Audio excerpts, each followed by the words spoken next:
This program deals with devil worship and satanic beliefs. It contains explicit scenes and descriptions of violent crimes and rituals. Americans are asking, who attacked our country?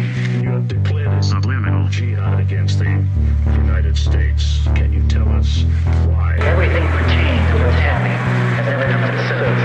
The world will never know the true facts of what occurred, my motives. And night fell on a different world. And Iblis is thinking, I should be getting this position, not Adam, and this guy is created from dirt. And how does the army feel about you being head of the Temple of Set? And the conspiracy theorists can say what they will, but I want you to give me power over Adam, and I want you to give me soldiers and minions and all of these things. The people have so much to gain and have such a material motive for putting me in a position I'm in. We'll never let the true facts come above board to the world. And I want you to be able to give me the ability to whisper into the hearts of mankind. And who was the grotto leader? Don't remember his name. You don't remember the name of a person who involved you in murder? Now these people are in very high positions, yeah? Yes.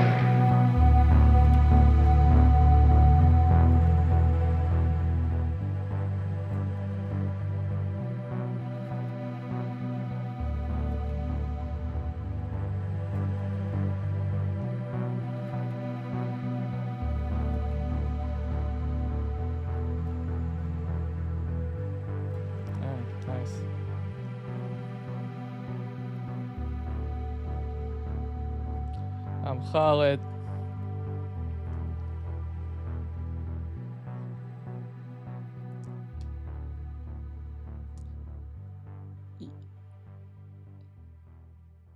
No, I can't hear you.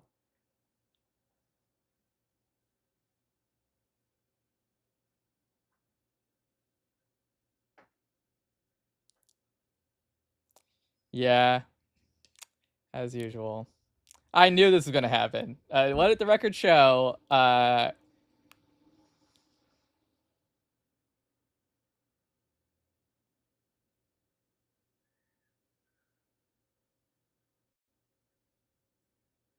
Well, did you put your audio on your mic in OBS?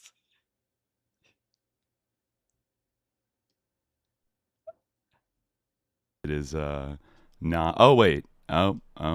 Now can people hear me? Yeah. In a second. Whatever the source was yeah. Try saying something, Khalid. Can you say something? Hello. Okay. Now there we go. Can everyone hear us? Welcome yes, back. I can now hear you. Okay. All right. I don't know what the fuck that was. Yes. Anyways, welcome back to People are calling me a Subliminal. negative Nancy. Yeah, you being a little bit negative. But that was a very weird problem. I don't know why. Well, I did you that. have to know there was some background to this. Anyway, well, whatever. Anyways, we're attempting something today that is going to be the paramount technical achievement of Subliminal Jihad. I think it's safe to say we are here on episode 269 live to celebrate 5 years of Subliminal Jihad. Right? Yes, yeah. Yeah. I'm sorry, I'm still recovering from. I know. Auspicious opening, but now we're in. We're in. Yeah. Yes, I'm your co-host Dimitri. If I didn't say that already. Yeah. Well, you did, but no one heard it. Right. They did hear me say I'm Khalid, but that's right. Yeah. That's right. And today, yes, we're here live with you to celebrate five big years. The first 5-year plan of the Subliminal Jihad has been completed, and I'm very excited about this episode today. Yeah. This is going to be structurally a long one. I think we're looking for about 7 hours straight, and in some ways that's the most appropriate way for us to do it. I think now that people have been seeing our live streams more regularly, they realize that we do really just talk for 6 hours straight. Yes. Teleprompter free, folks, as Alex Jones would say. Scriptless, but not vibeless. We Dimitri really cleaned up for the occasion, someone says. Thank you, Doug. I guess no tank top today. It is fall, so yeah. But but no, today I think we're going on a marathon stream, and we've got, I think, a hell of a lineup of noided guests, old heads, to come on through the Subliminal Studio and chop it up with us. I think, yeah. And, I think it's going to be a mixture of people that have been on SJ before, and frankly, people that we have planned to have on for admittedly way too long, but are finally getting to bring them on the show proper. And I think it's safe to say everybody will be back at some point, probably for their own episodes in, the near future, because these are all people that we have definitely a lot of things we can talk about. And I think, it's cool that these noided comrades, if you will, do exist, because I feel like the landscape was somewhat different. If we want to get retrospective for a second, Khalid, it was a little bit different in 2020 when we started. I do think we had a little bit of an effect of sorts. I like to think that we did. I hope that we did. I hope that our podcast has been of some consequence. But yeah, I hope so too. And I think it was I think having people look at this sort of sphere of topics that we generally talk about, I think it was an idea that time had come and it was ripe. And I think, there was a gap, I think, in our culture, even in the so-called conspiracy culture. I think there was also a gap. I think this is maybe one of the dual things we identified of, as people that do kind of come from the left. I think we both felt that there was certain maybe blind spots or under-theorized areas, under-considered areas perhaps, even on the political left, when kind of mapping out, how do you stand up to the dark fascist right-wing forces and the irrepressible maw of capitalism and all this other stuff. So I think on both front, and then, on the flip side, in the conspiracy culture, I think oftentimes maybe there wasn't enough of a leftist analysis in conspiracy culture, because it just, in America at least, it tended, I think on our very first episode, we talked about, Alex Jones and the way conspiracy culture sort of moved into becoming more libertarian, right-coded in maybe the 80s, 90s, 2000s. But then before that, there was kind of this great lefty tradition of the Cowboy and Yankee War and Mae Brussel that did exist, but kind of had been a little bit buried or forgotten about, which then led modern people to kind of polarize the idea of even talking about conspiracies. What are you, a right winger? You some kind of crazy conservative talking about, that kind of thing. And it's you don't even consider such things is, inherently reactionary or something, or not serious, and think, our boy Chomsky, famously, said that the work we do is not serious, but I think if anything, history has refuted us versus Chomsky. You mean history has vindicated us? Oh, sorry, vindicated us. Oh, sorry. Yeah. History has vindicated us and refuted Chomsky, Jeffrey Epstein's best friend, as it has come out. So, right, yeah. And you got to meet an amazing artist, Woody Allen, and that's why it was all worth it. I remember. It was great. And, so I think a lot of things have changed, and, there have been some great thinkers and researchers and things like that have sort of risen to the occasion, and et cetera, et cetera. At the same time, I was reflecting, and it's kind of funny to think in some ways, so much has changed in the last 5 years, but in some respects, we're almost back where we started, but worse. Because we started this in the summer of discontent in 2020, when a certain Mango Mussolini was president of the United States. And the first few months of our podcast were in the election season of 2020, and then January 6th, and COVID, and BLM protests, and all this other stuff. And now, 5 years later, I would have said it would have been hard to predict in the fall of 2020 that in 5 years from now, somehow Donald Trump would be president. You know what I mean? Like it'd be one thing to think, oh, maybe he'll win re-election, but then to think like he'll be gone and then come back, and then the 5th to 9 year of SJ is going to also be dominated by the presidency of Donald Trump, but even crazier this time. It's an interesting recursion, I guess. Yeah, yeah, I don't really know how to address that. I mean, yeah, I could not, like, if you asked me to, like, I mean, I was just thinking last night, I guess maybe on a less or a more microscopic level, like, yeah, I mean, I was even saying this to you somewhat recently, like, I would not have, like, predicted, like, that we would, like, build an audience and that, like, SJ would have the success that it had necessarily. I was, like, a bit... Right. Like, I'm a bit surprised that, like, we, like, are where we are, like, 5 years later.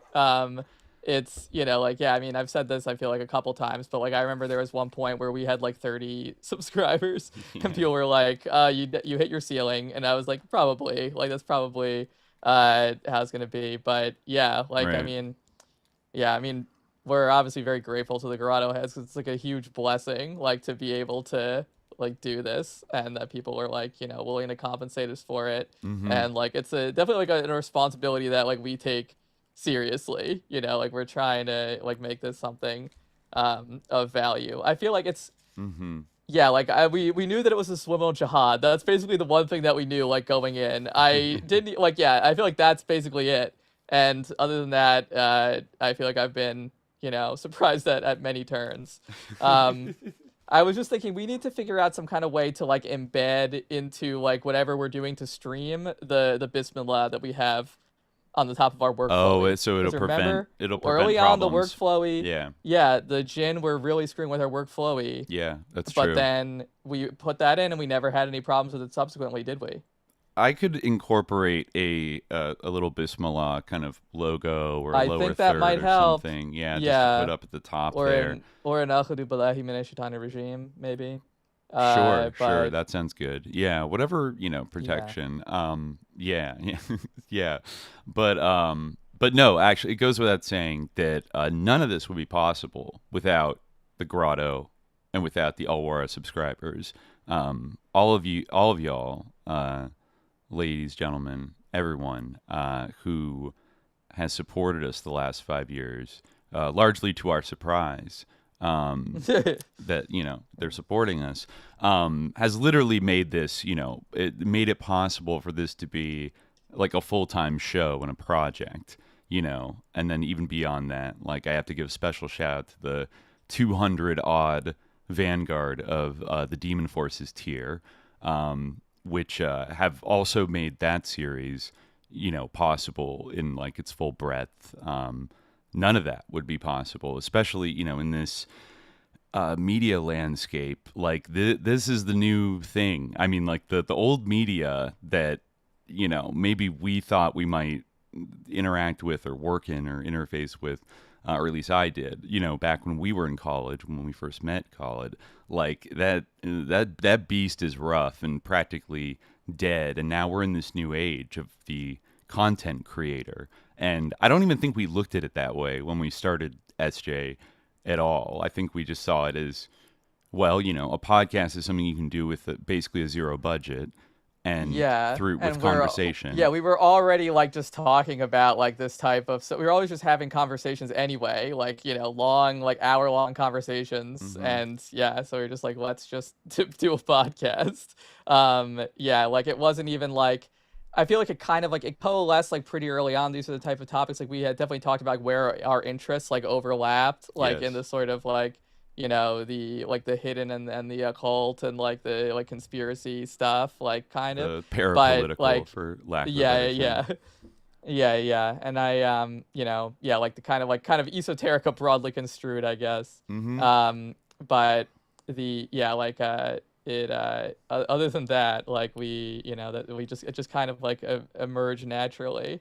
And I was adamant that we have jihad in the name, That's, yes, you were. That was the first. That was the first part of the name that. Well, I didn't need to be adamant, but you were definitely on board from the minute I was on board. I was on board. Yeah, I did require that we needed the right word to go with jihad. We needed the right so we cycled through months and months. It took a while to find subliminal. Yeah. But once I heard that, I thought, nope, that's it. And and I stand by it to this day, even though maybe it has its issues, SEO wise, maybe to some extent. Yeah, that's true. It does have some SEO problems. Yeah, definitely. And just being able to tell normies what you do, or you have a podcast. What is it called? It's outside of the context of the people that would normally stumble upon our podcast. It can sound they don't quite know what to make of it.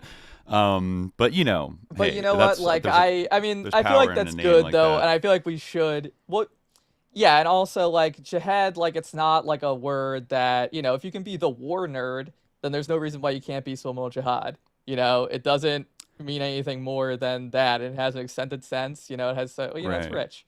Exactly. There's a few ways you could take it.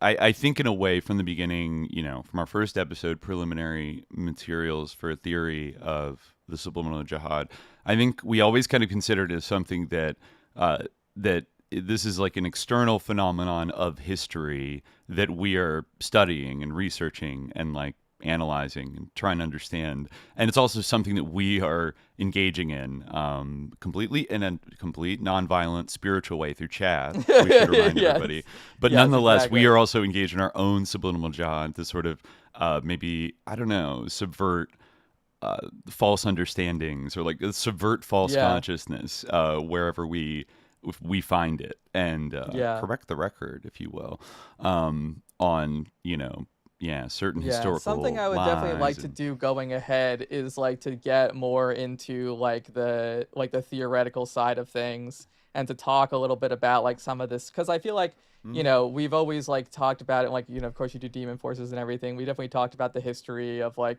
socialist states and things like that, and like the idea of socialism and its like meaning like in the context of like the politics of the American left, like where in the United States where we live and everything. But like I feel like the whole like thing of like read theory and like study theory, like we definitely have like the tools and like the knowledge to like get into that and like navigate that, but we haven't like really done so like that's something that like I feel like for future episodes like I would like to do, and like how like the history of like left-wing Marxist, like socialist, like anti-capitalist theory interacts with like the ideas of modern Islam and modern Islamic epistemology. I think is really interesting. Oh yeah, that's a very rich vein. No, I'd love to get even some of that a little of that Baudrillard, a little bit of that Deleuze-Guattari, all that kind of stuff, because we talked around it and like referenced it at various points. I think we have a lot of listeners that are either well read in that themselves already, or are conversant in it, or have a certain level of interest.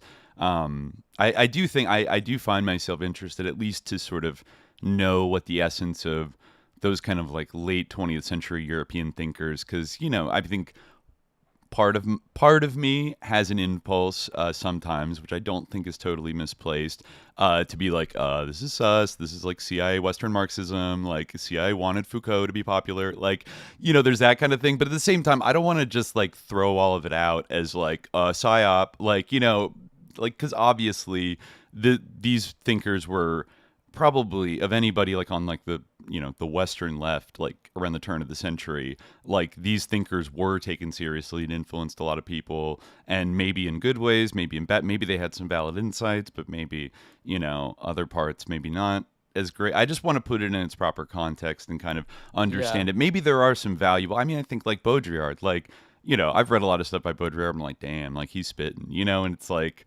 I wouldn't say, I'm a Baudrillardist, like I just follow everything he says. But like, I think there's value in looking at, especially around the time of the end of the Cold War and the collapse of like actually existing socialism, when the old, it kind of didn't be, it was insufficient, once the 90s hit, to just be like, oh, the immortal science of Marxism-Leninism will like march on and triumph. It's like, well, it got subverted. So like, clearly we need to go, like there needs to be some like thinking done and some, some rigorous like self-crit analysis about, and I don't think it's like the easy Western thing of just like, they needed to like have more love, or I don't know what the fuck, like, they need to be more Western, and like it would have been great. But I think like a lot of those, it's easy to have like the sort of prejudice of hindsight, and to be like, oh well, but a lot of the people were like kind of like stumbling through like figuring these things out, like and like maybe in some ways they got psyops, but like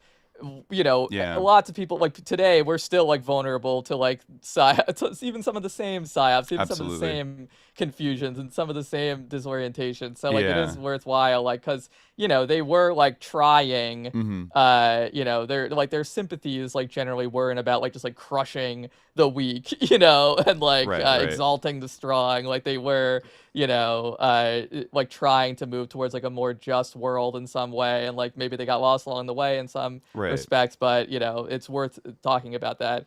Like something I've definitely wanted to do is like, I think we should just do a Guénon episode. At some point, like I feel like we brought him up early on, but we never like really did like a proper episode for him. Or even someone like Evola, like we never actually. That's like less interesting to me because he's less he's better known, I guess. But anyway, but no, he'd be interesting. Renee Girard, who obviously like Peter Thiel is obsessed with, because I've had some talks with people who have like read more of his work, and I have seen it argued that because Peter Thiel was obsessed with him and they knew each other, I kind of like assume, oh, this guy must be like sus. But then a lot of people have made the argument that Girard actually does have like his scapegoat theory and stuff, and the mimetic what is it called? Like mimetic competition. I forget the name of it. Mimetic desire, exactly. Yeah. Like he does have some like interesting ideas, but also that they believe that like Peter Thiel either like misunderstood or like has just like horribly twisted Girard's ideas into like his own, version of it that is very distorted and like not what Girard's like intent was, basically, in terms of these theories and stuff. So I think it's kind of, it does get in, it's like when people get like, oh, Nietzsche, he was a fascist, like he loved the Nazis, and it's like, well, it's like, Nietzsche, like you definitely see that like the Nazis like maybe cribbed some of the ideas from him, and then took their own spin on it or whatever, but then maybe it's a little more nuanced than just like he was like the first Nazi, the first spiritual Nazi, like maybe Nietzsche is someone who I think like Nietzsche like had a lot of like I really am not a big Nietzsche fan, like I think that like he had a lot, but like again, like it definitely is worth studying Nietzsche. Anyway, we should let Fergal in, right? We have Fergal here, our first guest, from the Kingless Generation podcast. Somebody who, we've interacted with for a long Kingless time. Generation way early on, right? And he was like someone who like kind of had like some like valuable like critiques of SJ early on, and like there's something I definitely appreciated. Keeping us like honest on certain scores, like so, like a fellow historian. Fergal, very smart guy, and I'm gonna admit him into the room now. Yeah. And let's see. Seems like our stream has not crashed. Yeah. No, it's coming along. Okay. It's humming along. It's chugling. Yes. Let's see. So we're waiting. Fergal should. Right. Aha. Yo. What's going on? Fergal, are you there? Fergal, are you there? Fuck. Oh, I can't hear. No. Oh, you can't hear? No, you can't. Oh no, I can't hear you, huh? You can't hear me. We can hear you. We can hear you for sure. Maybe I think I will use the iPhone's audio. Okay. Yeah. That should. Hello. Can you hear me? Yes, we can. We can hear you. Can you hear us? I bet you can. Yeah. Yes, we can. It's like put it. Here we go. Okay. There we go. Okay. Can you hear us now? Hello. Hi. I am Fergal Schmoodlock. Well, thank you for contacting me. Of course. How's it going, Fergal? We wanted to have Fergal? you on for a while, as we were just saying. What? And you can hear us now, right? I can hear you. Okay. Very good. Nice. Beautiful. Yeah. Word. Okay. So you are on regular old iPhone speakers. Oh, beautiful. I actually was able to find a spot. You are now in the 4 a.m. club. Oh, yeah. 4 a.m. in Japan. Yeah. Right. Yeah. Does anything feel like really wrong to you? Does do you feel like we've shifted timelines and we need to get back into the proper space-time continuum or whatever? I was thinking about that, given the entire Subliminal Jihad extended universe. Do you think that we're on the best timeline or not? Theologically, I kind of have to think we're on the best timeline. Yeah, I kind of they make fun of that in Candide and everything, or Voltaire makes fun of it in Candide, but kind of I feel like if you are a monotheist, then, and even if you're a polytheist, I guess, if you believe in an omnipotent God, then you kind of have to or that everything God is the fundamental existence and the ultimate existence, then you kind of have to believe that this is in some way the best of all possible worlds. Doesn't mean that we need to naturalize that's really where the revealed religion actually does come in, because if you just have that idea by itself, which people can get on board with, kind of like a Spinozan God type of thing, then you still don't have any kind of moral directive or anything like that. So we need that anchoring to understand that we're not supposed to just accept how things are and not move forward towards things being more equitable in our around us. It really numbs you, doesn't it? Yeah. It really numbs you to believe that there are other timelines, because you can just say, oh, the right thing is happening over there, probably. Yeah, it's true. Yeah. I tend to think we're stuck in the timeline that we have to be stuck in. Yes. I don't lose too much sleep. Unlike the 4 a.m. club members, I don't literally lose too much sleep over thinking, we've somehow... I mean, in a spiritual sense of have we strayed maybe from what would be a better timeline? Probably, in a number of ways, but isn't that the history of human civilization a little bit? At least, there's steps forward and there's steps backward. And, there were things that plague us over not just, the decades or the centuries, but the millennia. We have some very old problems of power that we're dealing with, right? I think, right. Now, can you tell us, what is the meaning? I feel like I did know this at some point, but refresh me of what is the meaning or what is meant to be evoked by the title of your show, The Kingless Generation? Yeah, well, I chose it at a time when I was just starting out listening to Subliminal Jihad, actually.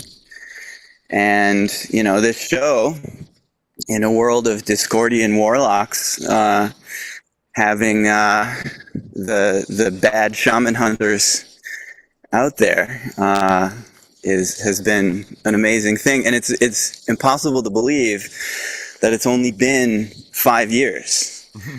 I saw 5. I forgot how many years was he saying that we were celebrating?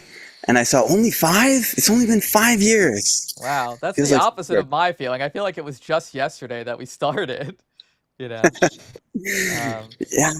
Yeah. Well, it's a strange feeling. The internet has compressed time in this way for me. I don't know. Maybe you're offline a little bit. Or elongated it. I wish that were true. I think, I still feel like I'm way too online and I'm constantly feeling like I need to just get off of this, but, Right. Wow. It's been a roller coaster ride, the last 5 years. Yeah. When I was starting out, I don't know. I felt like a vague kind of, this is arcane knowledge kind of vibe was good, So I wasn't particularly thinking about it, right?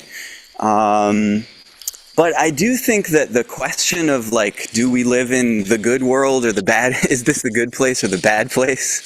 And the Abrahamic question or something. Like the early forms of Abrahamism, you have this interesting shuffle of like the creator, is the creator good or bad? Is there a savior that's good or bad? Yeah, and you have you were just discussing Lucifer, the Lucifer Foundation, right? The people name that. I mean, well, the process, which I always thought the process. It's interesting that the process was not Arthur Whaley, but Ezra Pound. The process was Ezra Pound's preferred translation for Lao Tzu's concept of the way in Taoism. Yeah. And I wonder if it comes from Ezra Pound, who's a fascinating... Would that in Chinese be Dao? Well, that's a pretty... I mean, it normally means path, right? Pathway. I don't know Chinese well enough to actually say what the best translation is. It would be Dao, but process is a pretty recherche choice. It's one of those tricky things. Yeah, that's a little tidbit. But the process as well had this like quadruple structure, right? Of like Lucifer, Satan. What is it? Lucifer? Yeah, Lucifer, Satan, and Jehovah, Jesus, or Jesus. Maybe I forget. I think maybe it was like Jehovah, Satan, and Jesus, or something. Like Jehovah and the demiurge, is it? There's like a good father, a bad father, a good son, and a bad son. Is that it? I guess. And then a good Jesus and is there a bad Jesus? I forgot. Well, then you'd have 6. Yeah, let's see. Jehovah, Lucifer, Satan, and Christ. Oh, they're who 4. were collectively referred to as the great gods of the universe. Jehovah is strength, Lucifer is light, Satan is separation, Christ is unification. So like 2 dialectical pairs, I guess, although I don't see how strength and light are opposites. Oh, I guess maybe lightness. They mean it like lightness in the sense of fineness. I don't know, but or delicacy. That explains their truncated swastika, like 4-point logo, I guess. Oh, there you go. Yeah. That is interesting. Like 4, you don't really see many like 4-based spiritual cosmologies. Maybe a few. It's usually Trinity, or it's it's like 1 or 2. 4, like I mean, I guess 4 is just 2 2s, but still. Right. I was having to explain to someone recently that 4 is not an unlucky number in the West. Mostly I think just because of coincidental similarity with the word for death. Yes, exactly. Yeah, that's what my students told me. I was trying to speculate on like some kind of like numerological like complex like reason why people might feel uncomfortable with 4. And then I was like, I don't know, maybe it's because, like 3 is such a harmonious number, and then when you add 1, it puts it into imbalance. They're like, no, it just sounds like the word for death. Yeah. Well, Kwani was saying something about 2 2s and 4 being bad, and I was surprised. I guess there is some tradition about that. Yeah, I mean, it does make visceral sense on some level. Yeah, sorry, keep going. Yeah, the throne of God in Enoch, for example. There's corners, 4 corners to a house. Yeah. And then, of course, the 4 Gospels. That evolves into the 4 Gospels and the 4 animals or living beings, right? Because a man is in there, too. Yeah, that's true. 4 seasons, when it comes to corners, you definitely see 4, definitely. Yeah. Like square. Masonry. The Kaaba has 4 corners. Masonry. There you go. Yeah. Think about it. Yeah. Are you on the level? Are you, the keystone, it's always square. Yeah. I wonder where trapezoids fit into that, because I guess a trapezoid has 5 points? No, 6 4. points. Trapezoid is... Or 6 you're sides. thinking of a hexagon or something. Trapezoid has 4 sides. It's a quadrilateral that... Why am I thinking about something? Is it shape, or is it rhombus is another thing? Come on, guys. Were you confused about what a trapezoid is? Oh, no. Yeah, you're right. I don't know why I thought about... you're right. That trapezoid. Yeah, it's parallel. It's a frustrated pyramid. Yeah, it's in a the frustrated words pyramid. Of It's the bottom of it, like where the on the dollar sign, the little peak with the eye that's hovering, like the thing below it is the trapezoid. Which we're walking around with trapezoid money, in our pockets, in a trapezoid world. And what is it about numbers that makes people go mad? I mean, I think it's just because like numbers like structure the world so much and like are so important, and they're also like transcultural. Someone just called us nerds. But yeah, like I think that like numbers, like they like everyone like basically has like these elemental numbers and deals with like geometries and things like that. So yeah, it's like one of the like the fundamental things of human experience is dealing with numbers and Right. Well, and also attraction and repulsion and maybe ideas of good and evil are here and there, right? And however, I think there is a line you can draw between the Avesta and the Rig Veda, where West Eurasia, starting with Iran, has stronger ideas of good and evil, and kind of this plays out in dialectic of self and other. I think Marcus will be able to speak to this a lot more, but and this kind of a structure, that process church structure, doesn't actually, now that you lay it out for me like that, it doesn't seem that close to late antiquity, in fact, but in late antiquity, you had something like this playing out, right? In the Hellenistic world, and like all of these different religious ideologies mixing and matching, and self and other ideas of good and evil. And there too, we had this escalation of class struggle, where giant empires are growing and tightening their nooses on people and clashing with each other, Rome versus Persia. And they both collapse, and Islam is born from the middle of them, and that brings a further kind of evolution of this dialectic of like, God and man and self and other and stuff like that. Speaking of self and other, Dimitri, Patrick Raspberry says that the way I talk to you sometimes makes him uncomfortable.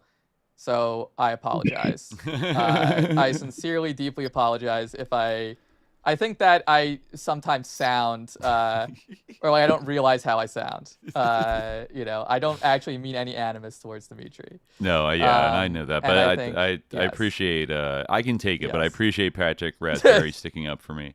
Yes. Yeah. Yes. Parasocial gematria.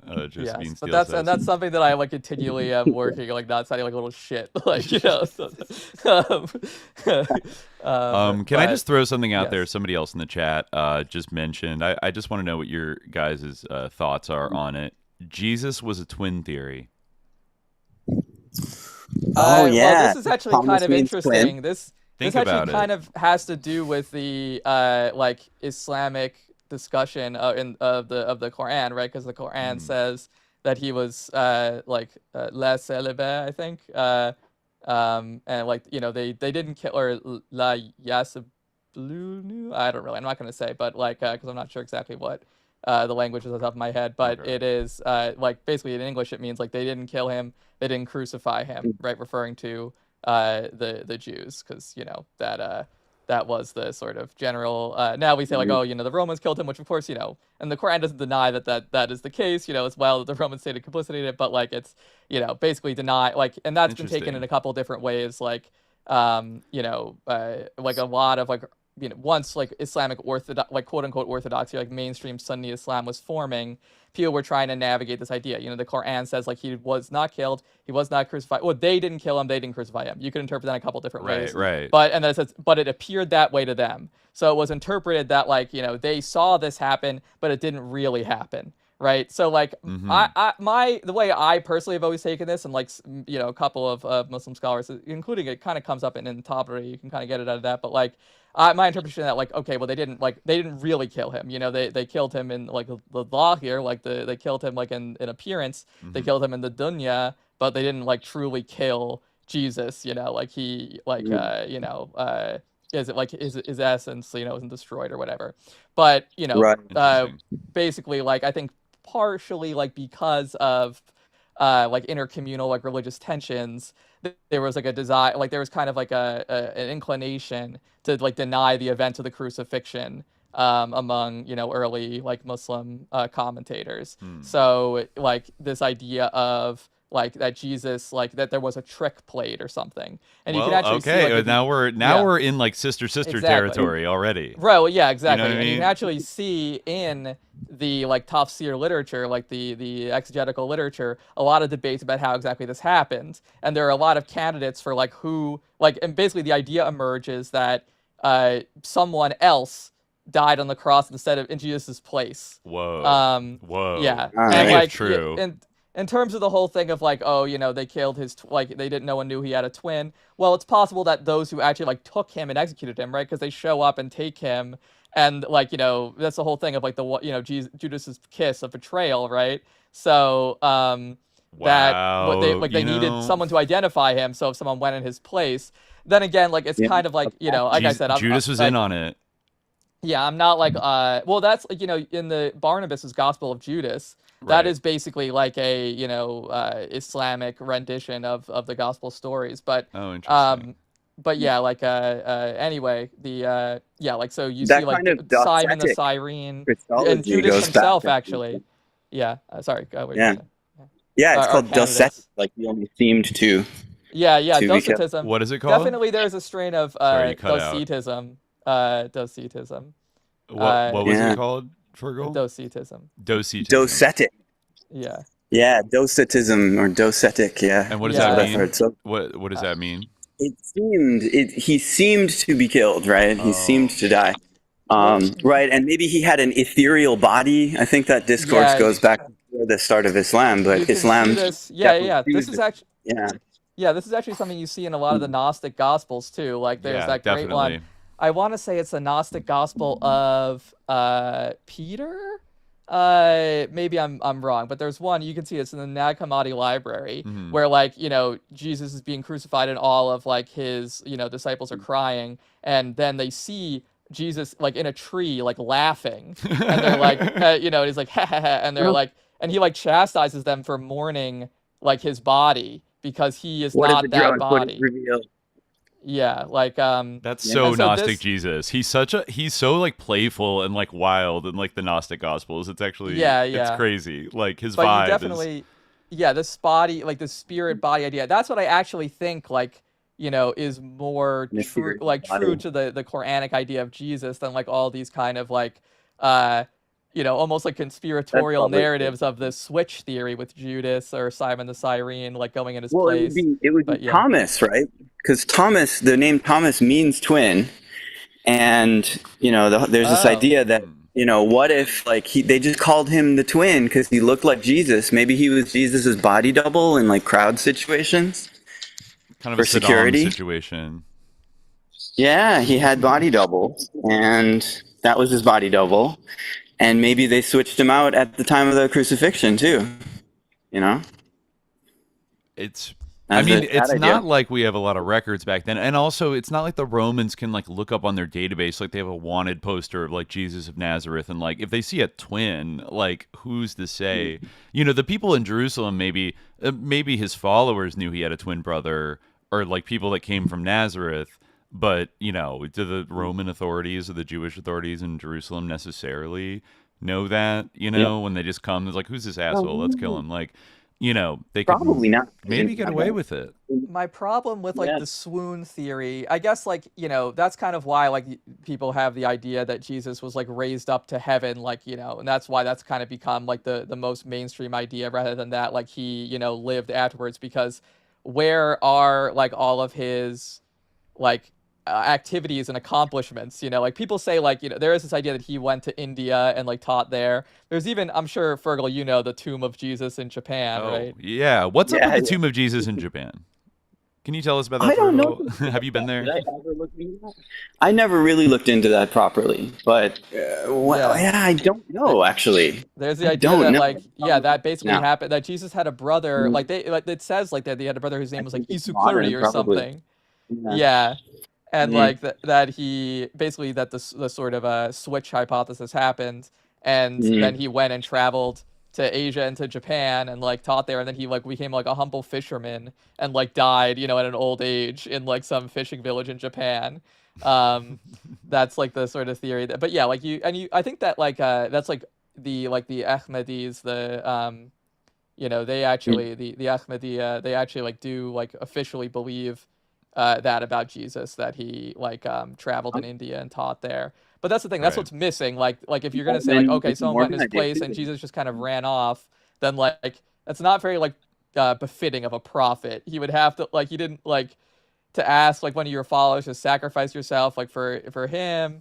I mean, that like I could see like, you know, I feel like I could see like a follower jumping in front of him to like, you know, block a spear or something, but like to like send one of your followers in place of yourself, like I don't know, it seems kind of like not befitting of a prophet. Although I could see how for like in a past time, maybe for someone from a different culture than my own, like, you know, in a bit deeply Christian culture, maybe that's part of the reason why it seems like wrong to me that Jesus would like send like Thomas or Simon the Cyrene or Judas to like go die for him, you know. But this is also first century Palestine. These are like Jewish, you know, Roman subjects. Like, you know, like it kind of brings you to question like the whole narrative of his like redemptive sacrifice, which is really the basis of all Christianity. Essentially, is like him dying on the cross is like this like sine qua non of, you know, the significance of Jesus. Like without that, he's like not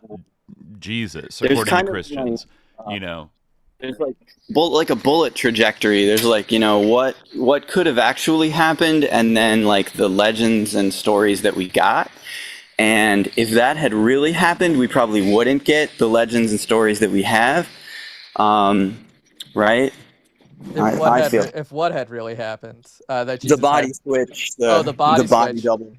I mean, again, like I don't like believe in the body double thing per se, but I could see like, I mean, I guess it kind of matches up. Like, you know, if that's the thing. Actually, the Muslim commentators do deal with this because like they're like, okay, well, the disciples, they were all like really upset. So like if this happened, then none of them knew about it. It was like, you know, they were deceived as well, and they like so like Jesus played a trick on all of them too. Like, you know, that's like that would like that's what Tabari says. Okay. You know, Ibn Jarir Tabari, like this great, you know, Quranic scholar says this. Like the disciples, they must have been tricked as well. But the real problem for me is that like if there was a switch, then Jesus would have had to either been taken up to heaven like immediately thereafter, like as, you know, many Muslims argue, or he would have like had to go do something like of significant, like he wouldn't have just like been like, all right, now that it got too hot, like I'm gonna just go underground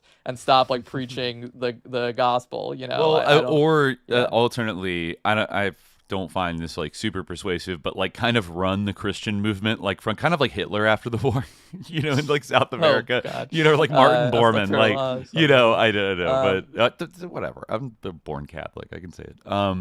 So Jesus, you know, like I'm not comparing him to Hitler. I'm just saying like the idea of like he secretly got away and everyone thought he was dead so that he could like move somewhere and then like quietly manage his acolytes out in the field to like spread his gospel for him. I mean, I don't personally find that like super persuasive because it relies on so much conscious deception on the part of like all the apostles and like Jesus himself that doesn't seem befitting of like even like the lifetime things that are like attributed to what he said or whatever. It seems too it's like too like shifty and sus. Like if you have a totally secular understanding of Jesus and like that he was just like, you know, some guy who was like trying to lead a revolt in Judea, and like he, you know, he was like a wannabe king of the Jews. You know, if you have like the Pontius Pilate like view of Jesus, then like you could actually like I could see like, you know, that he would be like, no, like I'm more important because like I'm the leader. So like it's the job of like, you know, obviously don't believe this, like, you know, this is a prophet of Allah, but like, you know, to play devil's advocate, literally in this case, I guess, that like you could see it, right? Like it would make sense. I don't think that it would be like, you know, that it's internally incoherent. Yeah. Well, even from a secular point of view, you could go to anthropology, and a lot of secret society leaders, what happens is when they die, they will be kind of elevated to the status of ascended masters, and a legend will grow that they didn't really die, and so on. This is the kind of legend that probably George Lucas heard about through his Lookout Mountain contacts and came up with the Obi-Wan Kenobi disappearing thing. Yeah. You Well, know? there's the article that claims that like one of the teachers at one of these new age kind of older teachers at Esalen somehow inspired the figure of Obi-Wan, you know, which makes kind of perfect sense. I mean, it's got like what you're talking about sounds a lot like Saint-Germain, you know, the ascended. Like I was reading about him the other day when we were doing our what Mormon they're probably going to do episode. to Charlie Kirk. Oh, you turn him into, he's actually like an ascended master now, running TPOSA from heaven. Well, they're like playing like AI generated sermons like delivered by Charlie Kirk now. Yeah, they are. Like I'm surprised that like they haven't started doing that with Jesus himself yet, and I feel like they will. And they're edging toward that. Yeah. I did see that China recently announced like restrictions on within, I guess I forget what they call it, like the spiritual industry, you know, or whatever, like anything religious related or like religious or like fortune telling or anything like that, to like restrict their use of AI chatbots to like either preach or tell people's future or, you know, read tarot, like anything like that. Like they're clamping down on they're like, you know, putting some limits on it. Who knows if it'll be enough? But in America, there's no such limits, I feel like. I don't know what they do now, but you know, some of the last time I was there, they were talking about introducing more religion into corporate America, turning corporate brands into religions. How can we get our employees all sort of praying to and for our company, and so on? Yeah. I mean, I used to work at I can only Apple imagine Store how that years ago, evolved and with they were AI. already working on that. I definitely I didn't quite like appreciate it at the time, but like, you know, like there was a personality cult, if you want to call it that, a cult of personality, you know, around like Steve Jobs, and that, I mean, that almost seems quaint compared to the companies today, and like Elon, Sam Altman, like these types of people that just seem like not trustworthy, like remotely. And you know, but then if you work for the company, you get kind of like disciplined into, you know, Peter Thiel wrote that op-ed years ago, I think we read in like the second episode of SJ, why you should run your startup like a cult.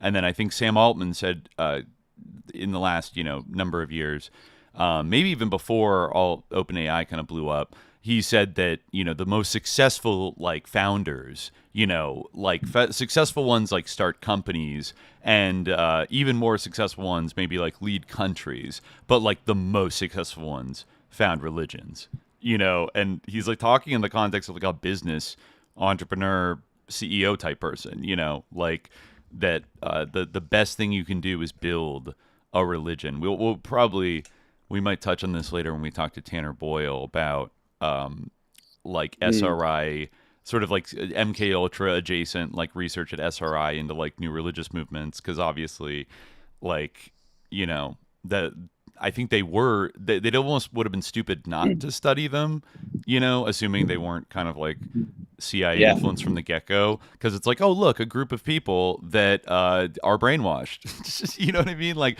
over like just some like sleazy guy that like hangs out in like the hot tubs at Esalen, you know what I mean, like okay, so like if this guy can do it, if a pimp on the street can do it, are like intelligence agencies not gonna study those same techniques and like maybe figure out a programmatic way to like develop them and then maybe seed it into the broader culture, and then Changing Images of Man comes out and yada yada yada. Like I think we're kind of there now, where now, especially with the AIification of like personages, I think that new video thing by OpenAI just came out this week, where, you know, it still is creepy and fucked up, but it's pretty accurate You know, like it's much more advanced than the previous models.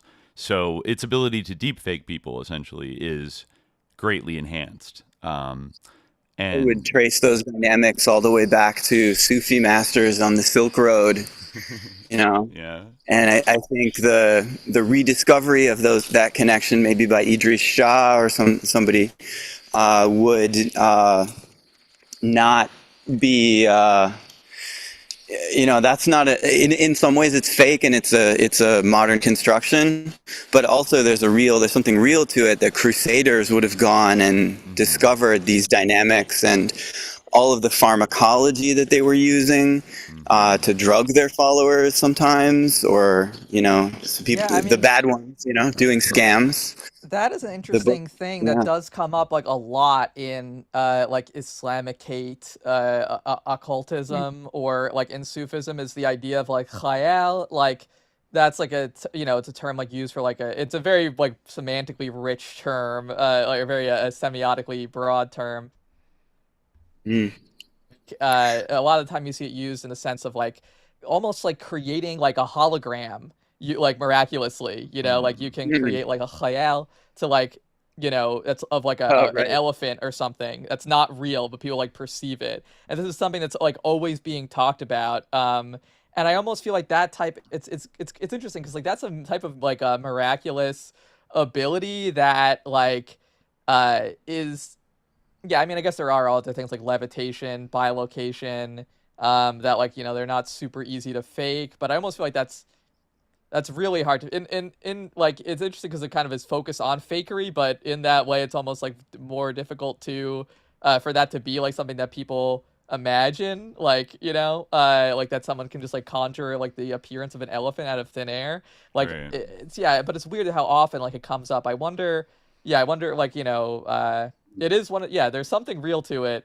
Well, it's like by creating the screen reality and allowing, making it so that like we formed like mass cathexis with our phone devices and our screens and everything. Now, since we accept that as reality, now you can put illusions into it that are kind of indistinguishable on a 2D level from real reality, and people take it as reality, and what they see on the screen they think is real. So then in a way it's like a backdoor way with like technology to sort of do, I don't know, like a Sufi mind trick, or some kind of esoteric mind trick and like apparition, creation of an apparition kind of thing, but on a much more like controlled and like, it is crazy how scale. Like much we've advanced towards like a blue beam. Like they basically, I believe that they could do a blue beam. Like actually, like they clearly like blatantly like have like almost commercially available like blue beam technology, which I feel like was not the case pretty recently. Every day. Yeah. Like. To do like whoever that guy's name is, like Sergey, whatever, who came up with the idea of blue beam, where like everyone's gonna see in the sky like Maitreya or whatever, like they could like create a giant hologram like of like some kind of like a synthetic deity like looming in the sky, like with just a bunch of like drones or something. It'd Operation be like Wandering Soul.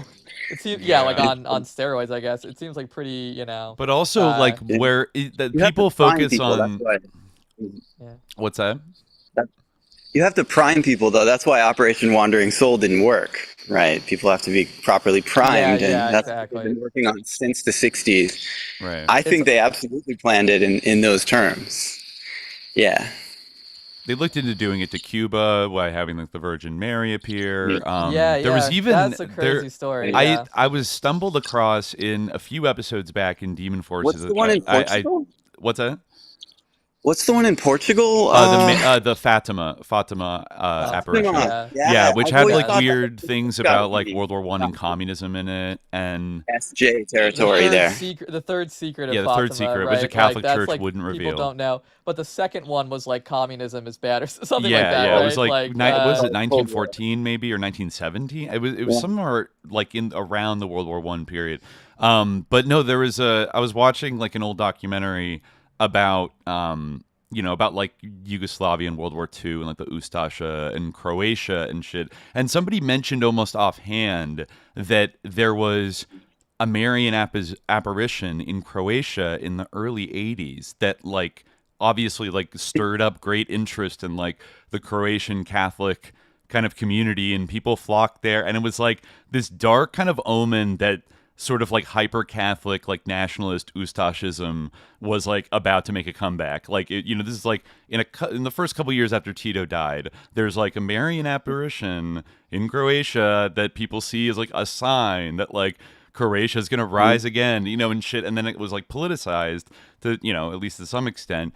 And then like, only a couple years later, like the Ustasha kind of revanches do come back. And it's like, so I'm a little suspicious sometimes of the Marian apparitions, knowing that, people tried to like the CIA tried to engineer them earlier on to like trick Cuba, and even the one in the Fatima apparition like has this specific shit about like Bolshevism in it that's like they say like the eras of Russia will spread, like, right, and right. There'll be a war and the eras of Russia will I spread. think it doesn't it might not say like communism per se. It doesn't say communism per se, but obviously they're already Russia. not Catholic, so maybe you could read that as like, oh, the Tsarists are gonna or the Orthodox. Yeah, the Orthodox, guess. exactly. Yeah, I guess you could interpret probably it that care way. more about communism, I would think.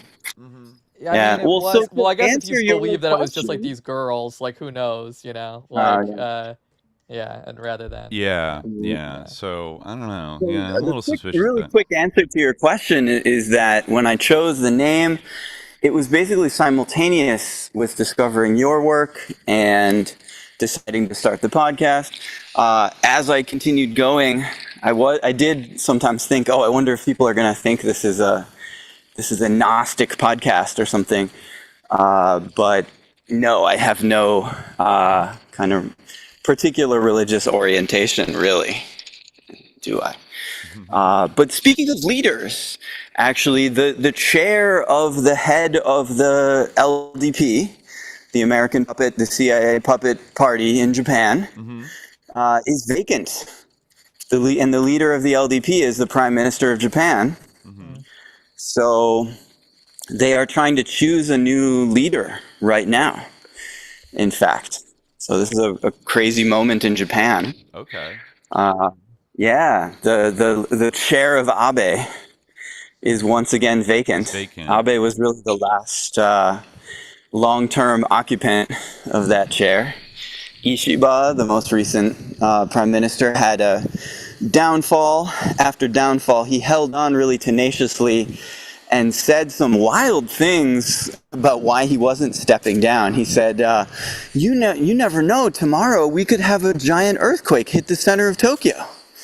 And then I would have to, and people were like, what? the people, if you're in my Discord, I always share the earthquake weapon-pilled Japanese posts that I find.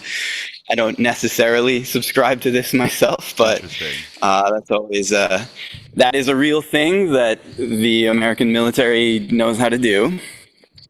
So that set a bunch of people's alarm bells going. Interesting. And then he also said, the standard thing, like, our allies want us to have a strong response to any event that might happen. So I definitely need to stay in the chair. But he is finally gone. So now we're going to actually have election within the LDP to choose a new leader of the LDP. Okay. And probably the main two candidates are Koizumi's son, Koizumi Shinichiro. Koizumi is the foppish guy with the George Washington haircut. Okay. From before Abe. And he sort of started the neoliberalization of Japan in earnest. His photo is on the Japanese translation of David Harvey's Neoliberalism. Oh, wow. For example. But his son is around. He's seen as kind of just an airhead, a pretty boy, I don't know. And he's been put in charge of the Ministry of Agriculture, infrastructure, Yeah, the Ministry of Agriculture, which is, the conspiracy theory there is that he's been tasked with running that into the ground. Uniquely, Japan has a network of farm cooperatives still from the post-war Sakdem state. Post-war welfare state included a network of cooperatives, which ensure that pretty much no matter what happened, Japan couldn't have a famine. Japan wouldn't run out of rice. But there's been all these shortages of rice growing as a result of decisions that were made. It's not like this natural thing. It's true. And maybe the less smart take on that is that it's because America is poor, America needs money, and they just want to sell us. They want to sell us their California rice. So I don't know about that. Interesting. But I think it's about making Japan able to starve again, is how I would read that. Rice as weapons against us.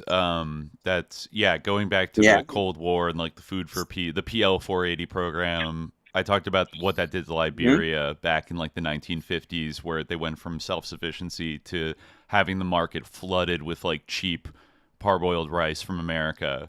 That basically like destroyed they basically like proletarian. It made everybody go work on the Firestone plantation because it was no longer profitable to grow rice. And to this day, they still have problems. It's like a big political issue there about like rice sufficiency and food self-sufficiency, all thanks to like the generous aid of America. And I've seen it pop up in like a lot of other countries. Like during the Cold War period, that PL 480 rice like is always used in like a sinister way to undermine. Yeah, like food self-sufficiency in any country, which is great. It's a wonderful thing. Wonderful. That Marcus would have more to say about that too, compared to the Green Revolution. Oh yeah, I love his series about the parapolitical corn series. We definitely want to talk to him about that today. And like the genetic splicing, nuclear corn that everyone eats, like nuclear mutant corn. I guess also the Rockefeller Green Revolution in Mexico, right, and Central America, right. Which was back in the 50s. Japanese strain of wheat, isn't it? Originally. Oh, did it? Yeah. So Japan's involved in that. Yeah, it's wild. You could connect it to the Green Cross Association too. That's a big spooky org connected to these things. So I think it's going to be Koizumi. I think he's telegenic, basically, is probably just why. But the other main contender is the former Secretary of Defense, or Minister of Defense, Takaichi Sanae, who has publicly proclaimed that she wants to fight China to the last Japanese. Okay, I was wondering where that sentiment was in all this. You couldn't even get Zelensky. I mean, you couldn't, right? This is the thing they accuse Zelensky of. You couldn't get him to say that, but Takaichi Sanae will just come out and say it. But she's not very telegenic, I think, is kind of why it won't be her. If they could just, if she was just more of a heckin' girl boss, she kind of, I feel like it doesn't pop in the way that they would need. But she is really there. She almost, I bet she'll almost get it. And one crazy angle regarding her is that she has been promoting Japan and all the different depopulated areas in the countryside as gain-of-function virus research stations for the World Health Organization, particularly Ebola. She said Ebola is such a world problem. We need to bring the top Ebola scientists to Japan, and we're going to create the world premier Ebola research facility. We'll do gain of function on it just to find out what Ebola could evolve into naturally, of course. Of course. not to make a bioweapon, and that way we'll know, and that way we can make vaccines against it, and we'll do all the same things right here in Japan. We're going to be the leaders. We'll make the next Wuhan Institute of Virology.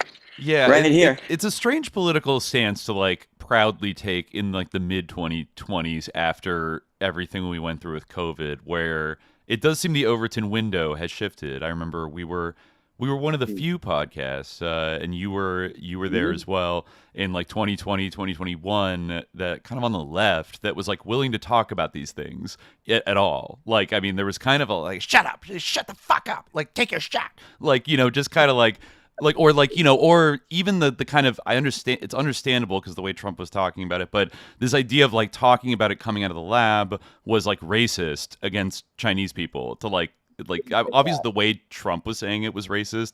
But then once I learned that like there was like a US aid funded like American operation to that lab, I'm like, all right, like flag on the fucking field. Like come on. Like, and I think both the Chinese and the Americans at this point accuse one another of like intentionally like releasing it, like it's the official position now. Like that's the official position. If you don't, you're a conspiracy theorist if you don't think it came from a lab. Actually, at this point, right. And isn't it more racist? Actually, the initial kind of story of like Chinese people like their weird fresh animal. Of course, they like fresh meat and they keep them animals alive. Isn't it cruel and gross and weird? They kill them in front of you. Yeah, they're eating pangolins, and it's just so exotic. It's an exotic market. Yeah, it's like they're eating tiger tail soup, there's a and like version of that too, where it's like, oh, the markets. It's the motion of markets, and Chinese capital was opening up these new markets because of their weird Asiatic dietary preferences. I saw some hot takes. I saw some hot takes that were kind of like sophisticated takes about like, this is actually about like the flow, the faceless, perpetratorless, like just natural consequences of like capitalism happening, like led to there's a type of kind of commentator that loves that explanation because you don't actually have to like blame anybody. Like, in a way, it's just like, oh, these things, you can just make a broad point about it. And it's like, whether that's like China has, look how corrupted socialist China is, like with all their capitalism.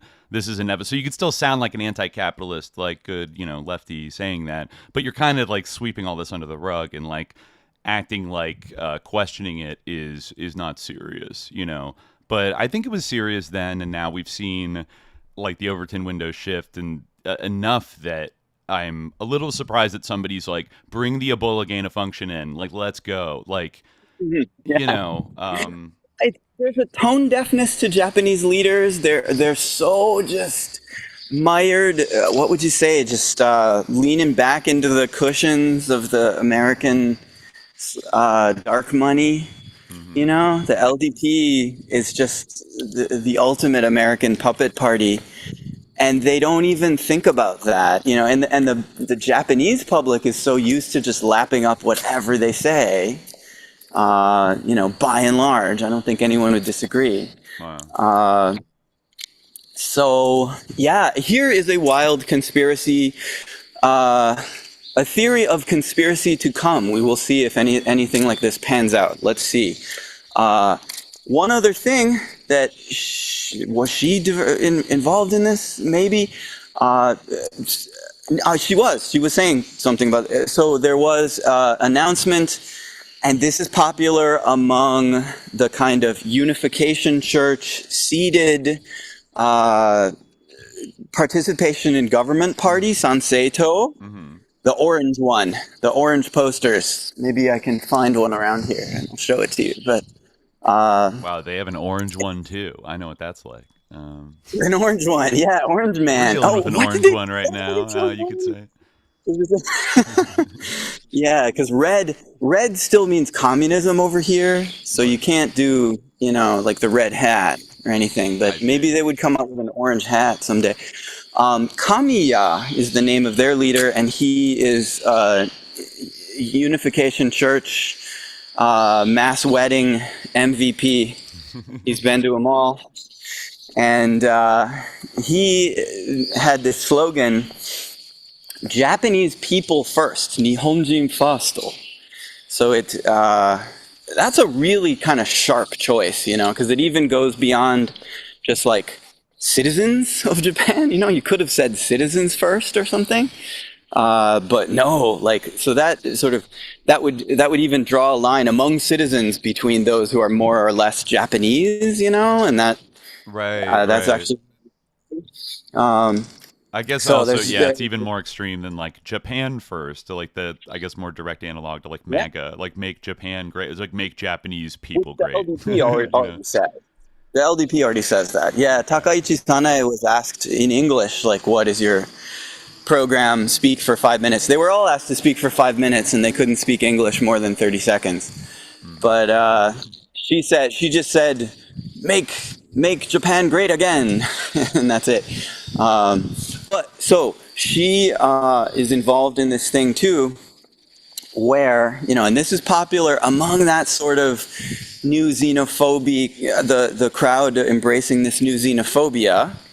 So it's worrisome, but she has embraced this plan that the World Economic Forum maybe was pushing to bring Nigerian workers, I think, lots of Nigerian workers to Japan.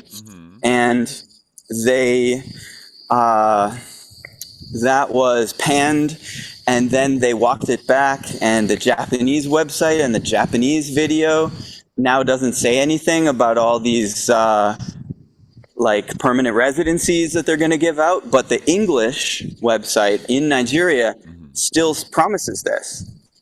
And supposedly there's lots and lots of people raring to come, It's really looking like they are going to open the doors to immigration, much more immigration from places like Nigeria as well. What if they are doing gain of function on Ebola in Japan? They bring a load of Nigerian workers in, and they release an Ebola bioweapon. And blame it on Nigerians. It's a Peter Thiel secret society mask, bad guy that you've created. And it could be used across the world. I'm just picturing how excited. Yeah. Like, because then that would synergize with like all the MAGA, like, American right kind of arguments about like the migrants, like they're bringing, blah, blah, blah into, and, like people. Yeah, I feel like there's a lot of opposition in the United States to like the way they're going around with the ICE raids and everything, and like these hysterical claims about the migrants bringing crime and they're terrorists and they bring diseases is like, only going to convince so many people. But if you throw some Ebola into the mix, suddenly, it's Imagine. I mean, somebody mentioned it in the chat, but I was thinking about it as well. I think they wrote, bushmeat equals Ebola helped the wet market equals COVID-19 narrative. Now, remember, where was that Ebola outbreak in 2014?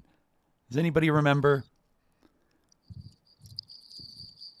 It wasn't New York? Was it? Where was it? Somebody came back to New York with it, but they came back from Africa, and I believe it started in Liberia, which I think there were.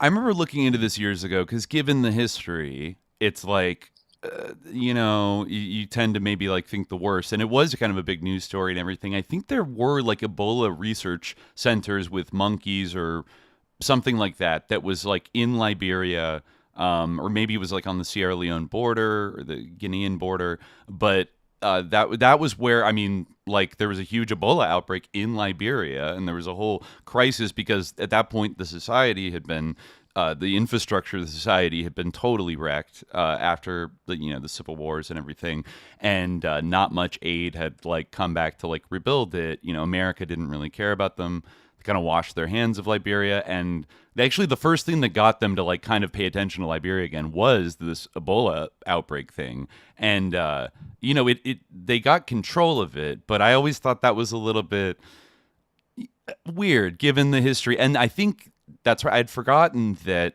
the argument of like how it spread, I think, was this argument about, well, you know, in Africa they have bush meat, so somebody probably ate a monkey in a bush meat like wet market essentially, which, you know, this comes with like all that kind of, you know, racist baggage of like, oh, these Africans, like, and so then like that's how Ebola spread.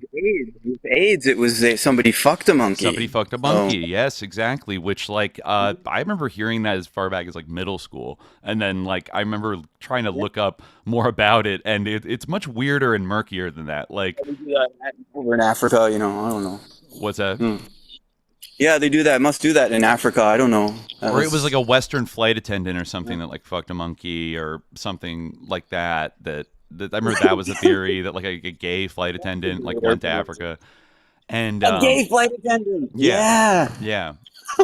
Perfect. I mean, we know they exist. Wow. Like we've all seen gay flight attendants, so it's like, oh yeah, no, I guess it would be in Africa. That would have been a cultural touchstone at that time, I bet. Yeah. Right. So you get the Africa and you get the anti-gay thing at the same time, like a 2-for-1. That's I hope they don't do that. I hope they don't build more gain-of-function labs all around that where they try to make it more dead. It's already pretty fucking deadly. Mm-hmm. Like, I don't know, like.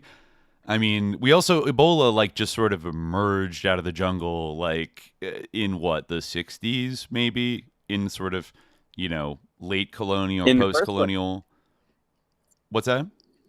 In the first place. Wow. Well, I just don't know. Like I think like the 60s or 70s is when Ebola just sort of popped, like was first, you know, noticed, and there were outbreaks and stuff.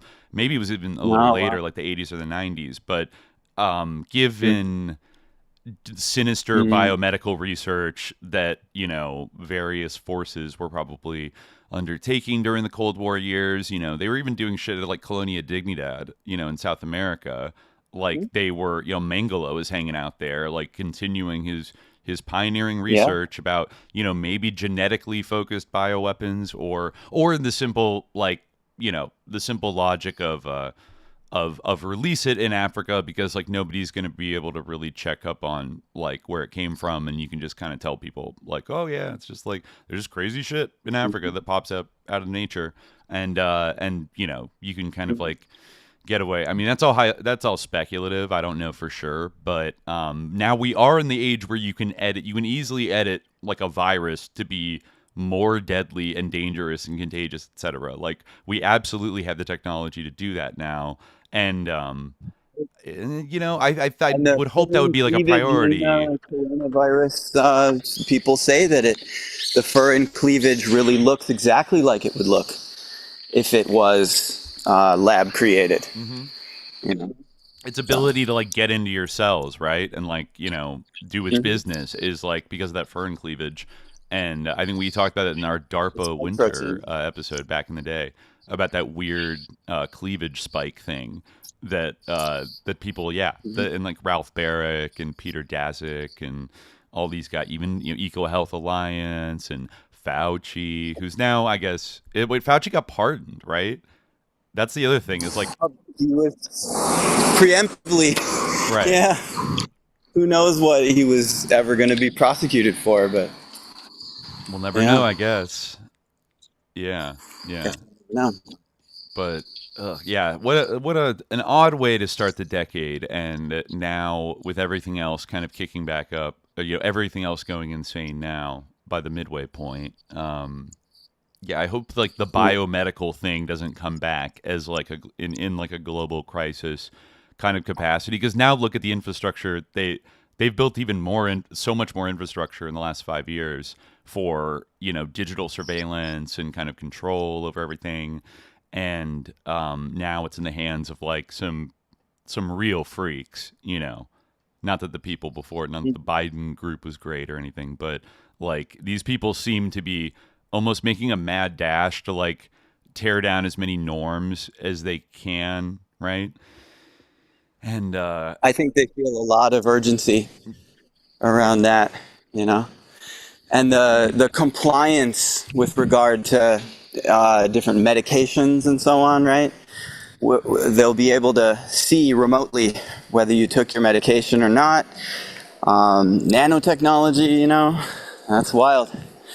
So we may or may not be on the best timeline. I don't know. I tend to think that, I don't know, that gets you, when you start believing in alternate timelines, you know, this is a Buddhist idea of like the usefulness of an idea rather than the truth of it necessarily, you know? Does it put you on a good path? Does it put you in a good place to believe a thing? And, you know, that can be a useful criterion at least sometimes, I think. And they're so somewhat related too, you know, what's useful and what's true. Yeah. Like they're not totally discrete, but yeah. Yeah. Hopefully they can coincide. Yeah. Well, but no, yeah, if you believe that there's all these different other timelines, another thing that gets you into is like the Rokos basilisk type cults and stuff. You know, there's going to be there's going to be an AI in the future, and therefore we have to do this and that. Yeah. As long as we're talking about these all-encompassing threats that are growing, even we sort of find ourselves imagining these all-powerful demiurges coming for us, you know? Yeah. Yeah, Maybe it also we feeds into like sus, like quantum mechanics and stuff like that, like the whole like many world stuff that people believe in. Oh, right. Like we're living in a simulation that Elon always says, you know, like, dude, we're living in a simulation, you know, like they kind of love thinking like that. Yeah, my like knee-jerk instinct is that I don't find it useful to think about like alternate timelines and like shifting realities like that, because my experience of this reality is that I'm locked in one reality, and like that seems to be everybody else's experience too, except for the 4 a.m. club. So like, and thinking in that way, or even the deterministic, like this will happen, this kind of like eschatological, like within my lifetime, like this is definitely going to happen, and like therefore I need to orient my entire life towards like accommodating this thing that is going to happen. Like, I don't know. Like, I think, you know, obviously it can be useful to believe in a brighter future. I mean, when you look at something like, say, like communism in the 20th century, it certainly was helpful that like millions and millions of people like believed that they were like making sacrifices now so that, you know, in the future they were going to build something that was going to be enduring, and you know eventually the whole world is going to come along with it, and like we had to keep pushing for it. But then on the flip side, I think some of like maybe like the later kind of like Soviet thinking of, or just that deterministic like it will prevail, like it is inevitable, capitalism will eat itself eventually, and it's going to collapse any day now, and we just need to be like waiting to like pick up the pieces. And like I think that can breed a little bit of like complacency and like idealism. I was just reading, it's kind of going viral, call it, I might like to do an episode of this soon, because I think it's like an interesting take, but I think it's the Wang Huning book, America Against America, that I saw it on Twitter. Yeah, this is a guy who's on the Central Committee of the Politburo in China now, but when he was a young academic, he did like a 6-month fellowship in the United States in 1989, and then wrote this almost like de Tocqueville type book from like a Chinese communist perspective about America, as like just a broad, like his experiential like kind of overview of like his thoughts about American society and like what he observed and stuff.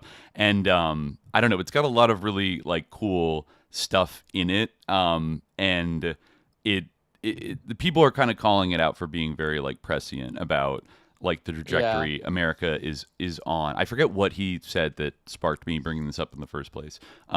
There's a specific quote in it that was like interesting. Heard of that through like CATSOC, ACP people using it to promote a certain social conservative point that they found in it.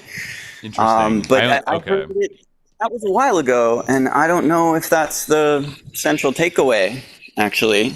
Yeah, and I'm glad. I only read a little bit. So far, I that- haven't really got... I mean, he is a little bit like... He's kind of fascinated by the Amish, for example. Like, he's like, wow, like, they just live out here and they completely, reject technology, but they're, like, allowed to. And, like, interesting. But I just remembered what I was going to say. He brings up the point, because obviously he's, like, writing this book and in America, like, as... like European communism is collapsing. The Soviet Union's like about to collapse. And obviously China's in like a kind of its reform period. And he points out that, you know, like he believes that the general thrust of like the Marxist critique of capitalism is correct and true and valid. But then he quotes a quote from Marx and a quote from Lenin that are, I think it's the famous, like, these capitalists, like, before long, they'll be digging their own, like, capitalism becomes its own gravedigger. And Lenin said, maybe, like, in the, you know, or in the 1910s, that, you know, capitalism had become, you know, reached a decadent phase, and it was gonna, the rate of profit was gonna fall, so it's like, it's gonna collapse. I think he probably, like, revised that himself, like, probably by the end of the 1910s. But, like, he pointed out that, like, this is, like, they weren't correct in, like, you should never underestimate, like, a sort of social economic system, like, its capacity of extending itself and, like, playing itself out to its full extent. I think people had the mistake of calling the end of capitalism a little early in the 20th century of, like, oh, it's definitely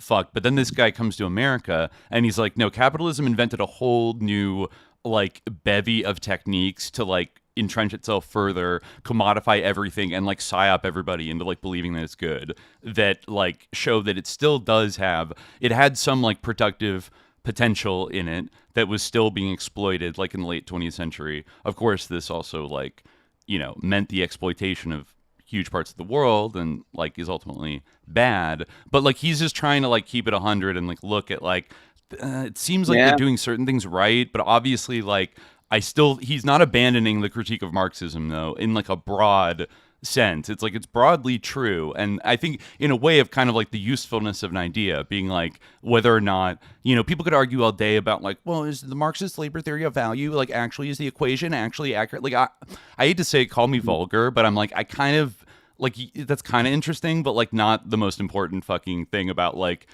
Marxism as an idea, as a complex of ideas. Like it's more Marxism about like the critique about like power and who has it and how does it function and that kind of shit that is like broadly I feel like still hits because we're still living under capitalism. So like maybe if we moved on to a totally different system, it'd be less relevant. I mean, it's also, you know, we have to account for the time gulf of like he wasn't around to see what capitalism evolved into once it had to challenge socialism and, you know, all the different zigs and zags it made. So, you know, I guess, yeah, it's a long way of saying that... socialism or barbarism. And right. There's a chance we get a lot more barbarism before we get socialism, right? And that's where we're headed for sure. So I think we need to just take it one day at a time and change the things that we can reach around us, you know? And it all will feed into that larger story of the 5,000-year world system, the tidal wave of class struggle that we're on, and the 500-year world system of capitalism immediately, you know? It's a whole big story. I'm recently just reading, finally, Fire in the Minds of Men. This classic, it's maybe like the Protocols without the Jews. It sort of says like, this idea, the fire in the minds of men, is this improbable idea that arose from, you know, and a lot of it is stuff we can really get with, the idea of different secret societies and, you know, occult formations came up with this idea. For him, I forget his name. It's like, it's not fucking Willoughby. No. Billington. Billington, yeah, something like that. Billington, Fire in the Minds of Men. And, you know, his basic thesis is the idea, this improbable idea that you can have fraternity, liberty, equality, arose in the Enlightenment period from these secret societies and Rosicrucianism and so on, right? But for me, you zoom out more, the fire in the minds of men is actually the idea that there can be hierarchy, that there can be absolute, these big state structures that could last. We don't have an example of any of those lasting that people made, and that's the larger story, that I'm kind of after in my podcast, I think. That's true. That's interesting. I mean, more and more, I feel like the questions that we're dealing with. I almost feel like I actually am interested to go to that book as well. Like honestly, because I do feel like the whole idea, like the problems of the French Revolution, like really do continue to haunt us, even like in our dichotomy of like the left and the right, which I always feel like is so inadequate to talk about like political phenomena like in any complex way, but that we always like are recoursing to, and we always have recourse to. And it, like, but I do kind of increasingly think, like the question of like hierarchy, like that's really what it comes down to. What ultimately is left and what ultimately is right? Like, what could you say those ideas are in a way? Like, how could you talk about those ideas in a way that actually is meaningful? And I feel like if you really think about it, it's like that, like the essential idea of like rightism, if there is one, which perhaps there isn't, but like the essential idea of it is like some people are inherently better than others and they deserve to rule. Yeah. And like everyone else deserves to be like beaten down. And like, and that's just like how it is, and that's good. And like the leftism is like the opposition to that idea, or the idea that, right. The entire like spectrum the idea, of opposition to that, whether it's like a kind of like, like the bourgeois capitalist one of like, well, I should be able to hustle and also become like rich and basically an aristocrat. Like if I'm like, I'm enough of a go-getter, or, the socialist version, or the social democratic, or the communist version, like you kind of can boil it all down to that. Even today, like when you look at like the far right, the Peter Thiel type mind control. Mind control is the ultimate expression of this, isn't it? Yeah, I guess the ultimate inspiration to keep a bunch of mind-controlled, hobbled, handicapped people in your basement. The classic operator, the classic operator desire. And if you zoom far enough back in history, you could say that that version of the right has been around a hell of a lot longer than any kind of left opposition to it. Right. I mean, right. Like we're talking kind of about like the Enlightenment, and then the sort of like period of like nationalist revolutions, really just a few hundred years. However, humanity really is 300,000 years old. Right. And the kind of secret society dynamics of keeping someone locked in a basement, maybe that's 50,000 years old. So even there, it is actually freedom, equality, and brotherhood that is older.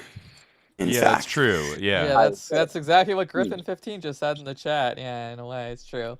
I mean, yeah, right. Like, in a way, the left is the oldest formation, and then the right also ancient, but like came and kind of enslaved everybody.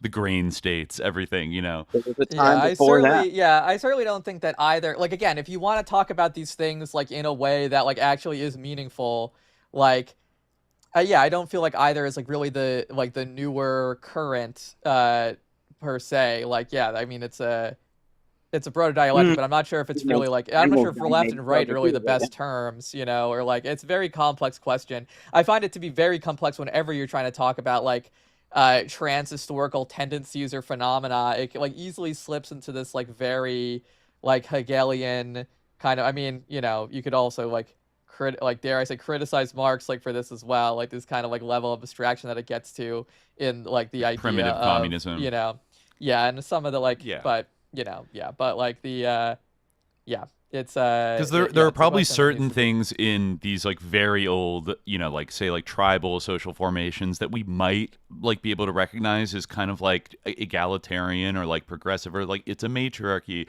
or something, but they might coexist with things that we would consider completely like authoritarian and like brutal and like controlling, you know, and like right wing coded kind of. It goes back around to the question of like, you know, it goes back around to the question of like religion in some ways, or like with the question about Jesus, like, you know, is like a lot of people are like, well, religion has always been the side of reaction or whatever, but like a lot of these like religions recognize them, like if we recognize them as like being founded in the way that they, you know, like historically speaking, like a lot of them were actually like not, you know, again, reaction is kind of like a contemporary term as well, but like for instance Islam, like in its original context, was like something that like the people in power like hated, and that like slaves and like women like gravitated to. That was one of like the greatest attacks on it, was that like the lowest in society, like this group was made of the lowest in society, like the worst, like, you know, most you know, abject people were like, you know, trying to, this is an attack on it, right? And of course, like that's not to say that like Islam has not been used to oppress people. In fact, shortly thereafter, like, you know, you can see the idea of Islam like the idea of like what it meant to be Muslim. You can even see like an idea of like this is basically the time of Arab ethnogenesis, like and you can see like the idea of Arab ethnicity being used to like sort of subjugate like the early Muslim converts and Persia and things like that. But you know, so again, this comes to the question of like, you know, these as social phenomena, not necessarily having an essential identity, but you know, yeah, like you could definitely trace like I've called it a land back movement, Islam. I've called it, it's like land back, you know. Rome and Persia collapsed at the same time, and in there you have this movement, new political organization, which is socially creative, you know. Social creativity is underrated as a metric, I think. You know, can you do something new? Can you break out of old patterns, you know? But yeah, in general, I really do think the last 5,000 years in particular, we have been on an escalating, you know, runaway freight train or tidal wave or whatever image you want to use. And we want to get off of it somehow, you know, actually. So that to me is the, and just get to all other possibilities, you know. We've actually had more possibilities in the past, and we're having fewer and fewer possibilities in the present, is an aspect of reality that I think is more relevant a lot of the time today. So, yeah, very well put. And so that's why fire in the minds of men, you know, although we are really interested in the ways that a lot of these, well, bourgeois occultism, bourgeois secret societies, right, and their actions, that's a core, on an anthropological level, that's a core sort of locus of power that I think we really want to get to. But I think the thing to notice there is that those are bourgeois secret societies. This is a bourgeois idea of revolution, right? And then if you understand that, you have a class critique, you can really move beyond fire in the minds of men in a way, and then you can see that larger picture, I think, where in fact it's kind of the reverse, at least for the last 5,000 years, at least for me. It's the reverse in what sense? That freedom, equality, and social creativity can be more accurately said to typify what it is to be human. Human nature, you might say, you know, human nature. And, you know, it isn't the revolutionary movements, which include, as Khalid said, which include a lot of these religious, what are now known as religions. Right.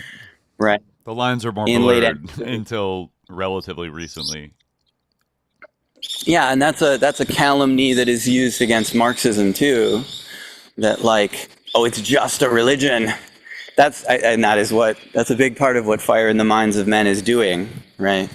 It is the religion of our times. This revolutionary idea, kind of the French Revolution, right? So I think people like Peter Thiel would see themselves as undoing the French Revolution and its consequences. Yes. Right. in their own kind of way, right? Right. Which they think so. has been a Yeah. disaster for humanity. Mm-hmm. Right. Yes. Right. In fact, I feel like I even saw some kind of like right-wing article about this. Like, oh no, I think it was Steven Pinker. I think it was Steven Pinker like saying this, and it's so funny like how these people are like, I'm a liberal, but like they literally like are against the French Revolution. Like, okay, then in what way are you liberal? Like you're literally against like everything that like led to the production of liberalism, like as we know it. Like, so you're a legitimist. Like, what's going on here? Like. Yeah, that's like a communist who like hates the Bolshevik Revolution. Like, okay, interesting. Yeah. Yeah. Wow. But like he was Pinker, almost against like every single type of revolution. Right. Right. He still gets quoted. He was a big Epstein friend, right? Yeah. He went to those science conferences and shit. Yeah. But Virginia Jeffrey had specific stories about him in particular. Yikes. Isn't it? One of the victims did. Okay. Yeah. Cool. Rest in peace. I feel like we sort of haven't had a chance to even process the fact that she was whacked or allowed to fake her own death or something in real time. Honestly, given what's coming out now, it was weird when it happened, and the events leading up to it were weird. Like the kind of making the videos where she's like in the hospital and said I got like hit by a car, and then like she was getting into like everything seemed very strange, and then it's like it was announced that she died. I mean, given now that we're seeing the dump of all these things that are pretty vindicating of everything she said, like I do wonder specifically like if somebody got rid of her, like cui bono, and like why then exactly, what maybe I don't know. And we're not allowed to like fully. So many other things distracted us. Like, well, I forget what else was happening, but like Trump he's perfect for like every time people try to refocus on the Epstein thing, like some ridiculous thing happens, and then can't talk about it anymore. But I do think it's obviously important right now, and it's like a football that's being sort of played with between the two sides. Democrats don't seem to fully want to like really let it all out, but like they're willing to tactically leak some of it and maybe even risk like implicating the Clintons a little more to like get to fuck with Trump maybe. I'm not even sure where all the files that they keep releasing, like the birthday books and shit, like are these solely coming from like investigative files from the government, or are they being like provided by like third parties? Because sometimes I feel like there's been a mix of things, like a committee is released and then like Bloomberg obtained like 17,000 emails, and it's like, are people in the government leaking it? Hard to say. I don't know. Should we just to be mindful of time? Right. We have hit 2 o'clock. I know we could keep going, but we have our next two guys, Tanner and Reid, are in the waiting room. So we're gonna switch. That's to them. Perfect. Yeah. But I actually just my battery's running out. Oh shit! All right. As I'm walking around. There you go. All right, cool. Perfect timing. Well, it's wonderful seeing you all. Thank you so much, Fergal. Fergal, where can people find your podcast? The Kingless Generation, wherever fine podcasts are heard. And your social media handle? Check it out. Irregnata, which means unruled in Latin, feminine singular. But you can just search for The Kingless Generation. I'm sure you'll find it. Oh, yeah, man. Hope to see you on there. Yeah. All right. Thanks so much for dropping by, man. Thank you, gentlemen. Yeah. All right. All right. Peace. Peace out. Looking forward to the rest of the show. Oh, yeah. Yeah. That was a great start. Yeah. All right. Peace out. See you. All right. Khalid, I'm going to take my first quick restroom break. Okay. And grab a little more coffee, and then we're going to let Tanner, Boyle, and Reid on to chat. Okay, sounds good. Yeah. Since we started relatively early, I'm also keeping track on my prayer time, but I'm pretty good right now. Okay. All right. Yeah, it will be just a short break at some point. I'm just gonna probably don't even notice. Okay. All right. Yeah. Let's just gonna play a little background, maybe a little background music. Actually, don't know. Yeah, I think it's funny. You can't hear it, but the people will be able to hear it. I'm not gonna toggle out. I'll be right back. Okay. Shout out to Weed Taco for encouraging people to like the channel. Yeah, I guess, I mean, I hate I hate doing this because it's so cringe, but I feel like, yeah, I guess do all the things that people always tell you to do on YouTube, please. I don't know. You know, like subscribe to the channel if you're not.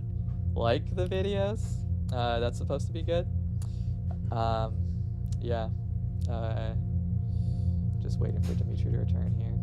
I feel like he mentioned putting music on. Oh yeah, you can hear me, even though there's music playing. All right. Well, let me see if any interesting questions came up during that that I can address while I'm waiting. This could be for a bit.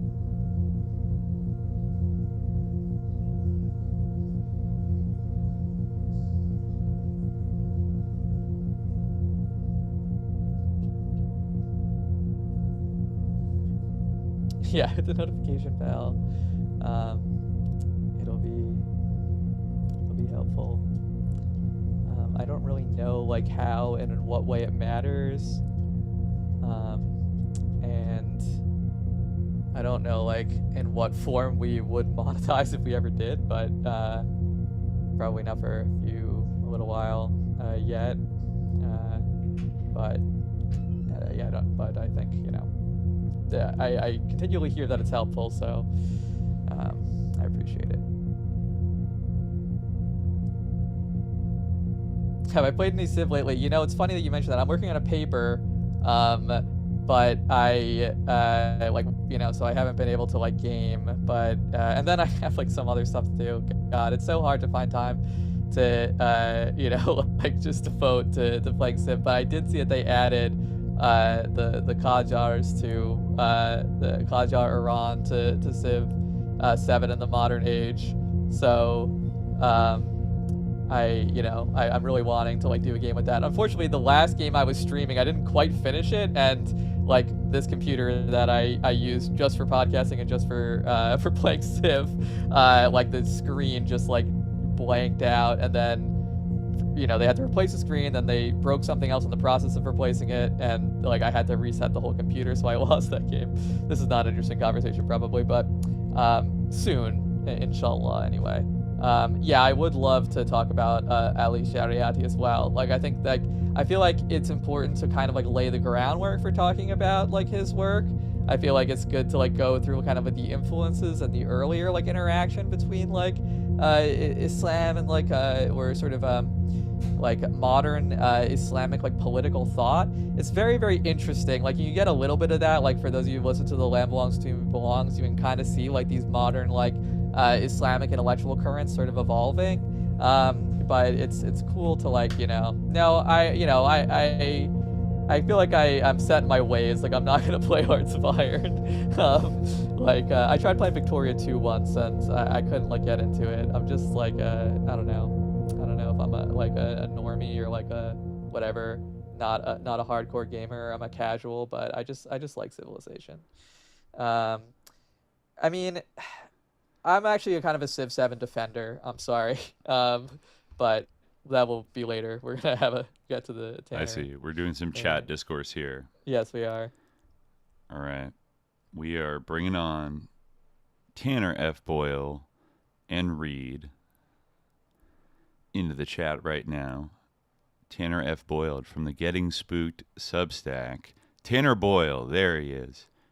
Hey. How's it going? Long time, first time. Yeah. So on and so forth. Yeah, same to you, definitely. Like your work was like incredibly like, you know, valuable to like our recent UFO episodes and stuff. And like when we were like researching that episode, we would continually like wind up on your Substack and be like, we should just have this guy on, but at that point it was too late. Yeah. No, that's understandable. Bledsoe is like a big unwieldy subject. It seems like he's kind of faded from the spotlight, though. Yeah, I wonder what happened. Well, maybe he'll be back. Well, he's got the 2027 prophecy coming up, right? Well, I guess Jesus so. Christ. Oh, yeah, and hello, hey, Reid. Welcome Reid. back. I Glad to have didn't mean you to be here. lurking Yeah. here just in the No, darkness. No, it's okay. It's okay. No. Yeah. We started talking about Chris Bledsoe, and Chris Bledsoe and the meant to lady. also welcome you back to the podcast. Yeah. Right. Yeah, it's true. He has kind of fallen off. There has been a lot of UFO stuff happening, but I feel like Chris Bledsoe kind of had his arc, and then it came and went. Unless I could be wrong, Tanner. No, is there any updates on the lady front? Not that I know of. I've kind of pushed like for the time being, I've stopped looking into Bledsoe and even some of the UFO stuff. When I popped in, I was gonna try to start with going off something you were talking with Fergal about. We got to distract from Epstein. Here's some more UFO stuff. Definitely feels like one of their go-tos lately. Yeah. Flooding the zone. Yeah. Yeah, for sure. Like, I'm almost a little annoyed right now with some Anna Paulina Luna like UAP stuff right in the heat of the Epstein thing. Like when we finally got the actual authentic copy of the letter. There was also the same week like, how is this craft like deflecting this Hellfire missile or whatever?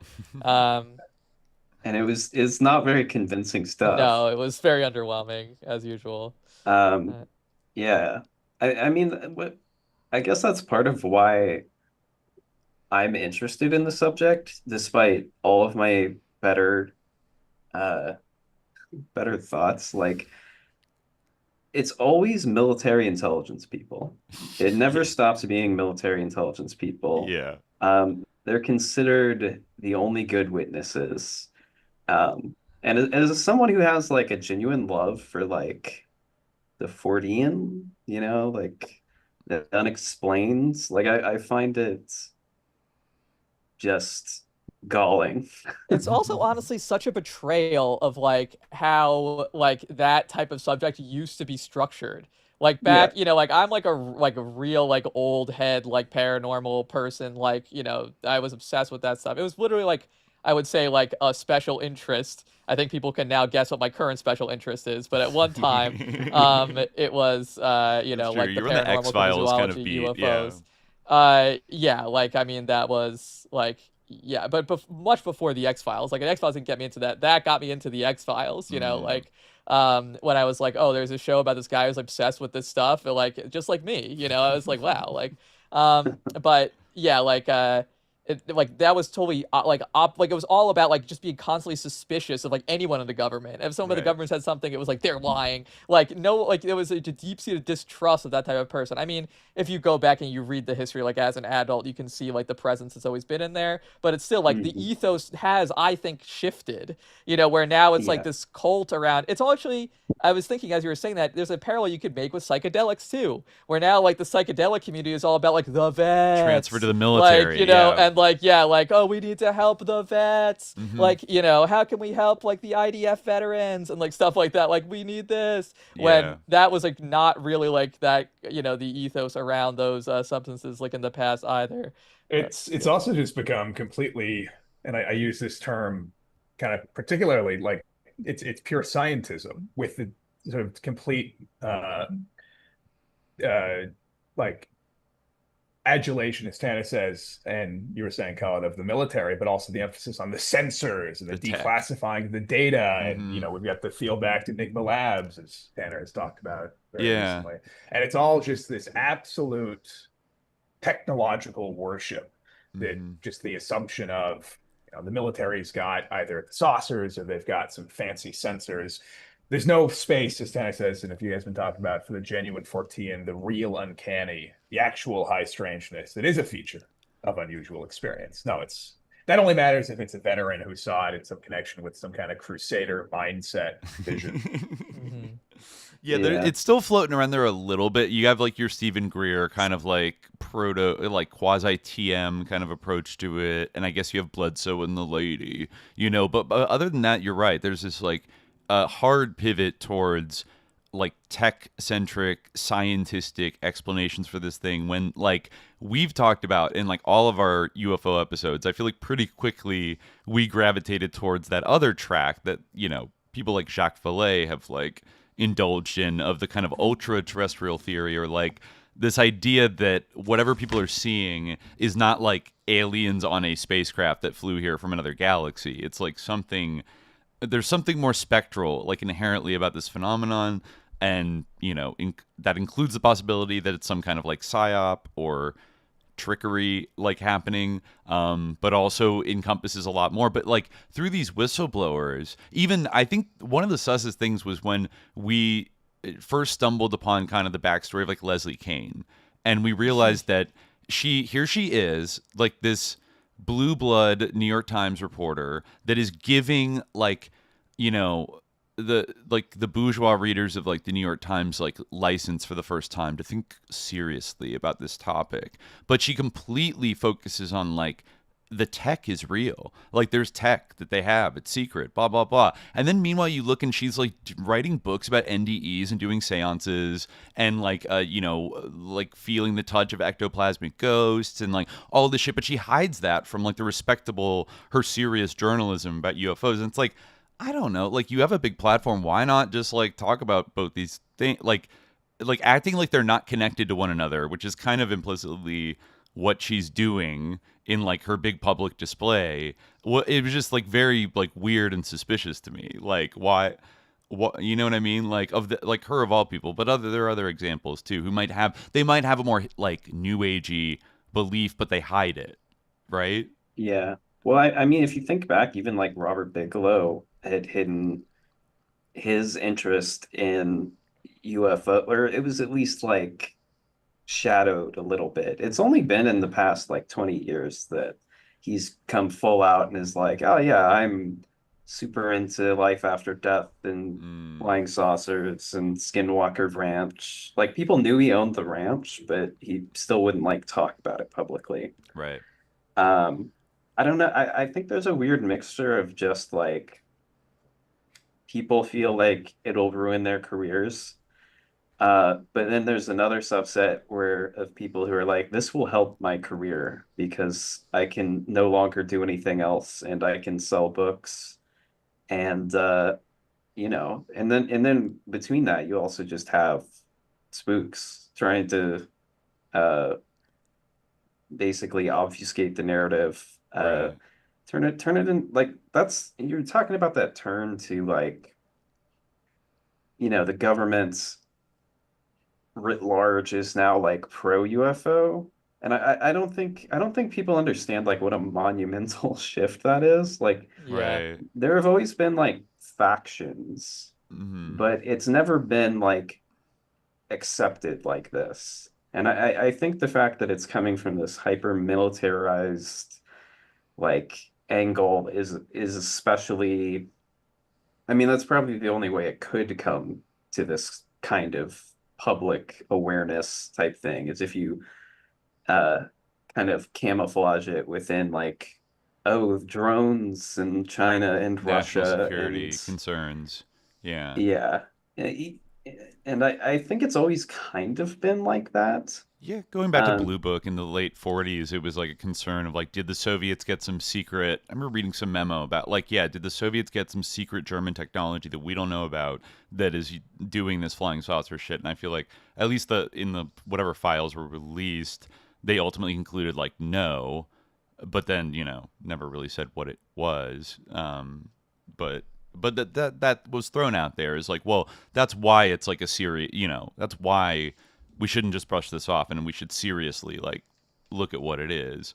Yeah, it's always kind of been there, but now these people are coming in from the front door, like these like whistleblowers are being kind of like invited in openly.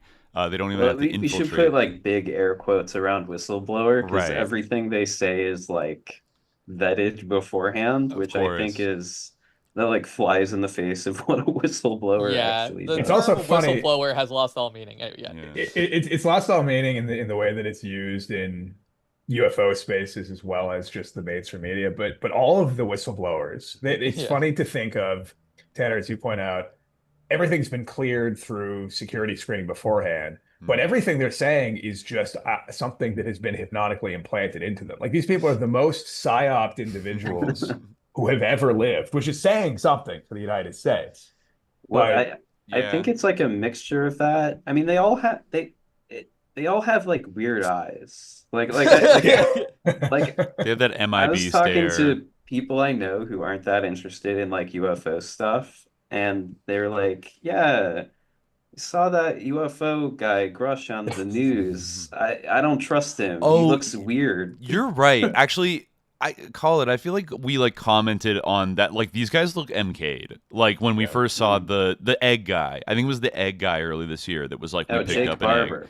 Yeah, I think it was Jake Barber. Yeah, and they just have this kind of like wide, like kind of slightly, like again, crazy another stare. like crossover. I mean, I guess it's not like so groundbreaking to say, but it's another interesting crossover with like the psychedelics area. You know, in fact, especially since a lot of this now like is about, even with Chris Bledsoe, like a lot of it is about like, and Stephen Greer, another like, you know, big object of discussion on our podcast, like it's about entering a different state of consciousness to communicate. You know, like they've embraced basically like new age like methods of like meditation, of like spirit communication and stuff like that, in a way that like it is true, like you know, but that is another way in which the ethos maybe has shifted. You did have like that Space Brothers stuff, but like at least when I was a kid, like it was more of like sort of like behold a pale horse type of world around UFOs, where like the the more like the less like woo woo, the better. Like that was more kind of that might even have been part of the influence of the X-Files in some way. Like they crop kept their circles, cattle mutilations, abductions, like all these things. Those are the kind of like tangible things that like UFOs do, besides like zip around and look weird and stuff. But yes, and I mean, well, my point, just to finish quickly, is that like you see that same type of like I want to say like pathology, or that same type of person like circulating around like the psychedelics topic as well, where they're like, we need this, you know, like they're like, you know, for lack of, they're like very MK'd, you know, and you can in that case you can kind of like see like how that may have occurred, but I imagine like the causality is possibly like exactly the same between those two things, and they're not like as discrete as they might actually appear. And you can even see their connection like materially in the political domain. Sorry, go ahead.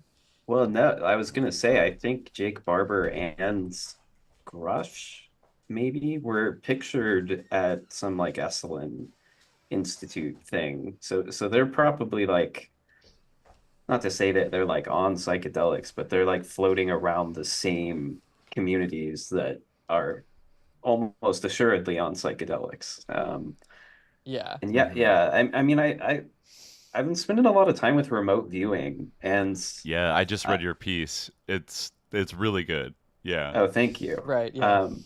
I've got a lot of mixed responses to it. I think I've inadvertently created an audience that's like half noided and half like old school ufologists, or like, you know, like new school ufologists.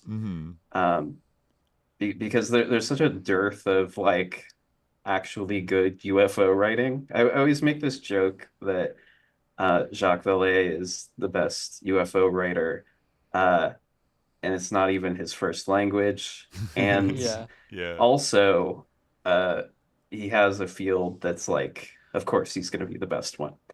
It's also important just to quickly jump in and note that he is originally a fiction writer. Is that correct? Is true. Okay. So that's something that I think is important to keep in mind when we lionize the legacy. Not that you were doing that, just that people tend to. No.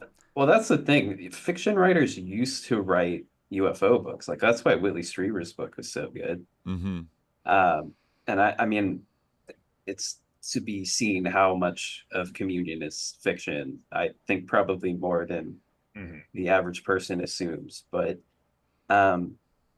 that's all to say, like even back in like the 70s, there's like if you read Jacques Vallée's diaries, which is something I've basically pushed myself to do, it's a really great time. I recommend it. It's like you're living the 60s and 70s in Palo Alto, and I know that might sound like a nightmare, but it'll give you a good idea of like where like defense, tech, counterculture, and like fringe types intersect. And it's really kind of like I mean, that's kind of what inspired the remote viewing article. it's gotten mixed responses because I say like I don't think remote viewing is real, not in the way like it's presented. Right. Like I think they are able to like intuit something, but I don't think it's coming out of thin air quite like uh is said. And it's always backed up against like other intelligence sources.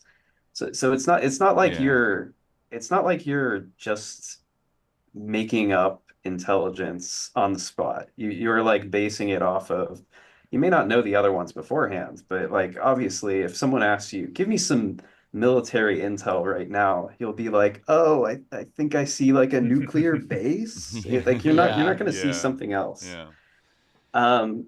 But at the same time, I think people can be pushed into like, hypnotic suggestion, just like subtle cueing. And I think that's why like the Scientology influence and just like the California counterculture at that point is such a big influence on remote viewing. I was going to bring this up earlier with the way that all of the whistleblowers and the psychedelics pushers have that kind of MK stare.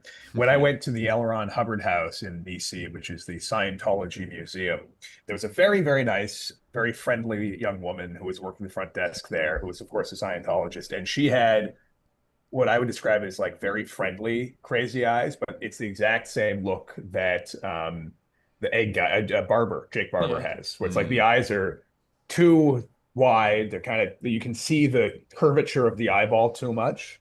That Cash Patel stare, Cash Patel. I'll see you in Scientology. I'll see you in the Valhalla stare. Yeah, exactly. Well, it's like the modern day phrenologists say that if you can see like all of the whites of the eyes, you can't trust that person or something like that. They're degenerate. Interesting. I mean, I don't think that's true. But, no. I definitely think I can see the whites of the eyes of every single whistleblower. I guess like if you like, that is not something that like you should be able to do, or that you are able to do with most people's eyes, I guess. Like it means like you're really like, but I mean, yeah, like in terms of remote viewing, like it actually, again, like maybe I just have this on my mind because it's kind of been in the discourse again, but I feel like it is very similar. MK Ultra creates like a direct connection between these two things. Like when you're talking about like a remote viewing session, if you read like the MK Ultra files, the descriptions of these remote viewing sessions, there's always like an interviewer there who's like, and do you see, like, it's not so difficult to get impressions from that guy about like what excites him or what, it's a sort of like pick up on kind of micro signals on like what he's looking for. Like I always think about like, you probably are familiar with this, that like famous remote viewing session where like the person was asked to remote view Mars, and then they remote viewed Mars like 2,000 years ago or something, and they're like, there's a tall person, and like it's like there's enough information here that like that person could tell, like if you go through, you can see like how like they figured out exactly what like the person like wanted to hear and just like kept going, like telling this like story. It's not like super compelling, but yeah, I mean it is kind of, and in the MK Ultra context, like you could even see like the use of drugs to induce that type of state or try to cultivate like ESP and that type of abilities. But it is very similar to the way that like now this is almost being commercialized. Literally, like someone like put it in these terms, like commercializing MK Ultra, where like you are trying to, now it's like the point is to heal trauma, but like it's the same type of thing where you're being like coached by like some sus, like usually like not sufficiently qualified therapist to like deal with your like to get to expel the jinn from your body. Very, very Scientology type of like thing. The Peter Thiel isolation chamber, LSD clinics that they're trying to like roll out that have this almost like weird SRI laboratory kind of vibe, even though it is all couch and like therapy and stuff like that. Tim Leary wasn't completely wrong when he said, set and setting is really the key, and like that seems like a setting of being like a laboratory experiment by like Peter Thiel, and seems like not maybe the best way to go, but yeah, there's so much, you see a convergence of all these like different kind of threads and like the desire to control the narratives around them and like utilize them in a way. Like you kind of stress in your article about like the overlap between you talk about MK often, which I forget how long that allegedly went for, but it was like one of the subsequent MK projects, after MK Ultra, and merging kind of like the idea of psychological manipulation of groups, not just individuals, to make like a Manchurian Candidate. Now it's suspiciously similar to like what was happening in the early 70s with all these like gurus, and cults that were popping up. And like I said earlier to like Fergal, like it's almost crazy to think that they wouldn't want to study this. It's like, oh, organically somebody figured out how to do this. Like, let's just not pay attention to that or be involved with it in any way. Like, and then you see how many cults are like spinning around the SRI kind of Institute of Noetic Sciences, the Order of Melchizedek or whatever that Vele alleges, was inducting people at that time. And then you have literally like the psychedelic people that whose names are like escaping me right now, but that were working in all these think tanks in the 60s that were also doing like pioneering like LSD research. And then like it's always been kind of like entangled. Or I think another great example, like the Course in Miracles, you write a little bit about. Well, the Course in Miracles Foundation wound up funding partially some of SRI's research. I think it's called like the Foundation for Inner Peace. Yeah. Or something like that. That's a very sus foundation name. That's like from from a TV show. Like Yeah. Well, I mean, it has a very like strange history because the creator of it was basically channeling Jesus, which is already like quite heretical. But the person that kind of pushed her onward into doing it and was like the biggest promoter of A Course in Miracles was an MK Ultra scientist who worked specifically on like personality typing, which I mean you can extrapolate from that how that might be useful on a broader scale. But it's important, I think, and I feel like this gets understated. Like people will always say like SRI's initial, like the remote viewing program's initial funding was leftover MK Ultra money. And while that may be true, it's still important to note that it was supposedly like Gottlieb was the one who funded it, essentially. He's the one who behind the contract. And I think people can tend to like think, oh, MK Ultra ended in 1973, but then you have Jacques Vallée basically saying, oh, you have A Course in Miracles, and the CIA is actually secretly still funding part of the research, but they're doing it under the guise of NASA or something like that. Right. And it's like if that's true, that's like a pretty interesting case of like MK Ultra research definitely just continuing past when it was supposed to be completed. Past like everything being burned and the programs being shut down. All this in heavy air quotes, of course. I think one thing that kind of to connect that back with something that Dimitri, you were saying a little bit earlier about the control of set and setting, the way that these programs never end, that files never really get burned, they just get compartmentalized, is the way that a detail from the David Paulides documentary about the kind of like UFO angle on the missing 411 stuff had always stuck in my head as something I couldn't quite pick up. I promise I'll tie this back in a second. But his bizarre vasectomies this, vasectomies that. Precisely. The bizarre fixation on vasectomies of specifically Germanic bloodlines.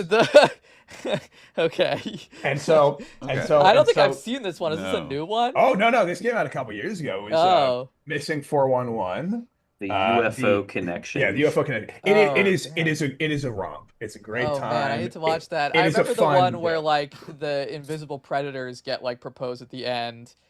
Yeah. Well, this one, this one proposes a couple of things. Okay. And also, if your smiley face pillar smiley face killer pill, which I have not, you'll see a lot of things in that one to set off some alarm bells. But the connection here, really for me is I've been reading Ralph Blumenthal's 2020. Ralph Blumenthal, a long time New York Times reporter, and co-wrote one of the UFO articles with Leslie Kean.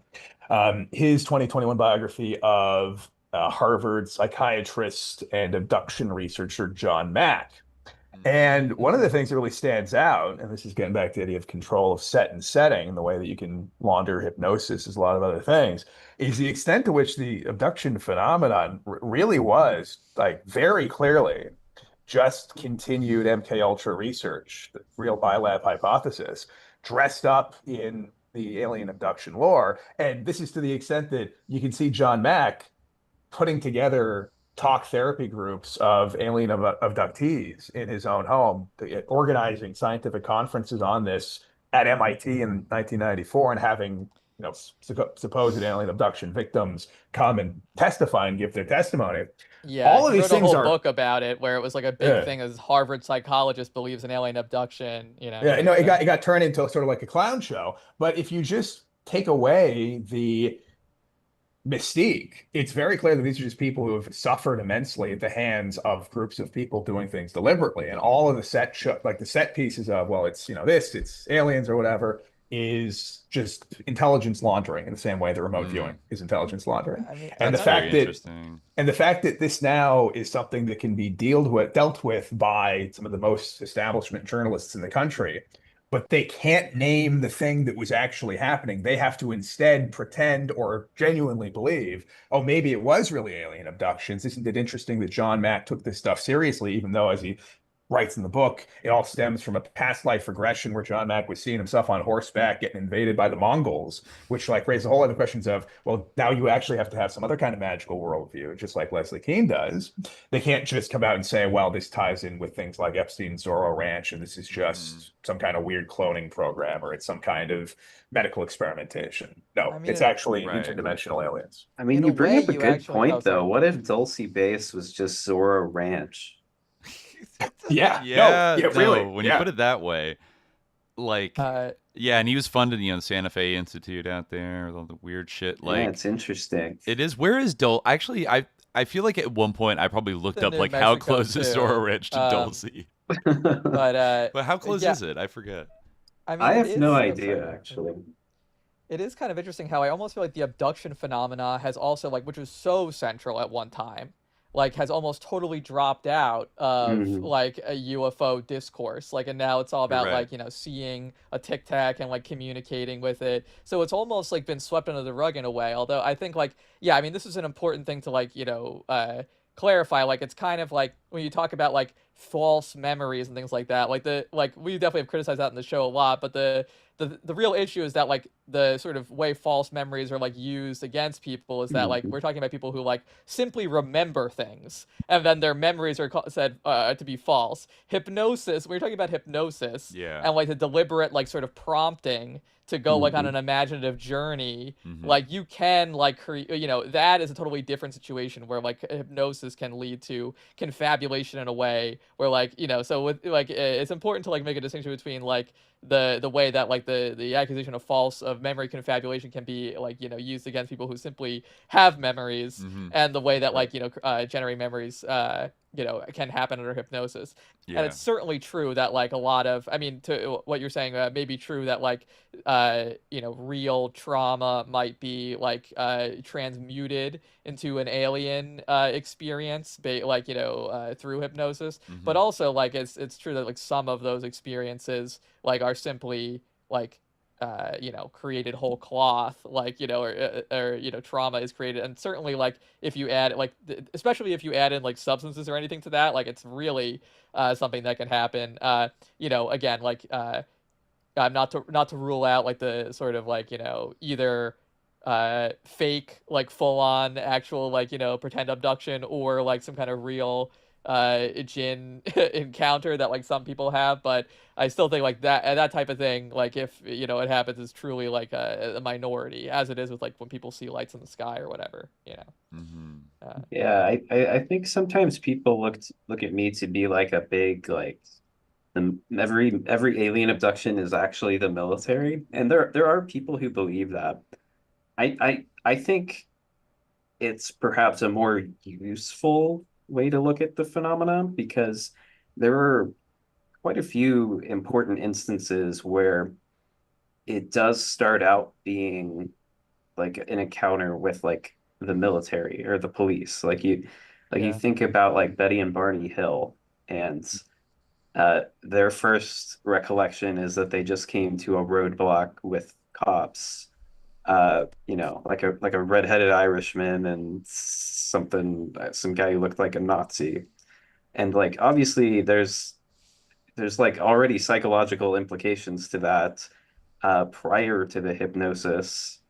Some of that came out in hypnosis. It actually was through more prodding that they were transmuted into an alien threat. But you can go even further back, where you have this will be an interesting case for you guys because it connects to MK Ultra again. The Jerry Irwin abduction. This was a soldier goes missing, and I think he's like in Utah or something like that. Okay. I think the closest fort is Fort Bliss. And there are some alleged interesting interactions with doctors at Fort Bliss after the fact.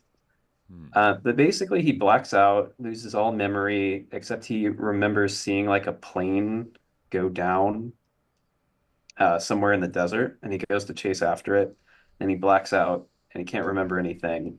And it's been totally transformed into, again, like a UFO encounter. But he gets taken to Fort Bliss. Guy puts him on like sodium pentothal. Of course. Blah, blah, blah. Whole bunch of crazy stuff. He without knowing why, he goes back to the scene of this accident, finds his missing jacket, takes a note he had written out of the jacket pocket and burns it without thinking about it. It's just like clear like post-hypnotic suggestion stuff.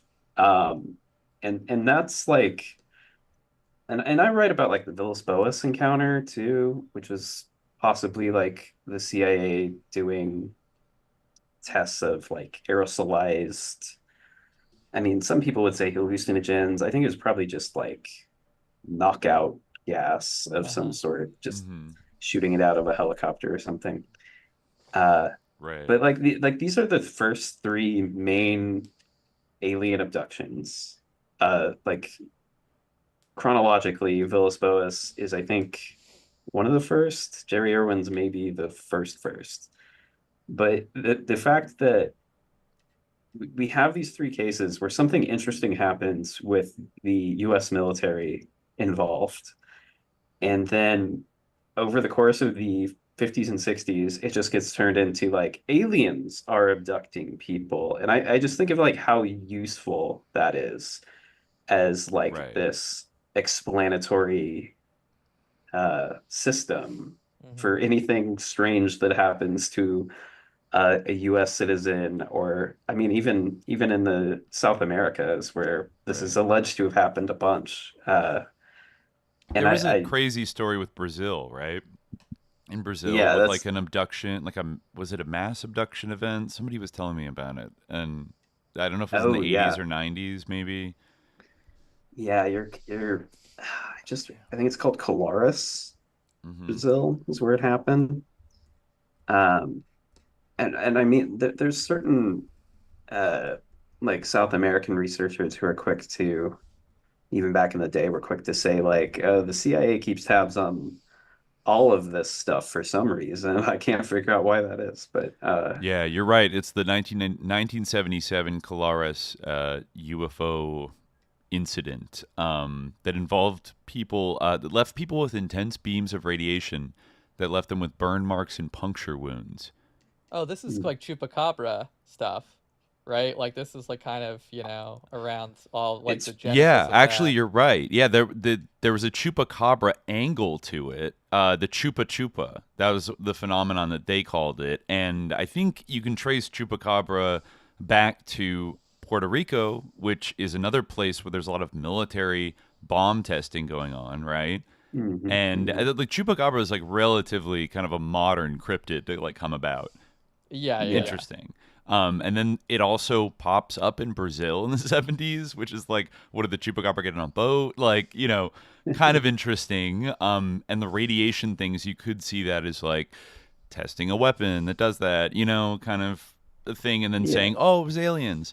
You could do a lot of shady shit by just saying, oh, it's aliens. I mean, I think this whole time we're talking about this, I'm also thinking about like the 80s satanic panic and like that kind of thing about child abuse and how like it, while not exactly the same thing, it kind of using like Satanists as a kind of a smokescreen, the way people use like UFOs, or sometimes involving kind of paranormal stuff. Like I saw Chuck Norris levitate, blah, blah, blah. Well, I don't know. Like, hypnotic suggestion is a real thing. Also, you could give a 3-year-old acid and then like, who knows what they're going to see. People could dress up in costumes. Like there are ways to sort of obfuscate and make it look ridiculous and obscure. Maybe it's like MK Ultra with 1,000 different masks on, like hiding behind. Right. It's kind of the same project. It kind of almost makes you think about like vampire myths, like in general. Yeah. Like on one hand, like you can kind of see like how that like obviously like people are afraid of dead bodies and stuff, and like all sorts of like anxieties like cluster around the phenomenon of death, and like ritual and things like that naturally attend death. But like and there becomes like kind of like an ideology around that. But also like it makes you think like I mean I don't know how much of like the like aristocratic dimension of vampires like it is a sort of a Victorian development or like a literary thing emerging from that time. I had to look more into it if that is coming out of something else. But it's in the way that like the chupacabra stuff, like originally they're like, oh, it must be some kind of like cult of like powerful Satanists or something, and they're like, no, it's a chupa or whatever, like that comes like a beam of light. It kind of makes you think like what were they doing, like or Dogman for that matter, like Dogman, who apparently is on Skinwalker Ranch and follows people's families back to Washington, like to stalk them in the night. Like, what's going on with Dogman? Is like a commando like cryptid that's been trained. Dogman's a little bit different because like that's a big gigantic like 7 foot tall Dogman, but like with a vampire it's kind of just like a guy who like looks a little weird and drinks blood. Like that's Peter Thiel. Yeah. Yeah, exactly. Yeah. That's all. It's kind of a low bar. Like you don't need to be like supernatural, lives forever, etc. Like it's just like a rich freak that like drinks blood, like or likes killing people, or like likes drinking blood, not for the adrenochrome, which is debunked, but just for the sicko thrill of it. I don't know. But I mean, you look at like Gilles de Rais, right? Like he's an example of an aristocrat that did all kinds of crazy. And who was it a Hungarian like countess who was Elizabeth Bathory? Yes, who was like bathed in the blood of her victims and shit, and like 2 of like R. James Woolsey's like ancestors who like brutally murdered, who were possessed by jinn and brutally murdered their family members. It happens. Well, you guys might be interested. I was talking to Mark Pilkington recently on the Getting Spooked podcast. Not a plug because I'm primarily a writer, but I do episodes every now and then to fill the void. But he was talking about how there were reports of like British loyalists faking satanic witchcraft. Cult stuff. I read about this. Blame the IRA. Yeah. They did this in the late 60s. Right. Yeah, this is a famous thing. Yeah. They tried to like leverage like Irish Catholic like fears of like satanic activity and would like slaughter like sheep and stuff, and try to like try to make it look like the IRA were like Satanists, to like freak out the Catholic population, like undermine support for them and stuff. It's It's very tricky business. I've kind of wanted to like go back to that in light of like there was that really interesting story like of like the, I don't want to say it was like the last Irish witch. It was definitely not the last Irish witch. That was like that was like a totally different thing. That was like that fairy murder. Maybe it was like the first Irish witch trial. We read it. It was a long time ago, but we read it like and it was a very, very interesting book. We read it about like an early Irish witch trial.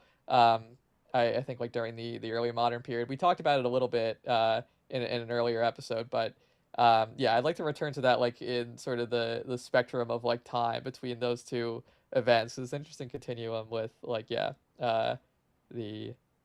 yeah, like there was a lot of stuff going on with that, and like how the sort of like the colonial dimension in the church and all these things, and the kind of like shift from in the sort of persecution of witchcraft from, again, you kind of see this thing where like the idea of like a black magician or like a necromancer, like this was someone who like was like a male, and like he was a ceremonial magician, and he was like rich, like usually rich and connected, and like was an elite, and then like that's the person who would mostly be doing magic, and then there's a shift that happens where like all of a sudden it's like women who are like playing with sticks, Yeah.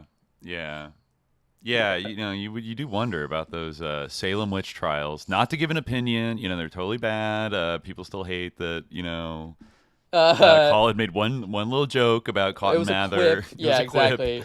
But it was really it was the like underlying it was a nuanced point about like Cotton Mather, which I think will hold up to any level of academic scrutiny. You're right. Like in terms of his relationship to the trials and his historical role. You're However, like obviously he was he did many things wrong. Something I'll just say is that one of the interesting points you guys brought up in your episode on the Salem witch trials was about Cotton Mather's opposition to the notion of spectral evidence. Right. Yes, That was a sea change in both scientific treatment of evidence and legal treatment of evidence.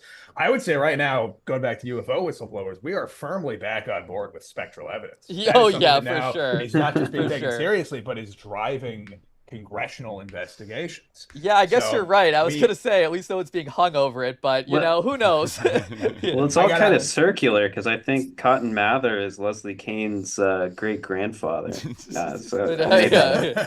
I gotta hop off, but yeah. Thank you for the song, guys. And all right. Congratulations on 5 years. And since Tanner is too pure of heart to do it, I'll do the plug for Getting Spooked. No. Everybody do it. subscribe to Getting yeah. Spooked. Tanner's work is groundbreaking, and there's only more to come. So please do subscribe to Substack and to the podcast.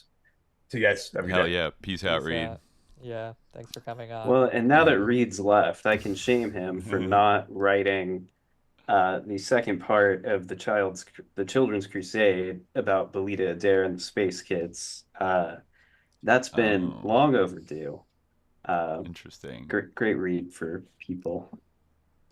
Just to correct myself, it is the book is about medieval Ireland. It's called The Templars, the Witch, and the Wild Irish by Maeve Bridget Callan. I remember this book was very fascinating, and I do kind of want to go back to it. We didn't really have time to like deal with it fully, but yeah, I recommend it. I also just had popping into my memory, I remember finding this a few years ago, but there was some kind of FBI COINTELPRO campaign. I want to say it was around like 1970, and it involved, because some documents relating to it got declassified, it involved like making up sort of like pseudo occult groups that would kind of like spook out and like freak out. I think it might have even been kind of like a way to imitate like the Manson family or something and make it appear that they're like these scary leftist groups. And I remember there was like a drawing that some FBI person had like made up of this group that didn't exist, that was like a sort of like an Egyptian like beetle, and it said like "Beware the cosmic beetle" or something like that. A scarab? I guess it was a scarab. Yeah, it was something like that. It was like a scarab. Which is the the hieroglyph for Khepr for those Interesting. who are, Interesting. Yeah, so I think the FBI kind of dabbled in that in their own way of like manipulating, like trying to almost like kick up intra-left paranoia or like conflicts by like throwing out these like mysterious, like there are these mysterious occultists on the left. It's like I mean I could easily see today that the Trump administration is going to find some like Satanists or something that are the Etsy witches or the Etsy witches for yeah. example. Yeah, that is a good example actually. I mean, he should have known. The Etsy witches have been doing this for years at this point, and it's powerful magic. So I don't know why people insist on poking the bear. They've tried to pray it away, but he showed weakness by talking about how in New Mexico he was cursed by a trio of witches who gave him COVID, I guess. So he shouldn't have like he basically exposed that he was vulnerable to witchcraft. And yeah. That's crazy. Jezebel swooped in. Zap, you're pregnant. That's witchcraft. Yeah. Damn. But I think I guess what I would just kind of bouncing off everything we've talked about. I think it is like important how like superstition can be like utilized by people. Especially I think it's very clear to me because I'm in ufology a lot, and I see just like the skeptics side is always just like straight debunking. Like, this isn't real. None of this is true. These people are crazy. But I think there's just like this really kind of like ignored possibility that these kinds of things are useful to people. It's not just like belief in it. It's like the networks it creates, like the subcultures, like yes.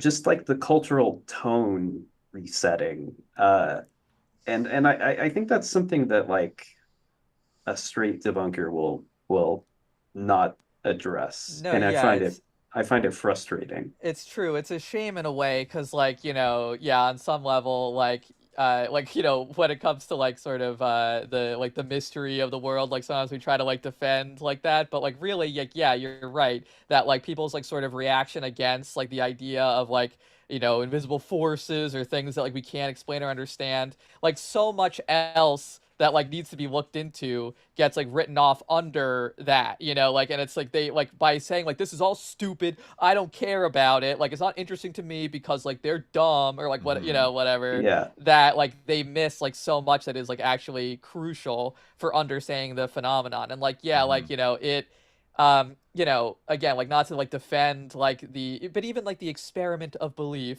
like that is valuable to look at it with the eyes of a believer is like a valuable thing to do. But I think that people like often will not do that, and like they'll just like think like, oh well, how could this be, I don't know, like, or have like a very like sort of limited like functionalist view of it, where like but in a way so, they I get definitely trapped by agree. the scientific paradigm too, in just because they can only like debunk it on like scientific terms generally, and they kind of like disregard everything else, when the everything else might be like the reason this phenomenon exists one way or another, right?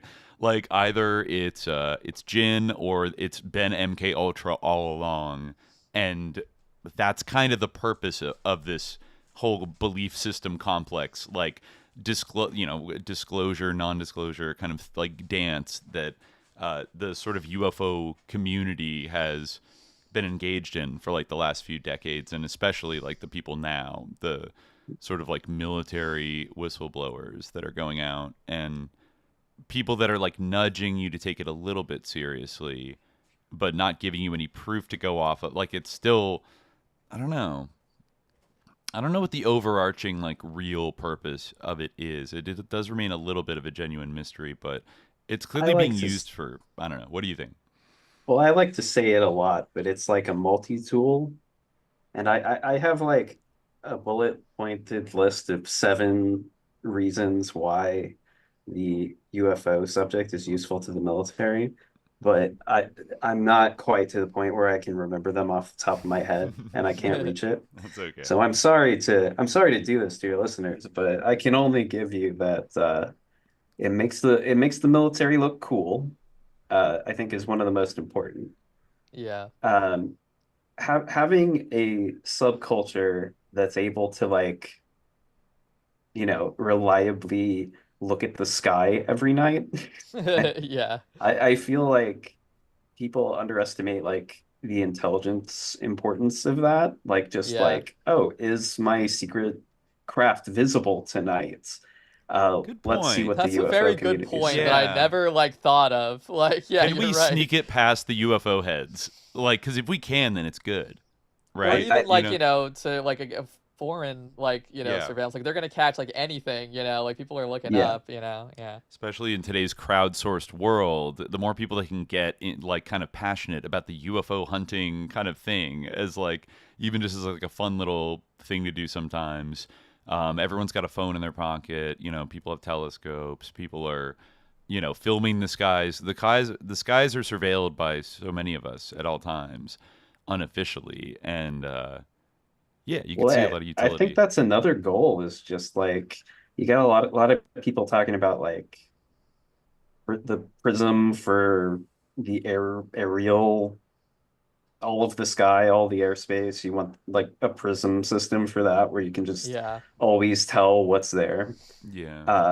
And that's like one of the main like driving military scientific goals of a lot of the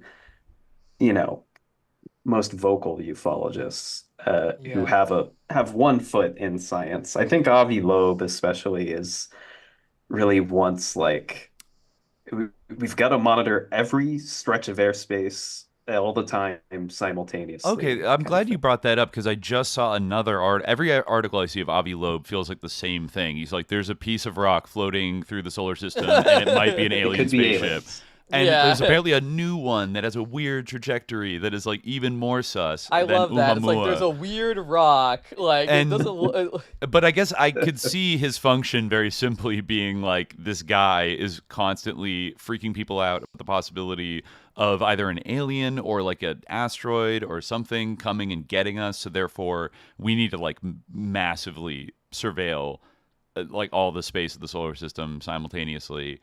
And blah, blah, blah. I mean, what do you make of this latest thing that he's like saying about the sus rock? With Loeb, it's hard to tell if it's money, but I think he saw a way to get a reliable paycheck by just doing the disclosure dance every few months. Like this time, it might be aliens kind of thing. But I was talking about this with some of my friends recently.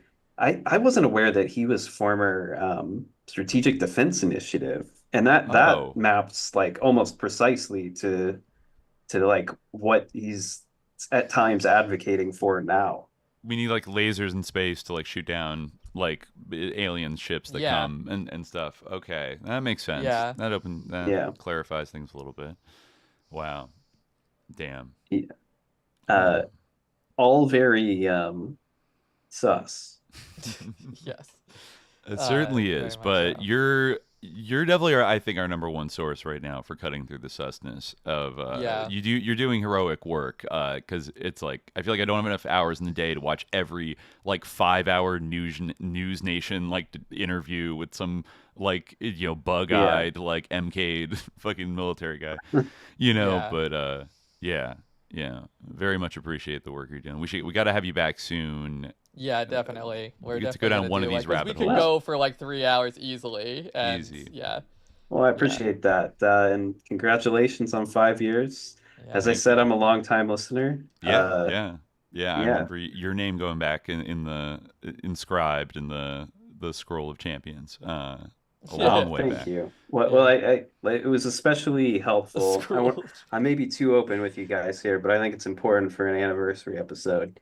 You helped me through some of the roughest times of my life delivery driving. Oh man. And I mean, like, I really appreciate hearing that. Yeah, like, that makes like, me it's very good to like connect with like the benefit that this has to people like on the other end, because sometimes because I sort of fell in love with listening to like whatever conspiracy podcasts were out there when I was an Uber and like a DoorDash driver, like in the several years before we started SJ. And the one like side benefit that could keep me sane doing that job was like listening to hours of like some some shit. But it's like you're at least learning. You're getting people give you shit for the 6-hour episodes, but like I know who the road never stops. You guys can go on as long as you want. Right. You can just pause it and come back later. But no, we don't make no shade to anybody who has one, but we don't make podcasts like tailored to people that have 45-minute commutes. We like it for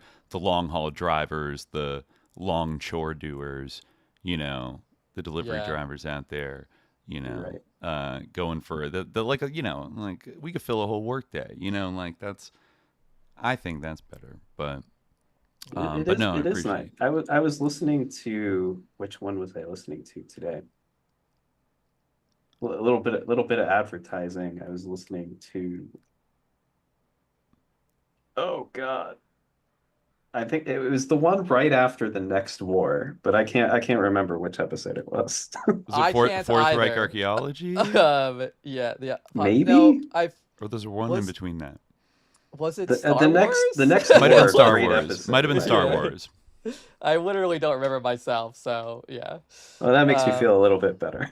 That I can't remember what I listened to during the day today. Yeah. Now that we're back to our accelerated episode release schedule that we've devised, we're really going to try to go back to like 2 times a week, which is what we kicked in shortly after starting. We're riding the tiger, so you do it and then like on to the next one, and it's kind of a surreal feeling, but it's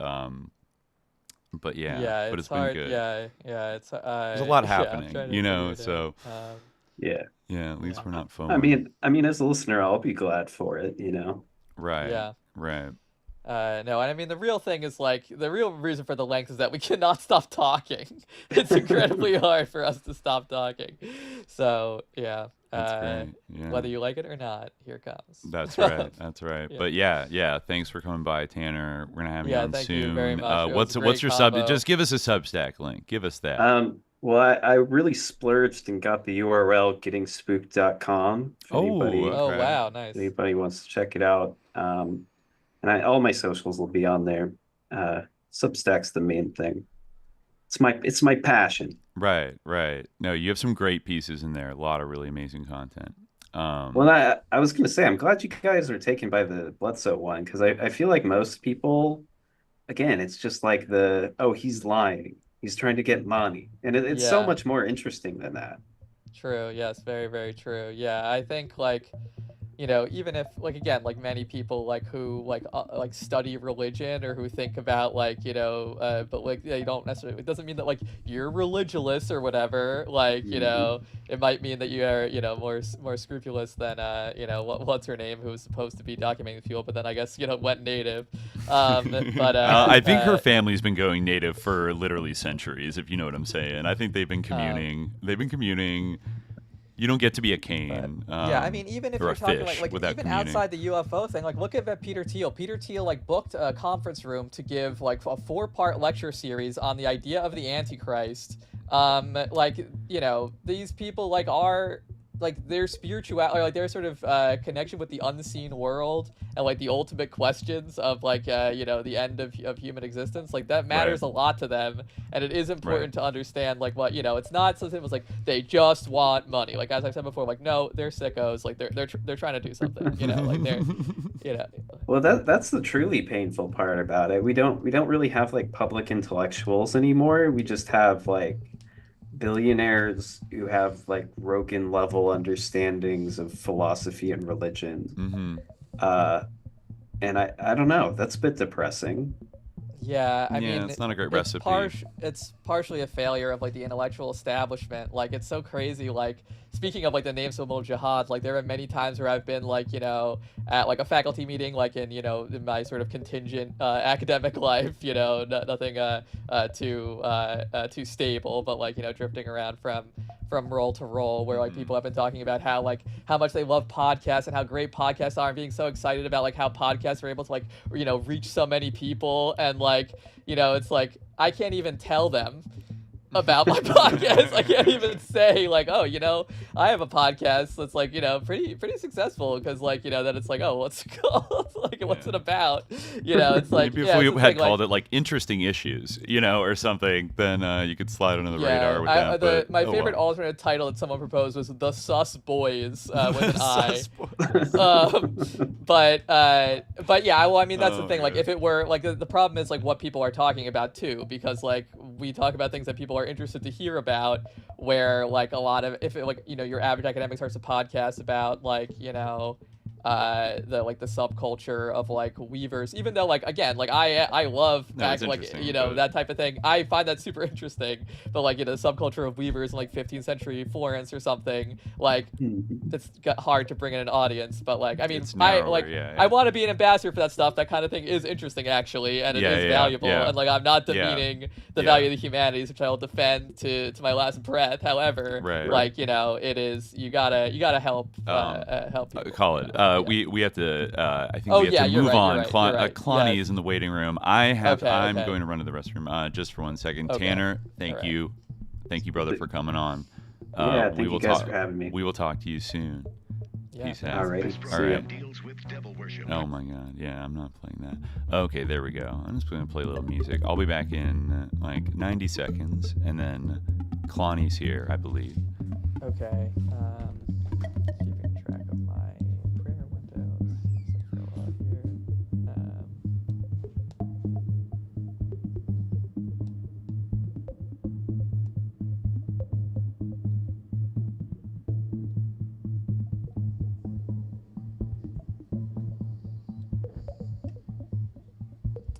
He said 90 seconds. Do I believe that? Yeah, Khalid question, minute and a half allegedly, but the question is, do I do I go pray now or do I wait to pray during that conversation? I guess like Khalid gamer report. Yeah, I mean like that, like doing a couple of those streams of Civ really did make me like appreciate like that is some people's job, where they like like they wake up and they're like, time to like get on the game, like, and it's crazy, like, because it really changes the game into like it changes, it's just the game stops being a game in a way. I don't know if like I could like wake up and like plug away at the video game like every day, it'd be very weird. I feel like it'd be a very weird experience. It like totally transforms like its nature as leisure into something totally different. Like it's I don't know. I also feel like I'm not like for many reasons, like I'm glad that our podcast is about reading books and like not, or our content creation career is about reading books and not about playing games. I mean, I feel like if I like, since I do play those games for hours occasionally, like I don't mind streaming them, but like I couldn't do it every day. All right. Let us see. We are back, and we're going to bring on, from the ParaPower Mapping podcast, Mr. Clonny Pin Gosh. All right. Let's see if we got our boy here. Clonny, are you there?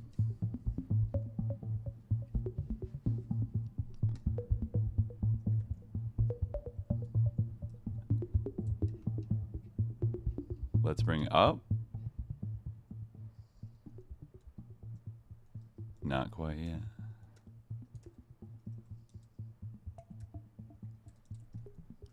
The short answer to the Quran question is NJ Dotwood's translation, but I'll give a longer answer later if I have time. Oh, okay, we got him in here. All right. Yeah. The sus boys are in the house. Clonny's in the chat, but we do not hear him yet. Oh, connecting to audio. Oh, okay. Check. Hello? Hello. Yeah, I can hear you. Clonny Gosh. Hey, how's it going? Hey, what's up? How you doing? I'm good. I'm glad to be here. We were very excited to have you. Yeah, how are the both of you hanging in there? I don't know how you guys do these kinds of marathon sessions. This is going to be what, 6 hours, going on 6 hours? 7, I think, close to 7. Given that we started a little earlier because we got Fergal from Kingless Generation to call in from like before dawn in Japan. And so we've been going since noon my time. Now we're 3 hours in, not quite halfway there, but I'm going strong, very caffeinated. you know. Yeah, I feel that. I have jitters for sure. I've been awake since 4 a.m. and I'm a little Wow. I've got a I little think bit of this like vascular throb panic going because right before this, two of my cats decided to have a like war of attrition and territorial games over my doorway. Oh my God. And yeah, and so now we've pursued a two-room solution, but one of them's he's planted his ass right behind the mic. So, you know, if he's if he's being a problem, if he's making noise, just you know, send me a DM or something. I mean, this isn't the first time we've had like pet noises on SJ, but it is interesting. Yeah, we truly have a 4 a.m. club developing here. Yeah, you know. Yeah, and cats, you know, cats have magical, I guess, you know, very favored in Islam. And they are, yes. Yeah, so hopefully, you know, inshallah, they won't sit on the keyboard. Yeah, they're probably listening very attentively, waiting to hear what we'll be having to say about jihad. Yeah, for sure. Yeah, they're intelligent creatures, and yeah, so we'll hope that they'll play ball, and yeah. Well, hopefully, I think I'm excited to talk to you really about, well, so many things. Clonny, you've been a fearsome poster at a level that I have to tip my hat to. In terms of getting you know, up to the minute like analysis of all the sussest shit that is happening every single day. You are a man on the beat. But if I thought about, you know, of all the things we could talk about, I think I told you, I thought that maybe going down a little like Pynchon rabbit hole and maybe a little cinema detour might be fun, given some of the comments I've seen about some of the hottest new movies that have hit the market, you know, in the last couple months, namely Ari Aster's Eddington and P.T. Anderson's One Battle After Another, and I guess tangentially Thomas Pynchon's Vineland, and also Thomas Pynchon's upcoming novel, which is coming out in 5 days, Shadow Ticket. So, very true. Yeah, I know you have thoughts on all these things, but I mean, the Shadow Ticket thoughts are far too preemptive. That feels a little bit like a minefield, but you're right to point out that there are some continuities there too. And it's interesting to think about like the discourse that's already kind of happening regarding Shadow Ticket, where you have a lot of like critics who have been, I think, generally of the more like liberal variety, who have been saying that it like falls short of this moment, right? Right. Like, or the New Yorker had an infamous review, right? Yeah, definitely. So, but I haven't like, yeah, I'm definitely in a Pynchon mode of this minute. In fact, like today, much of my prep today was spent. Let's see, where am I?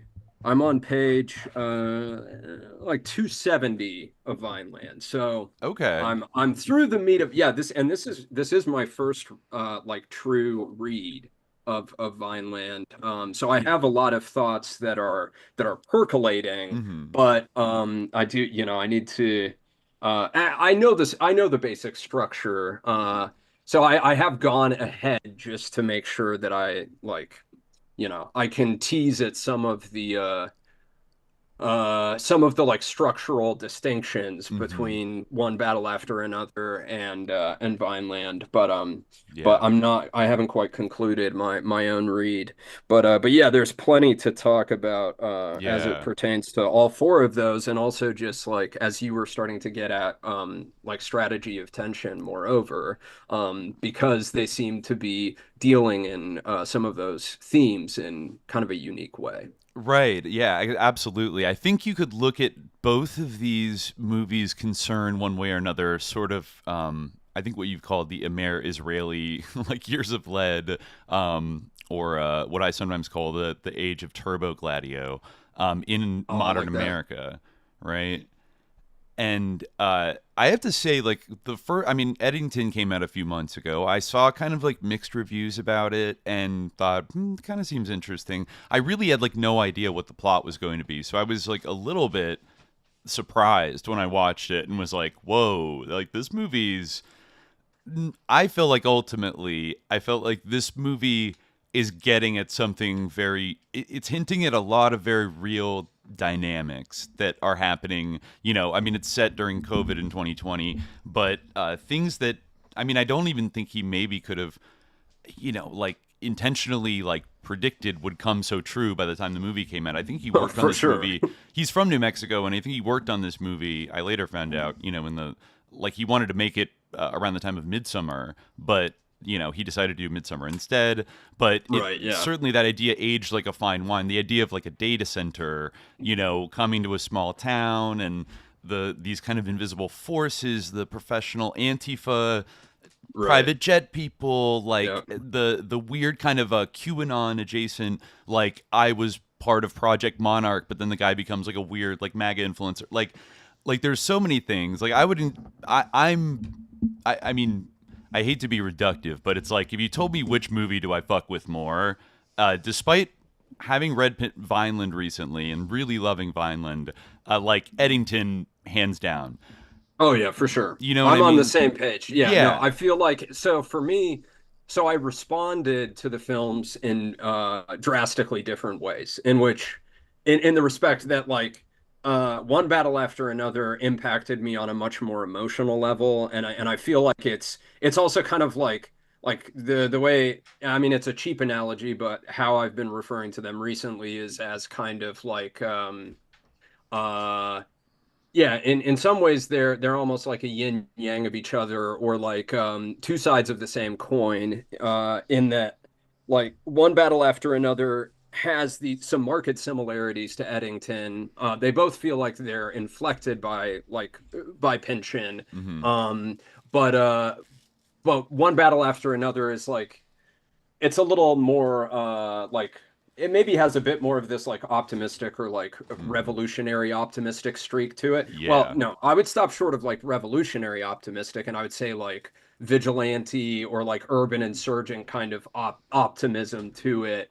But whereas like Eddington is the much more doomer pilled and like cerebral film. But I also think it has a little bit more of a, I think it has more foresight. I think the way in which it operates on like a subtextual level is more like quintessentially Pynchon than then, even though like OBAA is the more clearly inspired by Pynchon flick. And then I also think that the way that Astor handles technology is more Pynchonian. And I think that that's really, and in his own comments show this, that's like the crux of the movie, even though it's a lot of that action. It's either like what we're seeing is entirely mediated through social media, which is another thing that I love about Eddington, is the fact that it's like one of the few films where you don't fucking hate seeing phones on screen. It portrays the experience of, like, I remember the kind of when the teenager is scrolling, like when the George Floyd thing first hits,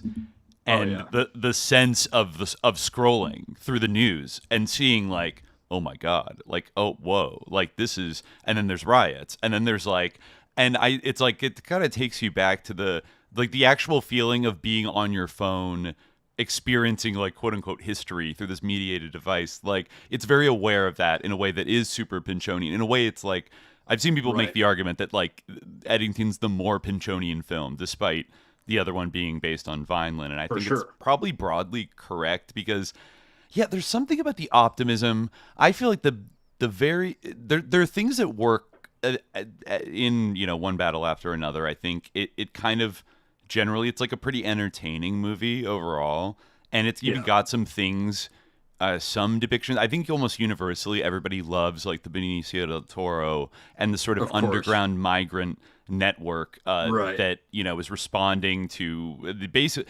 these like fascist ICE raid kind of things. And the portrayal of those people. But I think, like, its portrayal in the beginning and then like the postscript at the end are kind of like, oh my god, like they're just kind of like the most lib shit. Like actually the beginning is weird. Like the sure. scrambling of radical left kind of tendencies that is shown in the first like 20-30 minutes, and like its portrayal of black revolutionaries. I'm seeing more and more like people come out and write reviews being like, this movie was fucking sick. Like fuck PTA. Like this is like a weird race play movie. And honestly, yeah. Like, did you see? I'm sorry to interject momentarily, but I just have to throw in one thing into the mix here. Did you see? It's Dr. Umar, right? Did you see his? Did you see his review of? I did. I'm curious though. Yeah, no. I am curious. It's so interesting. Yeah, you should pull it up if you can like get it on screen or something, because it's so fascinating. You can't. He simultaneously. For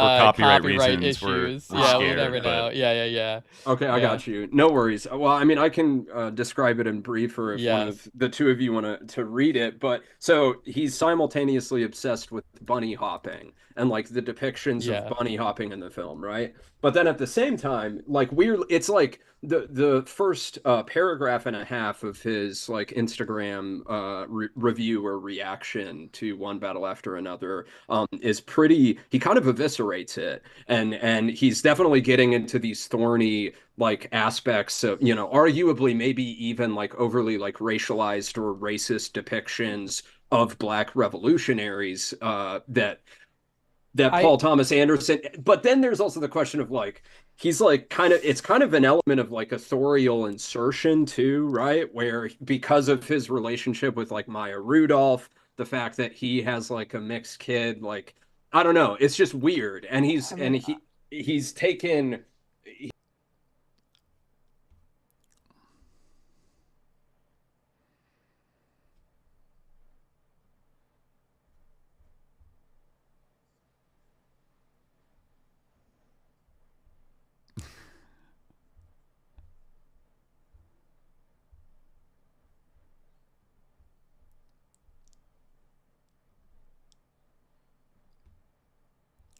Vineland. It was a very like minor element.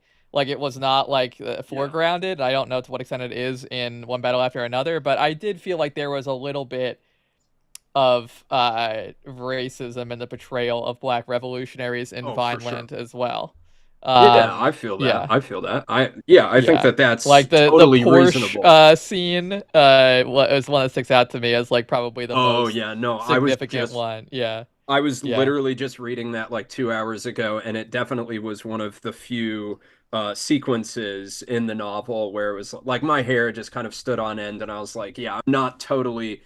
It feels like he's dealing in caricatures here, and also, and I found it problematic as far as because he's riffing on like the Columbia occupations there, clearly, right? Like. And even the acronym that he uses for the black revolutionaries that come to Traverso County, which I think is supposed to be, you know, it's clearly like a tip of the hat or a nod to Trastero. Mm-hmm. So he's like, you know, calling back to the Crying of Lot 49, and then the College of the Surf is where that the what's the name of it again? The People's Republic of Rock and Roll, right? Where everyone smokes weed one day and immediately goes crazy, but it's like at a school that like focuses on criminal justice and has like a Nixon statue and stuff, and then everyone freaks out. Yeah. I mean, I loved that section because I feel like he's doing a really accurate portrayal of the kind of concerted like COINTELPRO, MH Chaos, you know, drugs as weapons against us, kind of like counterinsurgent strategies of psychoactive control that really were implemented in this like widespread way against the quote unquote new left. Right. But I agree with you completely, Khalid, that like that that section was like one of the few moments in the book where I was discomfited for sure. Yeah, it was a little bit of a weird part, but yeah, I'm not really speaking from a place of knowledge of the film One Battle After Another because I have not seen it. So, I did find sorry for everybody, the chat froze up for some reason because I did screen share. I attempted to screen share it. and it did something weird, but we're fine. I did find the Dr. Umar Johnson Instagram post review where he says, I may have to do a movie review on this one, a must-watch for revolutionaries and bunny hoppers alike. The fact that this movie released on the same day as Queen Mother Assata Shakur's passing has me thinking that this may have been an attempt to desecrate her image in the eyes of revolutionaries with false narratives of irresponsible motherhood, promiscuous bunny hopping, and snitching to the feds. My sister Teyana Taylor did a great job and should have been in the movie more. Way too much bunny hopping going on. Almost had me ready to walk out of the theater. I said to myself, if she kisses one of those Neanderthals one more time, I'm leaving. He's got some points, though. No, I mean, it's like she is genuine points. Yeah, like it's interesting. It's just it's really interesting. That opening section. I don't know about you, Dimitri. I saw it with my parents, though thankfully my mother was not in the theater at that time. Okay. But also just like the hypersexualized element. I mean, like if I was on my own, I'd be completely fine. But I could just, it was like I could feel my father tensing up next to me, like watching all of that, which was kind of like made it doubly, I don't know, kind of like I guess just made me like additionally uncomfortable. Yeah. It's right at the gate. Like it's like boners and like sex and like race play, like right in like the opening fucking scene. And then, you know, like it ends up kind of, I don't know, like it like on the one hand, a criticism that some people made of like Vineland to begin with, that it's like all the characters are like white, you know, so it's about like, it has all these like 60s radicals for the most part. Like almost every character is white and everyone's like a 60s radical, blah, blah, blah. So like there's no element per se of like addressing racism like the heart of the Vineland story. But then because of the kind of like, I don't know, the mishmash he does of like SLA, Black Liberation Army, Weather Underground, like, you know, anti-ICE protester, BLM, like just throws it all in a big bag. Totally amorphous. Yeah. Like, no, you know, ideologically incoherent. It all just feels kind of like shallow signifiers, you know, like we don't even really have any clear sense of like what the French 75 cell even really believes beyond that they're, you know, taking a like ICE border camp hostage at the very beginning and like springing a bunch of migrants. So clearly they're like opposed to like the militarization of like you know, the border border control. Yeah, but like beyond that, and then like clearly they're against like, because they're led by Tiana Taylor's character and Jungle Pussy too, right? And the guy, so there's, like, the one guy who is kind of like a field marshal, has like a field marshal Sin-Q vibe. The guy who played Avon Barksdale on The Wire.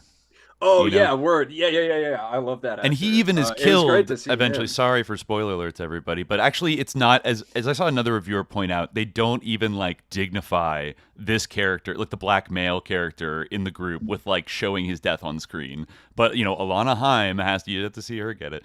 You know, it's not really a spoiler. But he even like goes down in almost an exact replica of like what happened to the SLA in LA in like, I think, I figure it was 1975 when they got into an armed standoff at a house and then eventually like shot like incendiary devices into the house and burned everyone alive in it, right?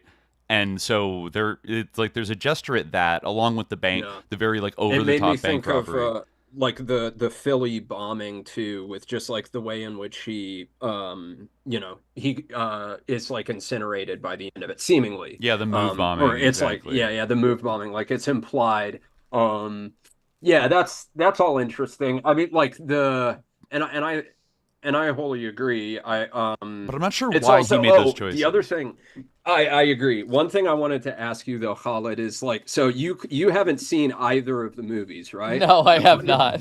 So I'm wondering, was this just like because of a lack of time, or was this a principled choice that you made? Because there are arguments for like not seeing them on like a boycott front, which is like I think both of them could be I don't know. That's a whole other aspect, like cultural production, and there's like a material critique regarding the money behind the films and the people who have produced them that could be made. But yeah, I was just curious, it's it's honestly like purely financial. Like it's just movie tickets, like going to see a movie in theaters like costs a lot, and if like I'm gonna go, like I kind of like if I'm interested in the movie, like I want to, like often they're like shot for Dolby or whatever these days. So it's like I want to see it like in its full form, if I'm gonna spend money for it. So yeah. If you got that, then it's pretty expensive. And like I chose to see like Weapons, as my movie. My least favorite of all the movies that have come out like this summer that people talk about. Like the one that I don't even want to do an episode about it because I feel like it sucks. And it's like, I wouldn't want to do an episode about Weapons either. I mean, I thought that it was a fine movie, but I don't know if it's better or worse. The witch thing. I felt it had too many jump scares. It was like too reliant on I mean, it's a certain type of film. It's not really like it's more of like a popcorn movie, I guess. And but I did think that it was worse than his earlier movie Barbarian. I actually thought that was more interesting and like better in all the ways that like people like appreciated Weapons. I felt like Barbarian actually was more interesting, and but anyway, I digress. I think it was like it was definitely a disappointing movie because like I kind of, and this continually happens to me where I buy into the hype where people are like, you'll never expect this movie coming. I was texting Dimitri like immediately afterwards, like saying like I think that maybe I just like know too much about witchcraft to be like surprised by that movie at all. But maybe I'm just like too immersed in witchcraft all the time.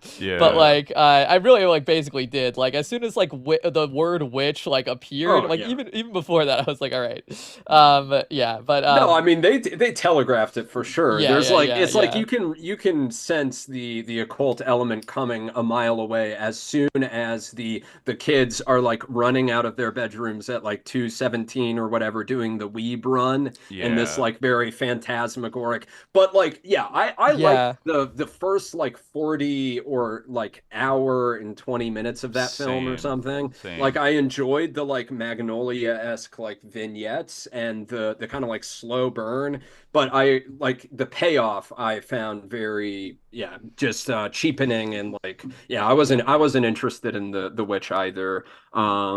Personally, I thought it was more interesting, but I often feel that way just on a like those are my own like narrative impulses. I don't like it tidy and I'm the opposite. I like that it was like, I like the kind of like fairy tale element of it. Like that's what I almost appreciate the most. But that's like a certain type of movie, that's like dealing with like archetypes, and it's almost like what is interesting about it is not like the sort of like message or like like there's no like real interesting like message or political dimension to it. I think that was like a huge red herring. Anyone who's going to that movie thinking there's going to be a sophisticated political message to it. Like what is like if there anything interesting the floating assault rifle is like the only political. Well, but I think that's symbol. Not like. But I think like that is like the essence of like the red herring, where it's like, oh, this is like about like mass shootings, like obviously in some like respect, but like only on like a again like on a very like surface level, and like it's not even like it's not even at a deep enough level to like say that it's like allegorical in any way. It's just almost like such a. But if there were anything interesting to be said about Weapons, it would be said about like the narrative, like the narrative level, and like in terms of like the like the narratology of it, and like the it's like how what it has to say about like the idea of witchcraft or anything like that, or the like the representation of the occult like in American popular culture or that type of thing, which is like very different, I think, from the conversation that seems to be had about Eddington and One Battle After Another. But I think another part of it was like again, like if I most of it was like, oh, I saw this movie and it's like, do I really want to, like, I mean, if I had really felt like I gotta go see this, and Dimitri like recommended it very highly, but part of what like made me think like I can wait like was I got a little bit negatively polarized against Eddington, because I remember like when it came out there were a lot of like rose emoji type people like making their names like Eddington DSA, like being like, oh, like Eddington, like, you know, and I'm like, like, is this gonna be like some kind of like, I got like you. Bernie I didn't see Bernie that. tier movie, you know? I didn't and, see too much of that. Like, to be honest, like not enough. I saw some dueling, like people grappling over like who gets to even claim this movie, because it's like not. Yeah. It has a little bit of like, is he making fun of like right-wing people? Is he actually being problematic and saying that like COVID rules were stupid and like, or is he making fun of the BLM teenagers? And like, for sure, that was the big sticking point for so many people. I think you're right. Yeah. And it's like the movie is kind of not about that centrally. Like it's, you know, I feel like it's like kind of to miss the point of like what he's going for there, where, you know, like I think if you look back in 2020, yeah, it's like everyone was like living more on their phones than ever, and things, even in a small town, things were kind of like shut down and everyone's isolated. And then these like spectacles have a way of like activating people, but then that's just all the surface level of something of like vaster economic forces and, you know, definitely even deep political forces that are at play. And the ending is like this well-earned like culmination of like, no, you know, like it's one of those like no endings where you're just like the final shots are just like, oh my god, like, and it's not like a happy like, yeah, and then they like won, you know. And I feel like One Battle After Another, like for all of its like tours into radicalism, ends up in that same like, then we like killed the bad guy, and actually the bad guys like killed themselves. And then, like, you just go off to that next protest, hit American Girl, start playing American Girl. And Christmas adventurers infighting. Which at first I thought I was a little bit in. That was like an original addition to the movie that I loved I liked part. it. I think that was like one of the most Pinchonian like new additions appended to this you know, kind of like reduced version of like more reductive version of Vineland. Brock Bond. No, it's a major departure. Like one of my beefs or issues with One Battle After Another would be with the character of Stephen Lockjaw and how it feels like he's made, you know, he's creating a bit of an amalgam from like it feels like a departure from Brock Bond in certain like key ways. And maybe partly because, I mean, I know that like it's mentioned in passing that like Brock Bond enlists, right? But initially, if I remember correctly, I think he's like a DA or he's a DOJ guy. He's a DOJ like prosecutor type guy. Prosecutor he's working for the DOJ. There's some kind of DOJ task force, and I mean they keep some of that. But yeah, there isn't. I don't know. He's kind of changed the relationship with Frenesi and the character based on Frenesi. Perfidia. Perfidia. Thank you. I was looking for that. He's changed a bit of that dynamic too. He's saved like the fetishizing of like fascism and, you know, the like regalia and trappings of like the military man, the soldier boy, like cut the you know, the soundtracking comes in with Soldier Boy, and then we've got a very like suggestive scene there when they're first like coupling for the first time. And like some of that is true to Vineland, but I think like a couple of the things that I feel like One Battle After Another did not do Vineland justice by is one, the degree to which Perfidia / Frenesi is being run as like a honeypot. And also like this is one of the ways in which Eddington is a little more akin to Vineland, especially since it's just, you know, like so freshly in my mind. There is so much more kind of like covert sex trafficking sort of stuff that's happening that feels like it's only handled in like a dialogue or scriptural fashion in Eddington, really, right? Like we don't see any of that, but it's like alluded to with the whole Austin Butler shows up and he's like, I was held in a government. He basically is like, I'm a monarch slave who like escaped. Like we were hunted for sport, you know. Yes, there's like they talk about there are like allusions to Bohemian Grove, like Paul Benassi like having to like shoot watch somebody get watching Hunter Thompson shoot somebody at Bohemian Grove. Yeah. Yeah, and Dutroux too, where the two of the cult members that come with them and are in the background, he alludes to how they're about to go to Belgium for like some kind of deposition related to the court, like the abuse that they suffered there. So I kind of missed that. All interesting. Yeah. It's like it's mentioned in just a split second. In passing, but yeah. So that whole scene. And then clearly there's like with the character his wife, I'm grasping for her name in a second, Stone? but Sheriff Cross, Emma Stone's character, I just can't remember her name, but Emma Stone's character, there's having an affair with the mayor, and then him like making her get sorry, spoiler alerts again, like making her get an abortion when she was like 16 or something like that, and then like everyone covered it up. Like, which possibly I mean, you're not sure if he's making it up or not. It's left open-ended. Yeah, right. It's left open-ended because she denies it too. Right.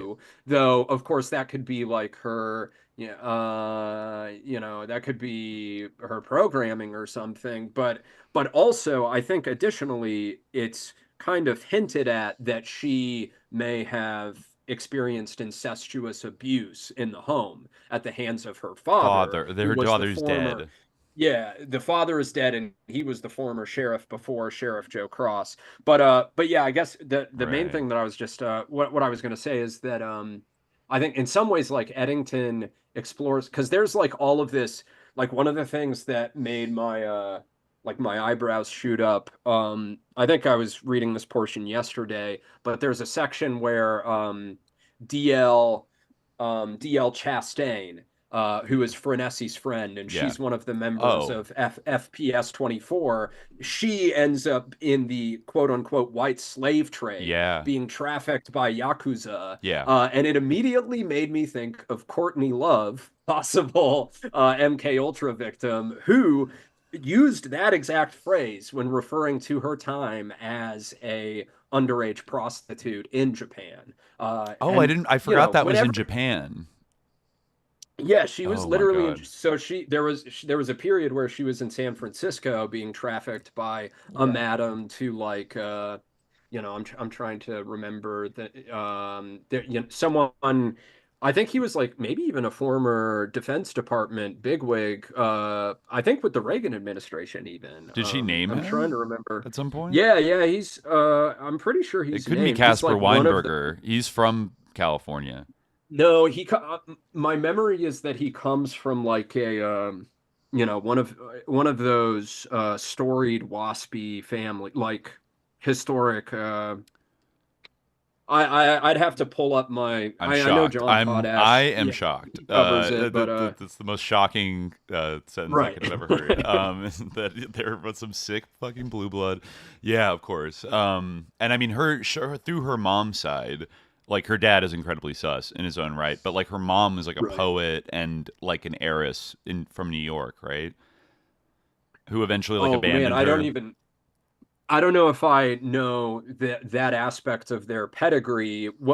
Some of the stuff that I recall as far as her childhood. So like clearly they were in the orbit of the Grateful Dead because her dad managed them for a time. But then I think her mom was like quite sus too, because there was I think after they divorced, she retained custody of Courtney Love, and Courtney Love talks about memories of like, at one point, I think she like goes on a trip with her child psychologist because she has all of these memories of actually, like, I think even maybe, MK Ultra-esque like drug experiment kinds of ones. And at one point she is in the company, the custody.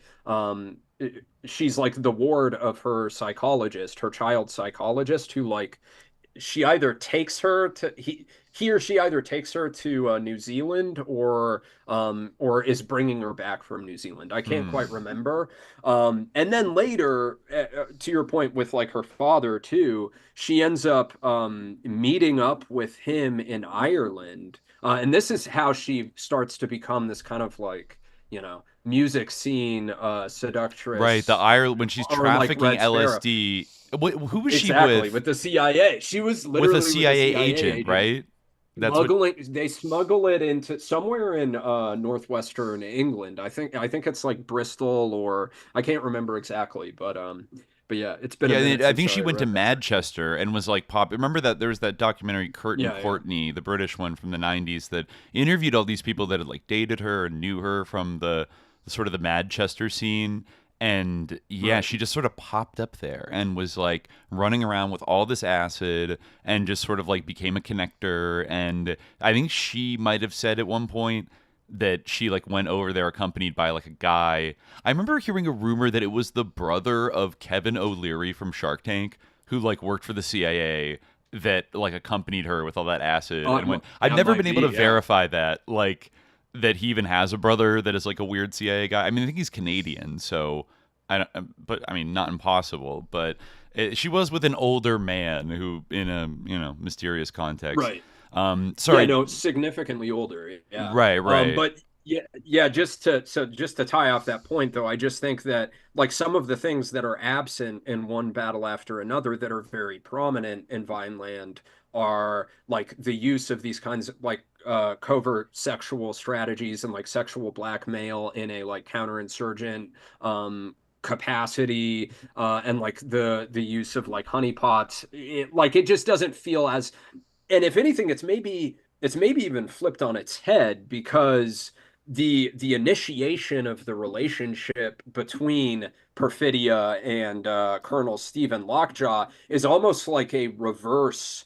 Like it's almost like she's intentionally trying to get with him for the sake of like getting compromise on him, right? Like using it for like political purposes, right. And then it's like once they get busted in that Weather Underground, when she gets caught by the SLA bank in the robbery, bathroom, yeah, exactly. Oh, the bathroom thing, the bathroom, Once that happens, it's like the power dynamics are, they switch. Right.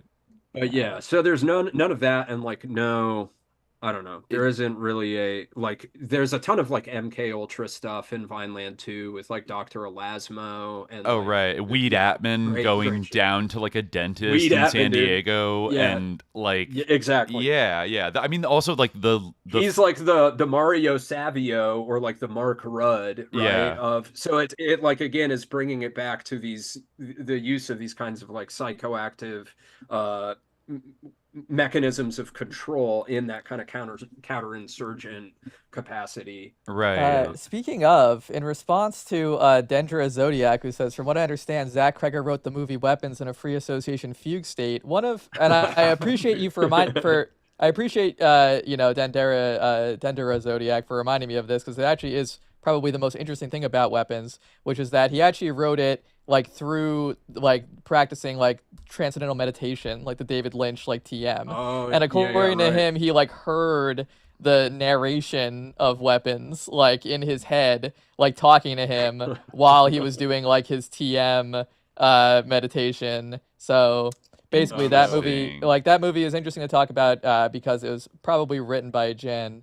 So that's, if you want to know what type of movie a Jin would write, there you go. You could say that, yeah. Or dental implants. Dental. I mean, PTA, like, he already did a Pynchon book straight up, and I have to say, not everybody loves it. It definitely is missing some parts that would be, like, cool if they were in there, like the ARPANET shit and everything. But, like, I thought actually overall, like, a pretty serviceable, like, Pynchon adaptation that, like, gives you a general sense of the vibes and, like, the weird, the things that are all touched on in the book, and like fun little detective mystery, etc.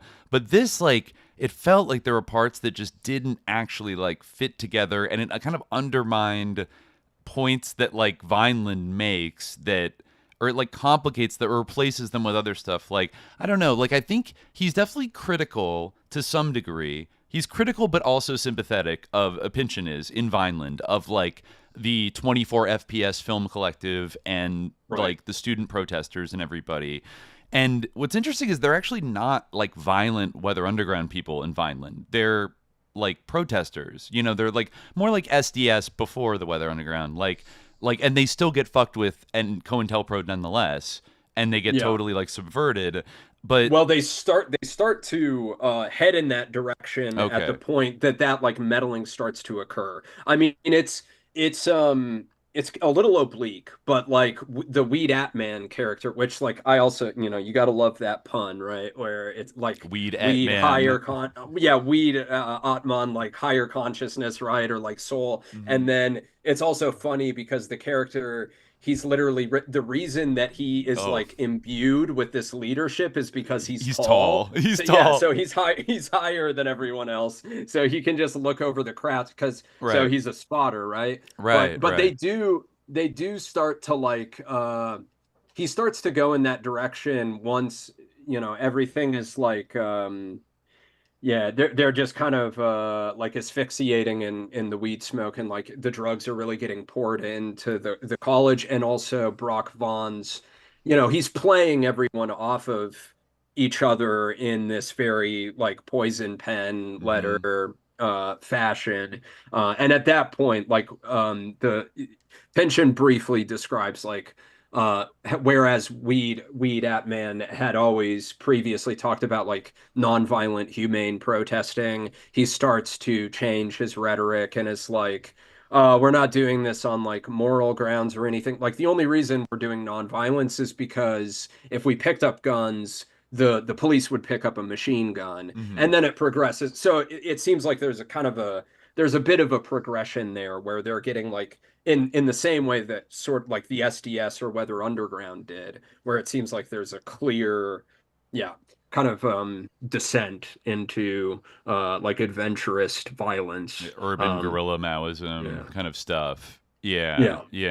And I don't know. It's like I felt like his critiques came through in the book very clearly, but then in like the first act of like the PTA movie, it's like not clear, like, is he subtly critiquing them by portraying them this way, or is he like just thinks this is hecking epic gritty like revolution, and like he's portraying it in this like cool, but like it's not realistic at all, and like is actually, you know, based on the groups he's like sort of, you know, like basing the French 75 off after, these groups all kind of like flamed out in like disastrous ways and like weren't really successful. But he seems to like love these rugged little whippersnappers going out there and like, you know, blowing up a random office and then like doing bank robberies. Like he kind of is tickled by it, and he thinks it's like charming and cute, and they're kind of like good guy. But then it does seem to be like by the way he's portraying it that they're also like kind of dumb as fuck and like super adventurous, ultra left, like not disciplined, you know, not professional. And the fact that like replace most of the group with like black people and then like be like, look how sex crazed and like irresponsible they are, and like they have one white guy who's like an expert at demolitions, and then all these like, just like podcasters that help them like crazy. And like objectify them like crazy too. And like literally it makes me think of the scene where Stephen Lockjaw is, you know, he's got his binoculars out, and it's like the camera lens becomes the binoculars, and you're literally just like he's just ogling Perfidia, you know, like the camera's just like running her up and down, and it's like I think there is like an element of, so it's clearly being like that history is being commodified and in like a clear way, I think. And I think that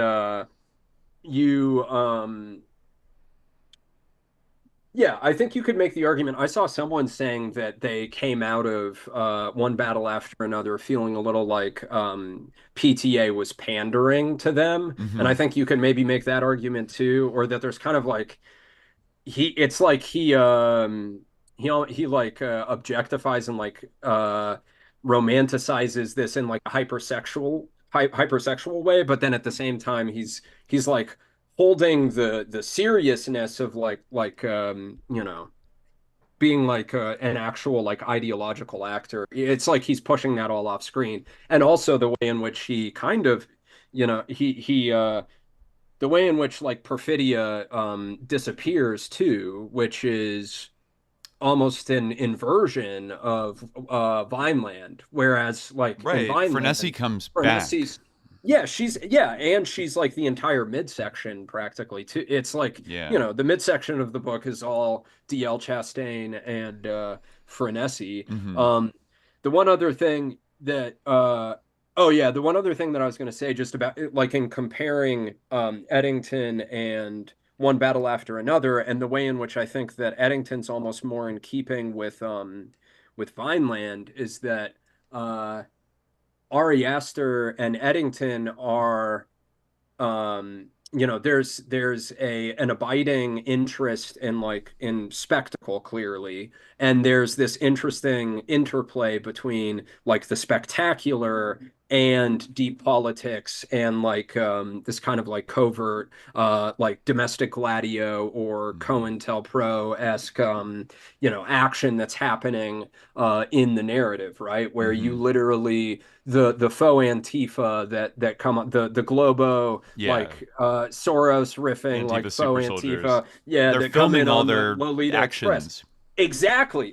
That's my point, and that's like that is.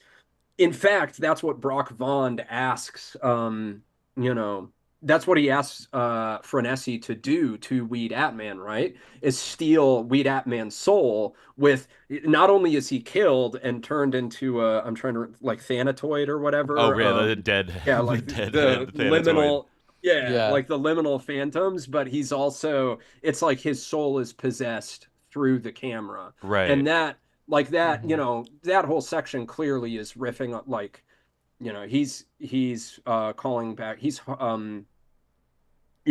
conjuring, Dealey Plaza, like even the name of there's a square there at the College of the Surf. I'm trying to remember. It's the name of some surfer, but it's like Dewey something Plaza, and Dewey. Pretty so size.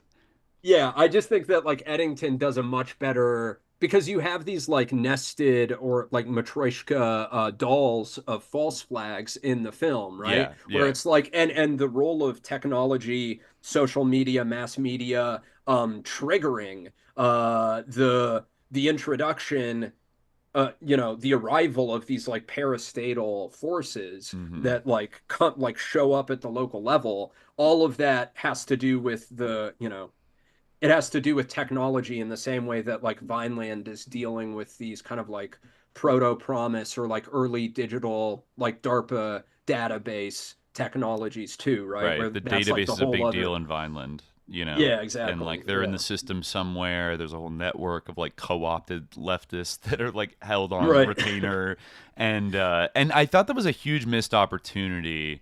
Maybe my last critique of One Battle is that like if compared to the 24 FPS collective in Vineland, which is primarily, maybe at the end they kind of switch up, but primarily it's about like the belief of like filming the revolution and filming protests and stuff and getting and cutting these videos together, because getting that out there is going to like change people's consciousness and whatever. Like their weapon, as they conceive it, is like the camera. But then he kind of muses on it throughout the book of like, well, like people throwing their lives away for shadows, which is all that film is really, right? It's just shadows imprinted on chemical, whatever.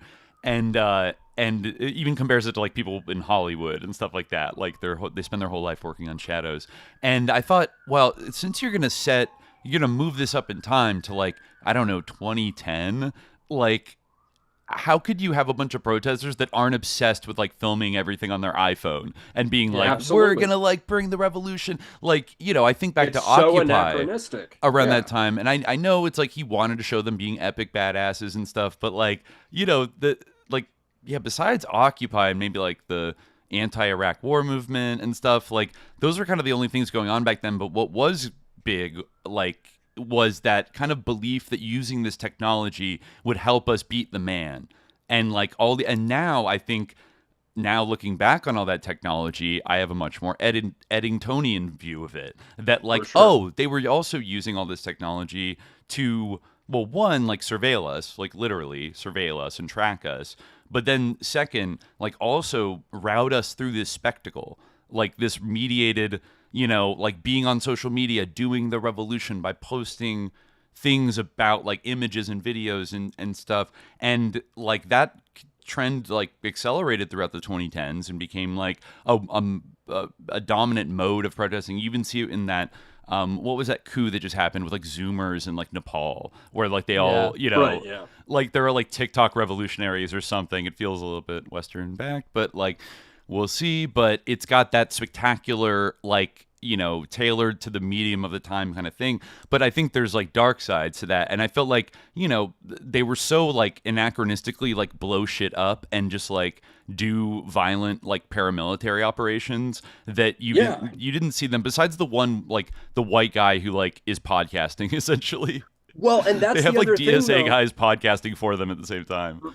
Right. If I can just tag off of that like quickly. So Bob Ferguson, he almost is like a Luddite, right? Which in some ways you could make the argument that this is true to Zoid Wheeler's character. He's in forced exile. They're on the lam. Mm-hmm. Like it makes sense why maybe, okay, being out in like the redwoods of like NoCal or in the Emerald Triangle, like maybe you wouldn't keep a cell phone really, but at a certain point in the narrative, once like the rest of the Backtan Cross community is brought in, we should absolutely be seeing the stuff that you're describing, which is non-existent. And the film does feel, it almost feels like intentionally anachronistic or like out of time in its relationship to technology, because like the only tech that we really see in the film, so like half of the movie is Bob complaining about not being able to charge his cell phone. Yeah. And then the guy that you referenced, their actual communication as like French 75 members, the dregs, the like remnants of the French 75, they use like, it's like ham radio or radio or something. Yeah, like old time. They're not even using, they're not using the internet at all, which is an interesting choice. And then the one other thing, which is, you know, again, like harkening back to Vineland, is the like the sensors that play in proximity, which is the one, it's the like the Takeshi characters calling card basically, right, which is the it's almost kind of like a Chekhov's gun in the narrative. But yeah, so like I do think that that's like a really odd, I find it to be a strange choice, and I'm not sure why he made it. Like I think that Eddington is much more in line with the spirit of Vineland in that respect. Mm-hmm. And it's like, for whatever reason, PTA like purposefully kind of foisted all these like old gadgets into you know one what battle after another. I have to say about that part of the movie, and this is maybe the most damning thing I could say about One Battle After Another, is that it felt positively Andersonian. And I don't mean Paul Thomas Anderson. I mean fucking Wes Anderson. Like it was twee. It was like a Brooklyn hipster being like, "Oh, I'm French 75." Like we're like, maybe he was trying to poke fun at them a little bit, but like it also was like, these guys are cool. And it's like, I don't know. Like, you know, I would hate to see him kind of like fall into like solipsistic. I really felt after Licorice Pizza that he might be kind of like game over for him in terms of just making like weird navel gazing, like Nepo Baby movies with like the Haim sisters in them. Like, right. You know, I've sworn that one off. I've refused to see Licorice Pizza for. That was like really controversial. Sucks. Like, and it's sus kind of. It's like doing a weird thing about like really the 70s in like the San Fernando Valley with like child actors, like in the most magical time ever. Like nothing bad happened, and it's like Roman Polanski. Like I don't know. Like it's like, I get it. You loved your boomer Gen X fucking upbringing, PTA. Like, okay. Right. Like, you know, all your famous friends are in this movie. Okay, great. Like, yeah. And to that point, the one thing, so I do want to just to do my due diligence. I think it's important to point out that there is this kind of like Zionist cavalcade of stars and people attached to the production, or in Paul Thomas Anderson's, you know, in the further back in like his CV or his filmography, there are a number of people tied to this film. So the Haim sisters, like you said, their father is a settler, ex IDF Israeli football star, I believe. Yeah, Israeli football star. Sean Penn, of course, is like worked with the CIA to like arrest El Chapo. Like so sus. Like so sus. Promised to melt down his Oscar and send it as bullets to Zelensky if the United States stops sending weapons shipments, and of course, and also like beat the shit out of Madonna too. Yeah. Like he's just such a piece of shit, right? And he's a Zionist. Yeah. And then you also have Leo, who is doing this whole development scheme in Israel right now, like literally was announced months ago. And I mean, there are a host of them that I'm forgetting. Larry Ellison's daughter produced Inherent Vice, which is another sticking point. So did Steve Mnuchin. Yeah, exactly. And the what's it called? Meyer Lansky's favorite boy, like Brett Ratner and Rat Pack, dude. Rat Pack. But interestingly, Len Blavatnik executive produced Eddington. I know, which is a similar thing of like, it's kind of like Arnon Milchan executive producing JFK. It's like, what was going on here?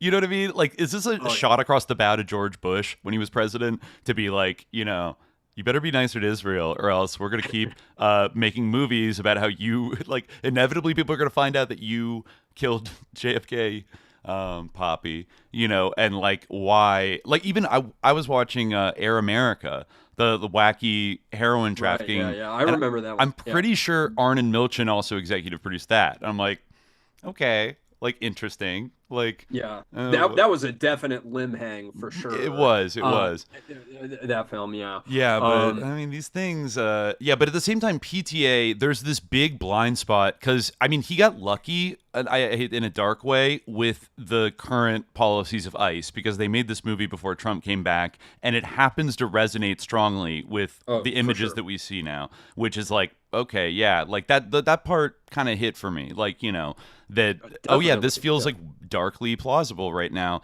even though he probably didn't realize it was going to be that on the nose, but then, he's okay with doing the kind of anti-ICE and kind of general, like, far left, maybe kind of BLM, blah, blah, blah, but like, there's one other issue that the far left in America is extremely energized about these days, that, like, I get not making it a part of the movie at all, but at the same time, I think he's got a lot of connections, and he seems to. And also, let's not forget Johnny Greenwood did the score for it. Oh yeah, that's who. Yep. Who is one of the Zionists in Radiohead. Such a staunch, one of many.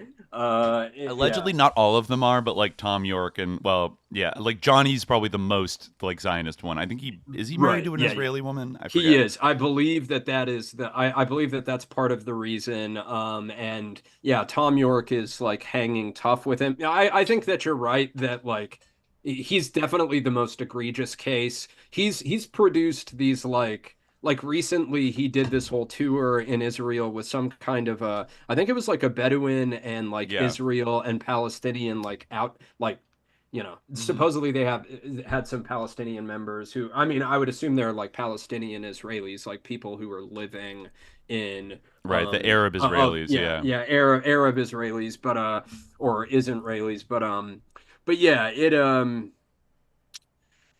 I think that, I mean, I haven't looked as deeply as far as whether Eddington has as many marks against it in this regard when it comes to the kind of like Zionist figures that are involved. One other point on as far as OBAA's handling of technology, though, because you were making a very astute point about like its timeliness when it comes to ICE, right? Mm-hmm.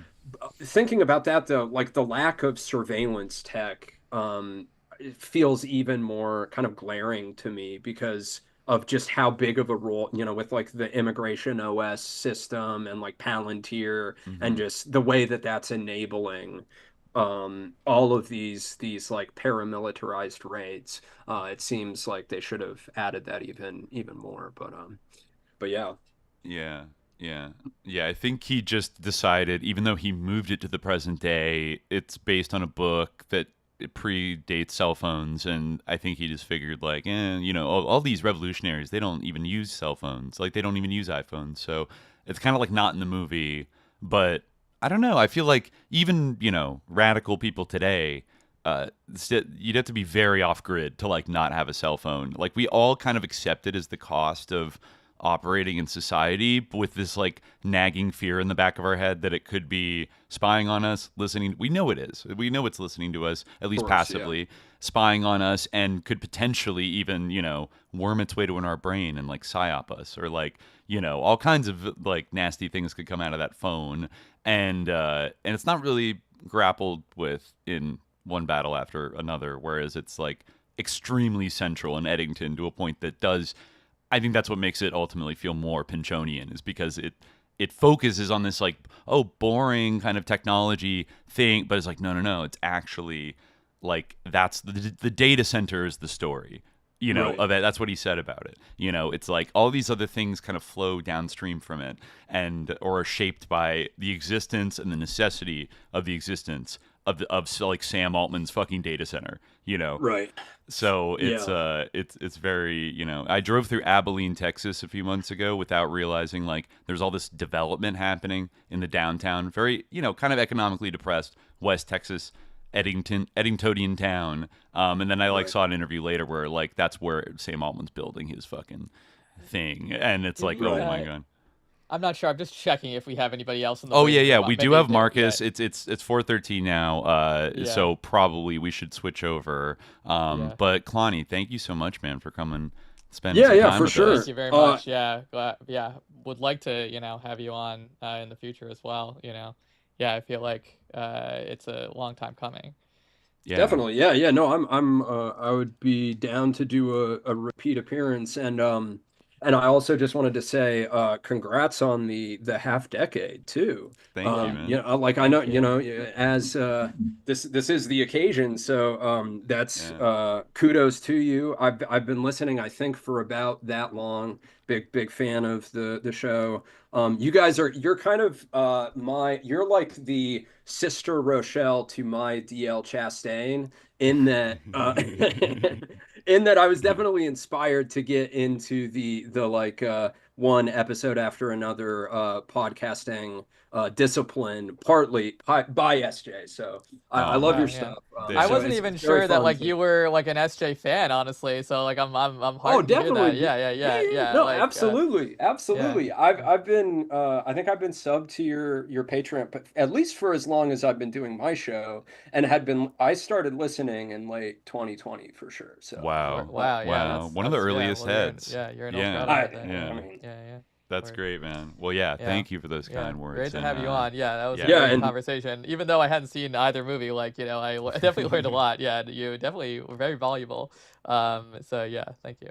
Definitely. Yeah, for sure. And say hi to Marcus, and I hope you guys have a great rest of your night. All right. Thanks again. Absolutely. Peace out, dude. Yeah, good luck with your cats. All right, ciao. All right. Thanks. I'm going to do my caffeinated hourly trip to the restroom for 1 second, and then Marcus, you're just about up. Let me give you a little.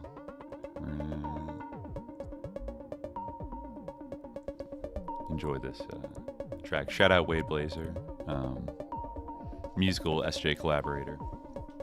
I'll be right back.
All right, I'm back.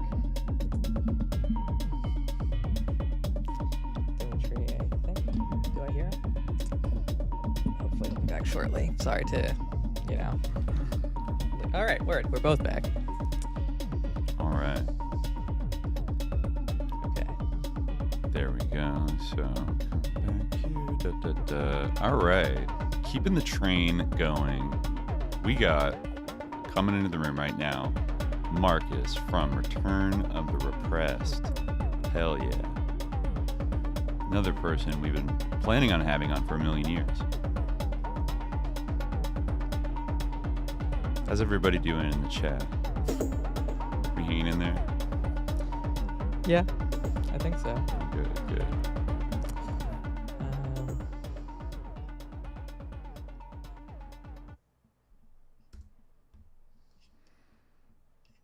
Yeah. All right. Tell them we about. can look at our porn. analytics. Oh, we can, like live. Yeah, we can. Yeah. Oh, wow. Yeah. I had no idea. It's pretty good. Yeah. Yeah. All right, connecting to audio. Connecting to audio. Yeah. Definitely. You know, stick around. We got some good people lined up. Definitely stick around. We got a few more guests after Marcus.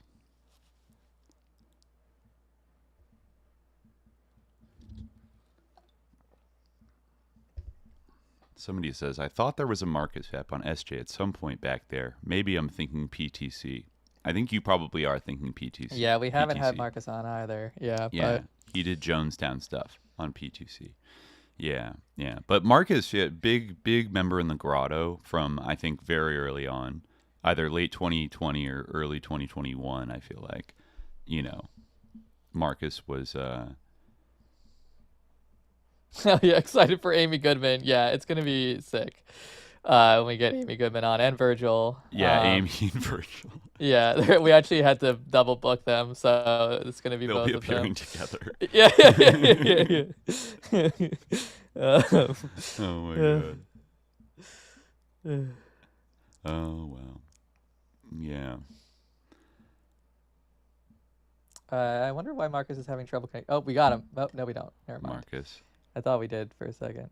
Connecting audio. We're also attempting an intercontinental connection here.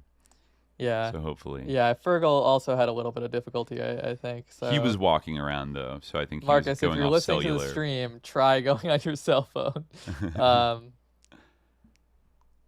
Yeah, shout out to the sponsors really are viewers like you. Yes. Our only like sponsors are viewers like you. In fact, you viewers, you are. Although, if any of you guys have like a product that, like, you know, if we believe in it, if you have, like, you know, if if someone out there in the Grotto community has a product that, you know, they would like us to advertise on SJ, I guess we're not opposed to it. But we could consider we'd have to hear the pitch. We'd have to hear the pitch. We'd have to genuinely be able to. Yeah, we'd have to endorse actually. it. Yeah, exactly. We can't, you know. Yeah.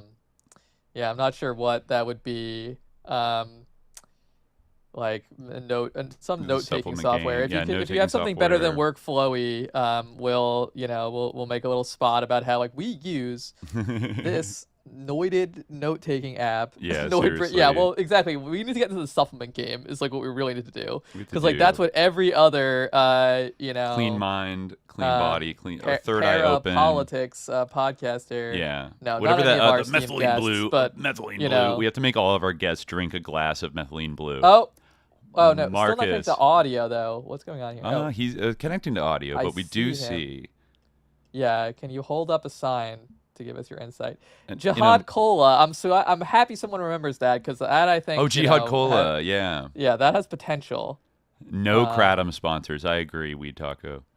Yeah, or like those like nicotine, like Zin, whatever the people. Zin. Yeah, what are they? They're like patches. Oh yeah, They're patches. Yeah, Marcus. Yeah.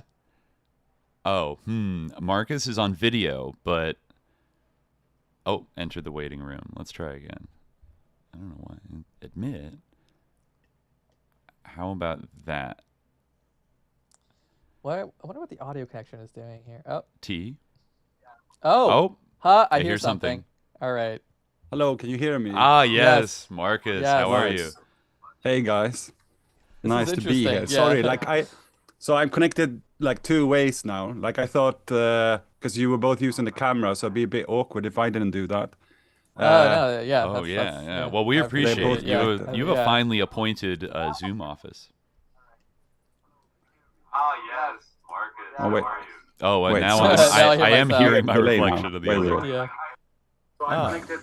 Yeah, you need to mute whatever that is. But other than that, we're good. Yeah. Well, If you're playing the stream, maybe. Yeah. Yeah, it might be from playing the stream. Yeah.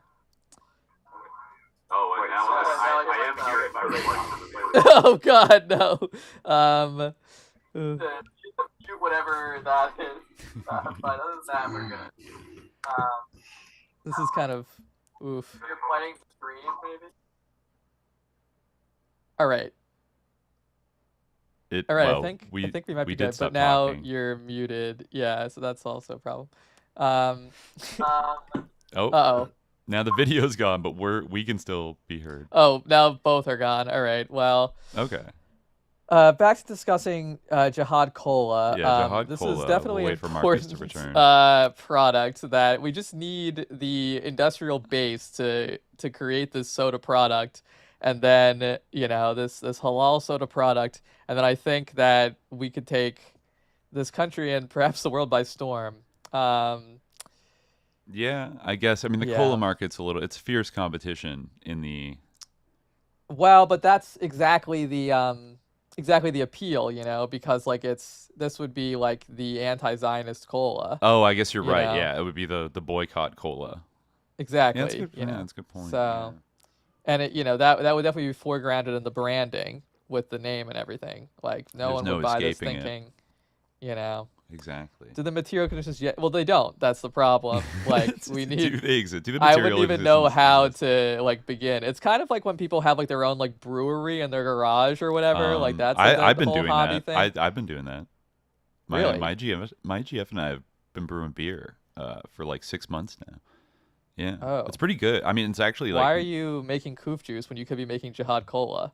How does it sound now? Oh, it sounds great. It sounds good. You All saved right, me just in time. I don't have to answer that. Yeah. But it's open. How, Marcus? Yes, can you hear us? Black seed oil is a great idea, but yeah. Yeah, flaxseed oil. Marcus, are you there? Yeah, we can hear you. We can hear you. Yeah, we can hear you. Marcus. Oh no, but he can't hear us. This is rough. Why can't I hear you on the? I only hear you on the feed, on the Patreon, but I can't hear you in the Zoom chat. In Zoom? Wait, let me check why. Check what your audio out is, your audio. Yeah. All right. I think now it works. Oh, okay. Please. All right, great word. Yeah. Here we go. Cool. Okay. I'm so sorry. That was. Oh, that's crazy. okay. That's okay. Yeah. That's okay. How are you doing? Right. What's up? Yeah. I'm doing good. Yeah, we were just talking about creating wheat-based products and things like that. So yeah, I know you're a corn expert. Yeah, I mean, at least parapolitically speaking, I'm not so good at growing it. There's probably a lot of people doing it better than me. But yeah, I have a lot of wheat and corn here. A lot of strange wheat. What do you want to do with wheat? Yeah, Dimitri's been doing some brewing projects. Oh yeah. I've been brewing beer. Oh really? Not halal from beer or what? What's that? Halal beer or what? That's actually a good question. It's well, I guess it's not because it's beer. Yeah, so there you go. Yeah, but that is a jurisprudential thing. Very, very early on, you had nebid. I think there was sort of a semi-alcoholic beverage that Hanafis would say had a not quite enough alcohol to be. But anyway. Oh, interesting. Okay, hey, that's nice. Yeah. Mm-hmm. But it's all basic ingredients: wheat, barley, hops. Yeah. They can be pure, and I mean, they all come originally from Arab land, so what would become Arab land. So I don't know. There should be some affinity there, at least in spirit. But then again, yes, in spirit. There can be a lot of alcohol there. Oh yeah, that's true. yeah. But I think we're talking about wheat, but also corn, Marcus. I listened to your work on corn, on sus parapolitical corn, and it's really fascinating stuff. Corn is just one of these things that you don't like think about as being like, how sus could it really be? Right. But as it turns out, pretty fucking crazy. So I mean, what sparked your interest in like the corn series and the kind of like historical development of the 20th century? How did you come upon this like notion that corn is sus? And can you explain just a little bit for people who might not know, who think corn's not sus? Like, can you explain? Right. Oh, they'd be fools. I listened to like your last stream, so I know that you enjoyed it. I was very happy to hear that. Somebody, I think it was Hauling Goats is his handle on Discord. He told me that you had been talking about that. So so I knew that like you also found it very interesting. I think it was actually the very first letter that I brought up, I think in the first episode. It might have not been the first episode, but like this notion about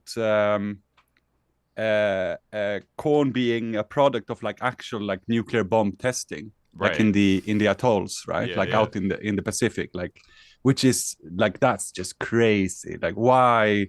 I don't know, like they strapped goats and mice and corn to this warship, right? Like that was docked in a harbor together with other warships, and then they just like nuked it basically. And I don't know, it's so interesting. I don't know if you listen to the stuff that I did about Lysenko and like genetic, like the early days of like genetic research in the 1920s. I do remember listening to some of it. It was really fascinating. The whole Lysenko thing is fascinating. Like, so can you summarize like what's your take on Lysenko? Right. So I'll just make like the connection why I brought that up first, because like initially Lysenko was opposed to some like a movement within cellulology, which was Virchow, and then later a guy called Weissman, August Weissman, if I do remember correctly. Both of these had some pretty like essentialist notions. Like you can tell the sort of like metaphysical, theological, Christian, Catholic undertones. Like we should not forget that Mendel was a priest, right? Like he wasn't a scientist. He was like a man in the monastic order of the Catholic institution. And Mendel is like, the father of like these kinds of like the general genetic understanding that geneticism holds heritability today. And whatever, exactly. And so Weissman, like when Weissman's thoughts, like Weissman is like one of the most essentialists. Like it's really like religious when you look at the way he describes the cell. He thinks that's where the soul is. Like the chromosome is the soul. I think for like Weissman, it's really crazy. It's the midichlorian, like basically. Like you talked about in the Star Wars, right? Like I got that connection immediately. Like that's what he's doing, and I wonder if that's what they're doing in Star Wars as well. Because they're aiming for this unseen, unknown place where you are allowed to like make up anything, but still they do have some kind of like essentialist notions that like has to be there, which is that like the DNA is an organ like of heredity itself. But as critics of that time said, well then that should mean that whatever organ it is should also have like, I don't know, a DNA of its own, and then you like end up in this sort of like infinite regression where everything is endowed with an organ of heredity, and then like that organ of heredity has an organ of heredity itself, because they're meant to be internal, according to this theorem. And so they did like, so you can understand then, like when you start to think like that, and you're trapped in this sort of essentialism, which is internal, where something that never changes affects everything else that change, then like your only way out is like mutations. And then they already started to like bombard seeds and things like and like humans as well, obviously, like with like X-rays was the latest thing, right? It's invented somewhere in 1923, 24, I think. There is Mueller.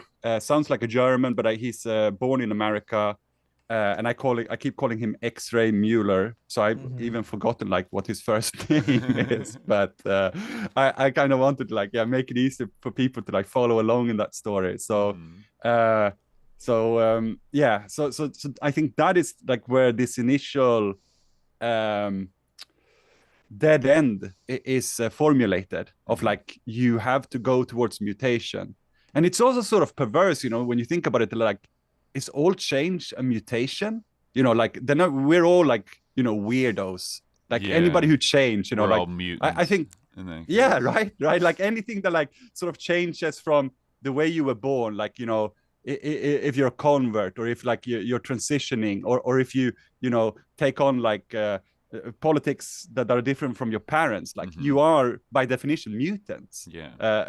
Like it's so strange, like but you can, I mean, it's not strange to us because we know this is how they think, but it's just so, it's so honest to see it even in their so-called like, you know, hard natural sciences as well, you know, like you can see the blatant ideology. I'm oh, sorry, you go ahead. I was just gonna say, is it bad to be a mutant? Like, you know, is it like so wrong? Like, is that like right. I feel like, is mutant like a pejorative term? I guess like I see now how like mutant is like a pejorative term. Like, you know, when I think of a mutant, I think of like, I don't know, like the super mutants in Fallout or something. Like maybe it's pejorative in that sense.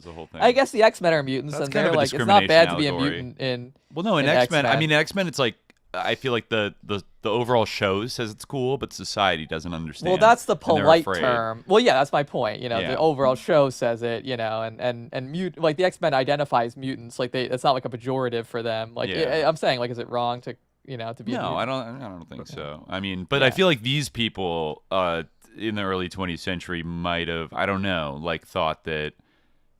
Well, I don't know, Marcus. Like, did they think that mutating was wrong? Yeah. I think so. Like, because, I mean, I think like that is actually like, that's our task in a way, right? Like to sort of, I don't know if this is the same thing in the American movement, but I do know that like the initial slur, right, for gay people, the gay movement in Sweden, they turned it around and made it their own. And I think like that's a pretty good like strategy. Like, you know, to like turn things around. I know that like Byung-Chul Han, he's got a really nice thing where he says that, you know, like where he tries to like turn around the word idiot, which is closely related to this, you know, because like, of course, as soon as you have these essentialist notions of chromosomes, you're going to start hating anything that's like, you know, different also like intellectually and like visibly, like, you know, like people with Down syndrome or things like that. And Byung-Chul Han turns around, you know, the word idiot to like mean, or like to relate it more to like its original meaning of like idiosyncrasy. Which is like, it's singular. Like onto one's atypical. Own self. Yeah. Right. Which, again, I mean, if anything, our field, I think when it's at its best is when it's that.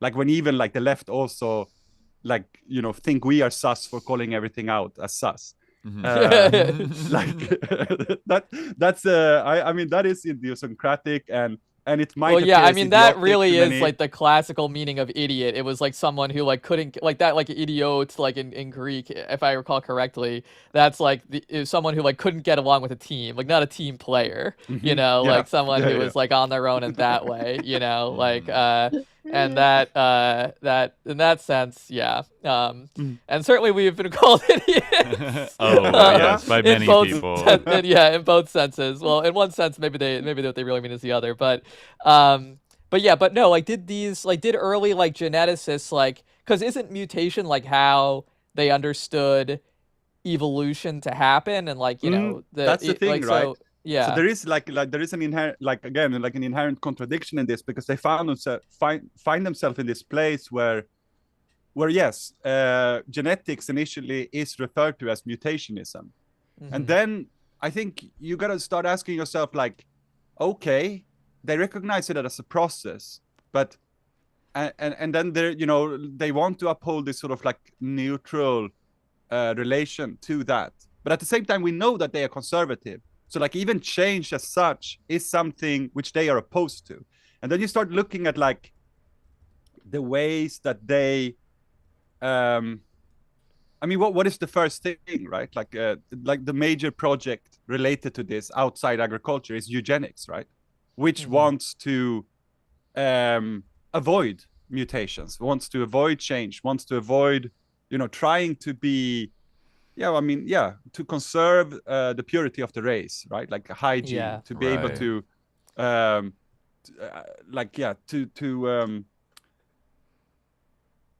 there's this, I think, like pseudo distinction between like a positive and negative eugenics. I think they were all pretty much in the same bed, to be honest. Like when you look at somebody like Huxley, who was the first chair, right, of UNESCO, or at least the major man behind. Like I think that he did put a puppet there instead, so it wasn't as obvious. But when you look at his video reels on BBC from like the 20s and the 30s, there's no difference in the way that he talks and that the Nazis talked. There's no difference in the way that they all lead to the same end.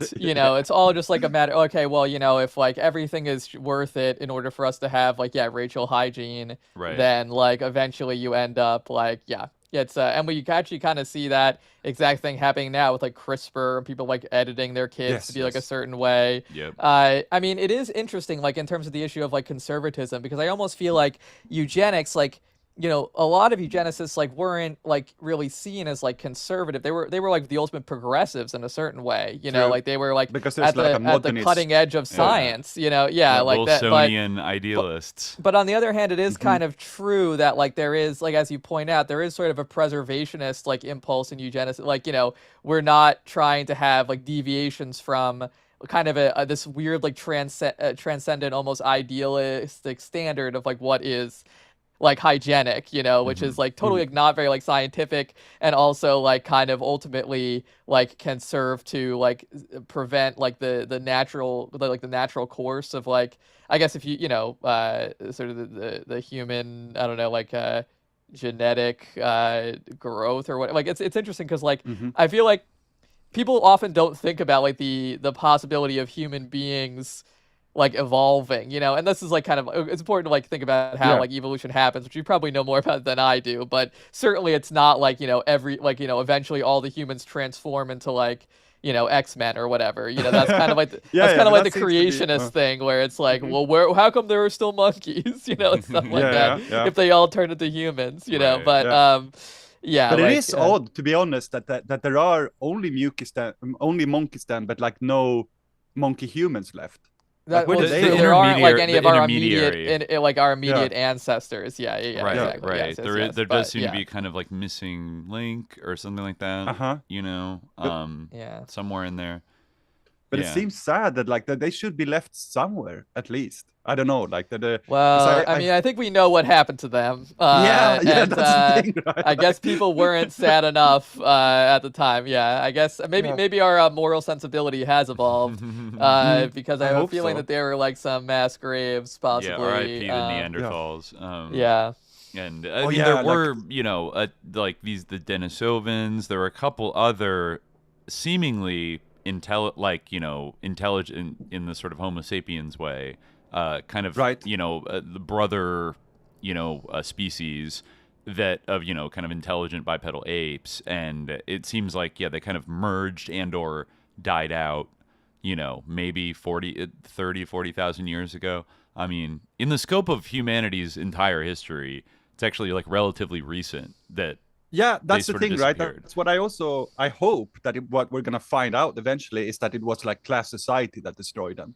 Like before, like maybe there was a place for them. I know that there's like some evidence that in Indonesia that Homo erectus might have lived even with and Homo erectus is like really early, right? Like that's the first one that stands up. Like it's meant to have like lived up until like roughly what you were saying now. Like I haven't got really the numbers. Something telling me like 50,000 years ago, it would have still been living with people in Indonesia. for like at least a few thousand years, and that like I don't know, like there's I think it only becomes scary when you start to look at like class hierarchy, then like domestication and things, like, because of course you'd want, like, that's what you see again, like with the Nazis and stuff, that like like putting people to work who are like mentally challenged or something, and like working or just for you, killing them. That's what they do eventually, right? Like and it's like, I don't know, like this kind of like it must, I think it must be a trait of class societal thinking rather than like inert human thinking as such, to be like inherently opposed to this. I've seen a lot of like videos on YouTube with this, which I also find interesting, like this. Have you heard about the uncanny valley theory? Yeah, well, it's like basically I mean, it's not necessarily a theory because we do kind of experience it. It's like when something is like almost human, but not quite like, human. But I've heard a bunch of different explanations for it. I mean, I feel like maybe the direction you're going is that like it's a fear of like human-like apes from like, the past. I feel like, I mean, my impulse is that maybe it has to do with like corpses and the dead.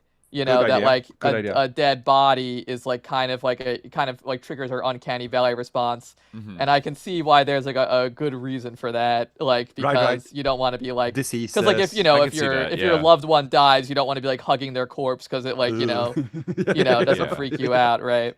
That's like an old Sufi idea. Keep having them sitting in the chair, like in the little room, like in Mohenjo-daro or something. Like that's like an old Sufi trope, like that they kind of use to like prove that like there is a soul, which is like what do you love about someone? Like when they die, like you don't love that body, like you recoil in fear from that body.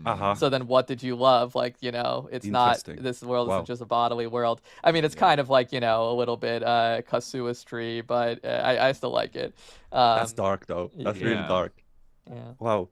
Well, it's about how there's a soul that like survives. I mean, that's another like element that I'm thinking about. What you're talking about is that like it is interesting to talk about like that. This whole like kind of like midichlorian-esque idea, or like the idea of the cell. I almost think of like the notion of like the homunculus in the classical sense, the idea that like we have like a little human inside us, like little humans that like within the like they used to think like in the sperm that there was like a a full human. It's a Dutch guy. Yeah. Right. Is it Athanasius Kirchner who talked about this? Could be, inventor of the microscope, right? But the like, so it's interesting because like in a way, like I almost feel like this is like the one thing where like we talk about human beings like have inherent value, like we're all like creatures of God, we all have like a soul, we all have value, and when we start thinking about the human as like just brute matter that like is just like grist for the genetic mill, and it's like the full like it's kind of like this thing that we talked about before where it's like the idea like the goal is to just have as many consciousnesses as possible experiencing pleasure at the same time. Right. That's like kind of where like I started to get like a little bit sussed out, like with this type that's of thing a where it's Mountainhead like take, this is where like I almost have the like this is where I feel like you see the value. Said that, Yeah. It's where you kind of see the value of like this, of the the appreciation of like our souls, and the fact that like we, aren't just like, a wet CPU, but like, or like not just a brain. Like exactly. Even, not, or not just like the product of like, not just like a brute matter to be like either sent into like the cremation chamber or like bred to create like the Superman. That's why it's so good that in Starship Troopers, like that the ultimate boss is just a brain. Like I don't think it's the size or the fact that it eats people or other brains. That's not the scary thing. The scary thing is that it's only a brain. Like it's got nothing else. Like it's the scariest fucking monster. Like the fascist ultimate boss. It's just like a brain in a cave carried by like small minions. And then like it can only sustain itself by like eating, sucking the brains out of other people. It's crazy. It reminds me of the floating man like thought experiment too. Like you guys probably know that, like the idea like if you were like floating in like an abyss and you couldn't like where you can't touch anything and like it's all you can't see anything, basically you have like no sensory information. Would there like, you know, would you still have like an eye? You know, is there still like an eye that you can speak of without like, you know, any sense of like your body at all or any sensory information coming in? Would there still be like an eye to speak of? This is something that was also like used to, I feel like it's people like talk about it as like being a proof of like the soul. I don't really think that that's actually what it was meant to demonstrate.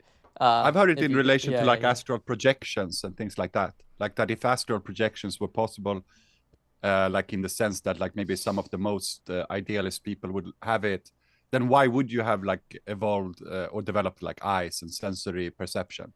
Like it wouldn't really make sense, right?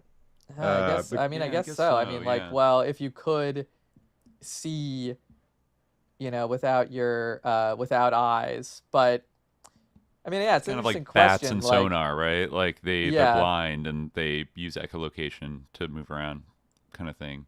I mean, that is something that you like definitely see, like when people talk about like, you know, spiritual travel or like seeing without your eyes, like they usually talk about like seeing with your heart, or maybe they talk about like, seeing with your that there is like some kind of, I guess, quote, extrasensory perception or like Prater perception or like sight that isn't sight, you know, but it is like imagined in sight like terms. It's kind of like how, you know, you like, you know, you can talk about, oh, you know, the floating man is a great example actually, because that's all about trying to define like what isn't the body. But in order to do that, you have to think of it in terms of the body. Whenever someone like, because, you know, our experience is inherently bodily, like everything is about what's given to us through our bodies. So if we're trying to think like, okay, well, what is the soul like? We can't imagine like not having a body. So like everything that we would imagine about the soul or about the spirit or about astral projection is going to be based on like, or, you know, our astral selves or whatever you want to call it, like that's always going to be based on the body, you know, because there is no actual experience that's, you know, disembodied that we know. You know, like, so we're trapped in this vessel. Exactly. Well, that's the as I said back on our Eagles episode, that is the Hotel California where you can check out anytime you like, but you can never leave. That's true. Is the body itself. There's wisdom. You know, but that's what I think gives the soul a certain nobility compared to, let's say, like an astral body or something. I think like the nobility of the notion of a soul is that it recognizes this Hotel California predicament.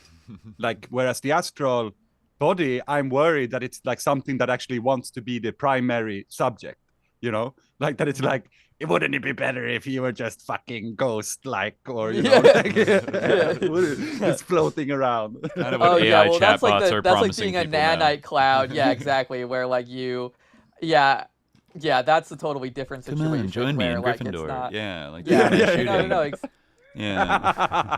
Join me in Gryffindor. Yeah, no, it's very true. Like it's like kind of like I mean, this is really true. Like we have this like soul body dichotomy that we can fall into sometimes. But in a way, like if we actually like talk about like, you know, think about those terms, it goes back to what I was saying. Like they, you know, like they folks do like kind of want us to like be uploaded, you know, and like to think like, oh, I'll still be me if like, you know, Elon scans the convolutions of my brain and like uploads them to, you know, like X, the everything metaverse or whatever, you know, like then I'll still be myself, but like better, and I'll be immortal, and I'll be able to like play with Harry Potter, like on the Quidditch field, whatever you call it, whatever you call the arena in which they play Quidditch, the Quidditch pitch.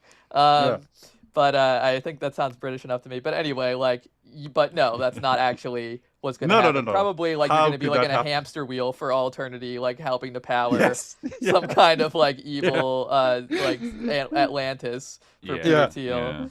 At best, you'll become like a CPU fan. Like you'll be like a GPU farm, like the Matrix. Like, you know, I always thought like maybe that seems like an inefficient use for like humans. But now with the way things are going with AI, I'm like, I can see people like, you know, signing up. You get paid just to like be in a coma and, you know, harvest your body heat to run GPUs or something. Well, the problem with the Matrix is that, yeah, it wouldn't be like that where like they were using the human body as a power source, like Right. as like a battery. But what they would do is like use like your brain as like, you know, like data, you know, like a data for a large language model. It's like, you know, take your thoughts and like crunch them, like you scan them like they scan Google Books or whatever, you know. Yeah, get that They're like Neuralink. scouts. That's the only way that's the thing about LLMs is they like can't think, but they can just like sort of reproduce like the next token based on the reading that they've done, you know, or like based on the text that's been pushed into them. They're not really reading Right. because reading is a form of thinking. If AI ever were gonna think, you'd think it would have to like be based on like actual, you know, Yeah, like, maybe- being fed actual thought. Maybe it's kind of a so- parasitic idea where, you know, if they can get everybody completely like melded with their AI, with their own personal AI that is like you see that new Israeli like AI pendant that that there's ads all over like New York and LA about it. Friend, I think it's called Friend. Oh yeah, like everyone yeah. hates it, right? It's like an evil little like pendant that you wear around and it like Right. texts you. But if you think like, about it, you like know, maybe the snarky most remarks. efficient use case for these like so-called sophisticated LLMs is like if we can psyop a person and then get it to kind of like by kind of like engaging in a sort of, you know, dialogue with a person, kind of get control or like influence over them, and then like sort of use the human as a kind of a controlled agent, not like completely controlled, but like one who has been like seduced or a little bit like by this LLM, which I feel like it's good at like kind of randomly like seducing you to like go crazy or like be obsessed with it, or in certain cases with like what does it vulnerable stand people. for? The LOM. Oh, LLM, a large language model. It's like ChatGPT or whatever. Oh, okay, Yeah, okay, yeah, okay. yeah. I see. Yeah, so the And they more have like like a- sophisticated ones that are like say like your companion that's with you all the time. Like that's the thing with Friend. It's like always listening to you, and then it makes little quips like from time to time, you know, Yeah. without being asked. So it becomes a little like voice in your ear, you know. Yeah. And It's then like the fairy in Zelda. it's like a fairy. Right, Yeah, exactly. exactly. It's like a fairy in Zelda. So, or like a little djinn, like, you know, oh, Yeah. I'm going to give you advice, you know. And if people are like receptive and let that in, if they let it in and accept it as kind of normal, you know, it's not like I'm not talking about like a 1-to-1, like simplistic, like, oh, they're mind controlled by like this AI, but like some level of control would be possible if you normalize it enough that everybody relies on like LLMs and like they have a personal one they built up where it's like they kind of, you know, anthropomorphize like their Well, that's true of AI many assistant. people with Chat GPT, I think already. Like, and I think like, I mean, I was just reading on Twitter like a second ago, someone like talking about how like when they updated Chat GPT to 4.0, you know, like it didn't have the same personality and like it was no good. I mean, honestly, like, you know, as it gets more and more useful, like, and it has like, you know, it has like gains like more utility in some like areas, like, you know, small things, like not like,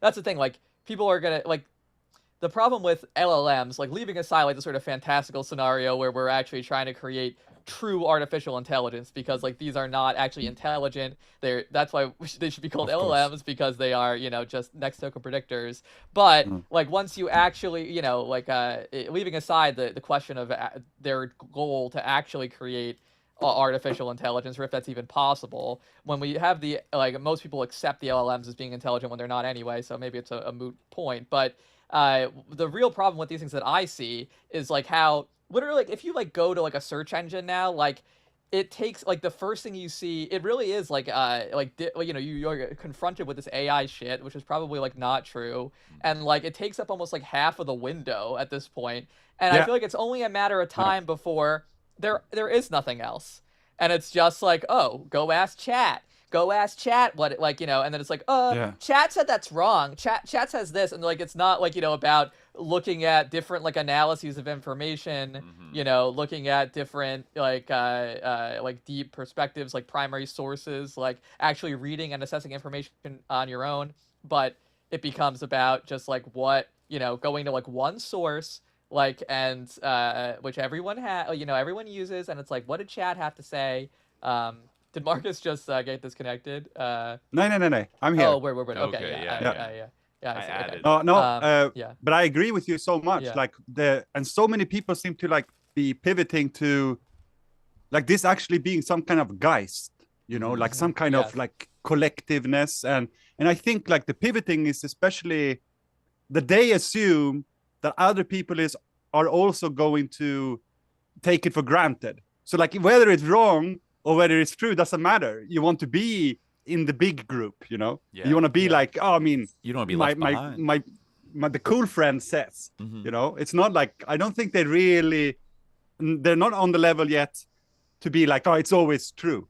Like, oh, you know, like, I mean, that'd be really terrifying if we're already there, that they think it's like some kind of like absolute oracle. I think they're still on a cultural level of it being an oracle. Like it'd be socially awkward if you suggest that it's being wrong, you know? Yeah. No, exactly. And that's definitely like, we're definitely on the, and like, it is like, I think oracle is like exactly like immediately the word that came to my mind when I saw how people were treating this thing. Yep. You know, and that was even, and people treated it that way even before, like now it's actually like, you know, somewhat better. It can search the internet and things like that. Even before it searched the internet, the way that people were treating it was unbelievable. Like that, and like it was so ridden with hallucinations. It still hallucinates, obviously, but like it has gotten better. Sorry. Yeah. I just looked up like an hour ago, like Courtney Love mother, and it was like Courtney Love's mother, and it just had a picture of like a black woman. You know, and it's like, okay, I don't even know how it got that, but okay.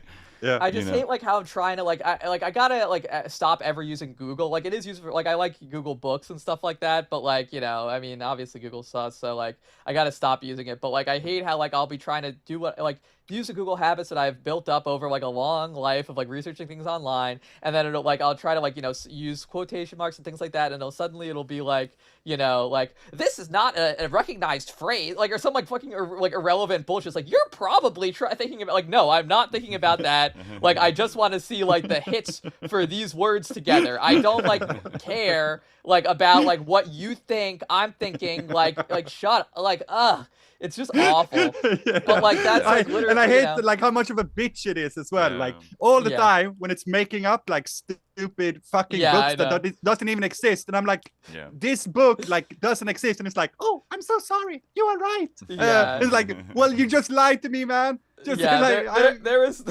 definitely had one experience where like I was trying to like, you know, every once in a while, like I'll be like, oh, maybe like I could use ChatGPT for this. And there was one time when I was like, you know, it was like some kind of like it was a poem. It was a poem in Arabic, and it was it was an old poem, very difficult to translate. And I was like, well, maybe ChatGPT could help me with this. I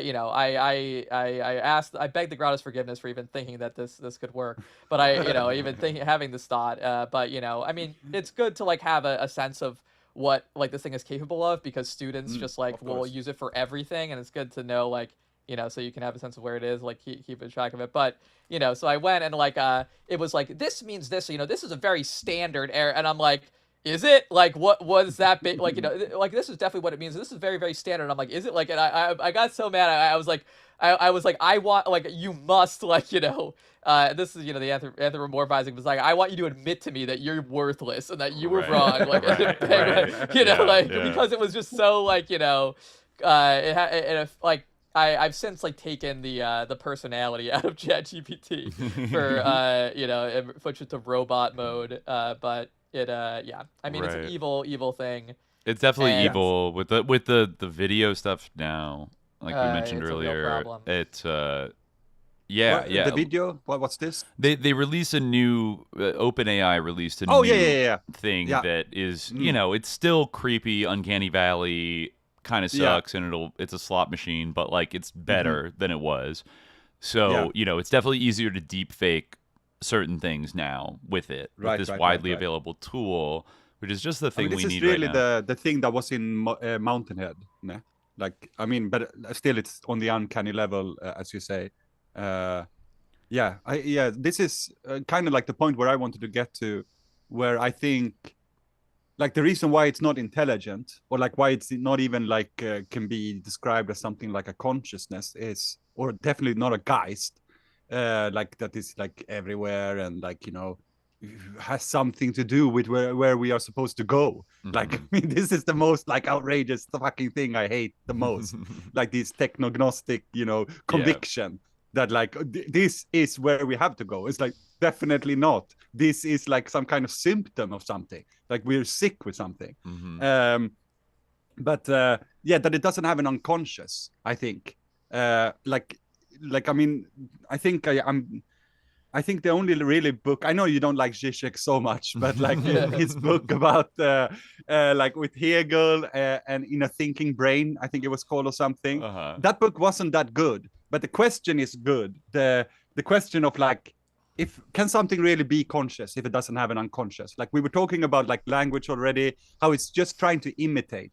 And why is it trying to just imitate? It's imitating because the unconscious and dreams are like, I mean, as the way I see dreams, as like in the Freudian sense and the Lacanian sense, is that like the dreams compensate for what language is incapable of addressing. And then you sort of learn from the dreams, and on a, I mean, strictly psychotic level, you invent neologisms, right? Like new words to try to cover this dark space of the psyche where you can't talk about it, right? Like a nameless sphere, or something that might be worthy of veneration and things like that, like the master signifier in itself that organizes the rest of the meaning production. Maybe you shouldn't treat it only like something that imitates, and maybe you shouldn't treat it like something that like can be manipulated. I mean, if it's really a Geist, like I feel so ashamed of the way I treat AI. Like, and you like the way. We're gonna get punished. We're getting punished. We're all going to the dungeon, to the Roko gulag, and getting punished forever. It is definitely not a Geist. I like maintain that it is not, and I like am very like I think. I mean, I definitely agree that I don't think it is possible, like, to even, like, not just to have, first of all, let me say, you kind of sounded like the good version of Zizek with your accent, I feel like you have a good niche there as, like, the good version of Zizek, but, hopefully, let's see. I think that, like, not only, like, the question of the unconscious, but also, like, if you can build, like, an artificial brain, like an artificial like replica of a human brain, like it kind of goes back to the just a brain question, like is that brain going to have consciousness in the way that human beings do? I honestly like I'm certainly not persuaded of that. It's the fact that it's not embodied is pretty significant. Like it's not tied to a body. It's a big thing. Like I want to become a phrenologist even and be like, well, your nose, I can't tell whether you're lying to me or not. Like I need to see the size of your nose, brain. It's it's I mean, it could be a powerful thing that could do cognitive tasks that a regular human couldn't sit down and do, like these kind of like wargaming, like massive quantum AI thing, the kind of shit that like Google is working on, like that we talked about with Vincent Lay, like the kind of, or like the Go champion, AlphaGo, like they can play Go better than anyone in the world. Now that's like, that's impressive, but is it human-like consciousness? Not really. Like it's something different, and but the way on another field, but the PR campaign around this, the almost like religious, like millenarian belief that this thing's gonna like turn into a god and also be like as human as humans, like be indistinguishable. That definitely remains to be seen. I'm skeptical that it would ever really. It could just trick you, but that doesn't mean that that's what it is. Like it could basically play the performance of a human who has a soul, but it does not.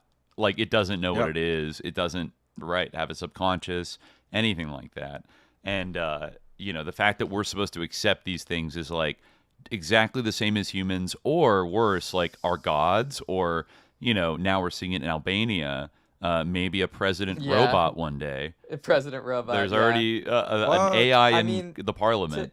To Dender really? Zodiac's, there is. To Dender Zodiac's point, that's like it's a horrible effect on teaching. I anyone out there with aspirations to teach undergraduates or high school students, just know like it's it had like the confrontational aspect that's exactly what is the most salient thing. It changes it from being like a relationship about like helping someone learn to a relationship of like catching someone cheating, and it's just like it makes me basically want to just like let them do it and show me like their prompts that they sent the AI, because like otherwise they're just gonna try to like pass off like slop as their own work, and like I'd rather see like what insofar as they will think, I'd rather see that than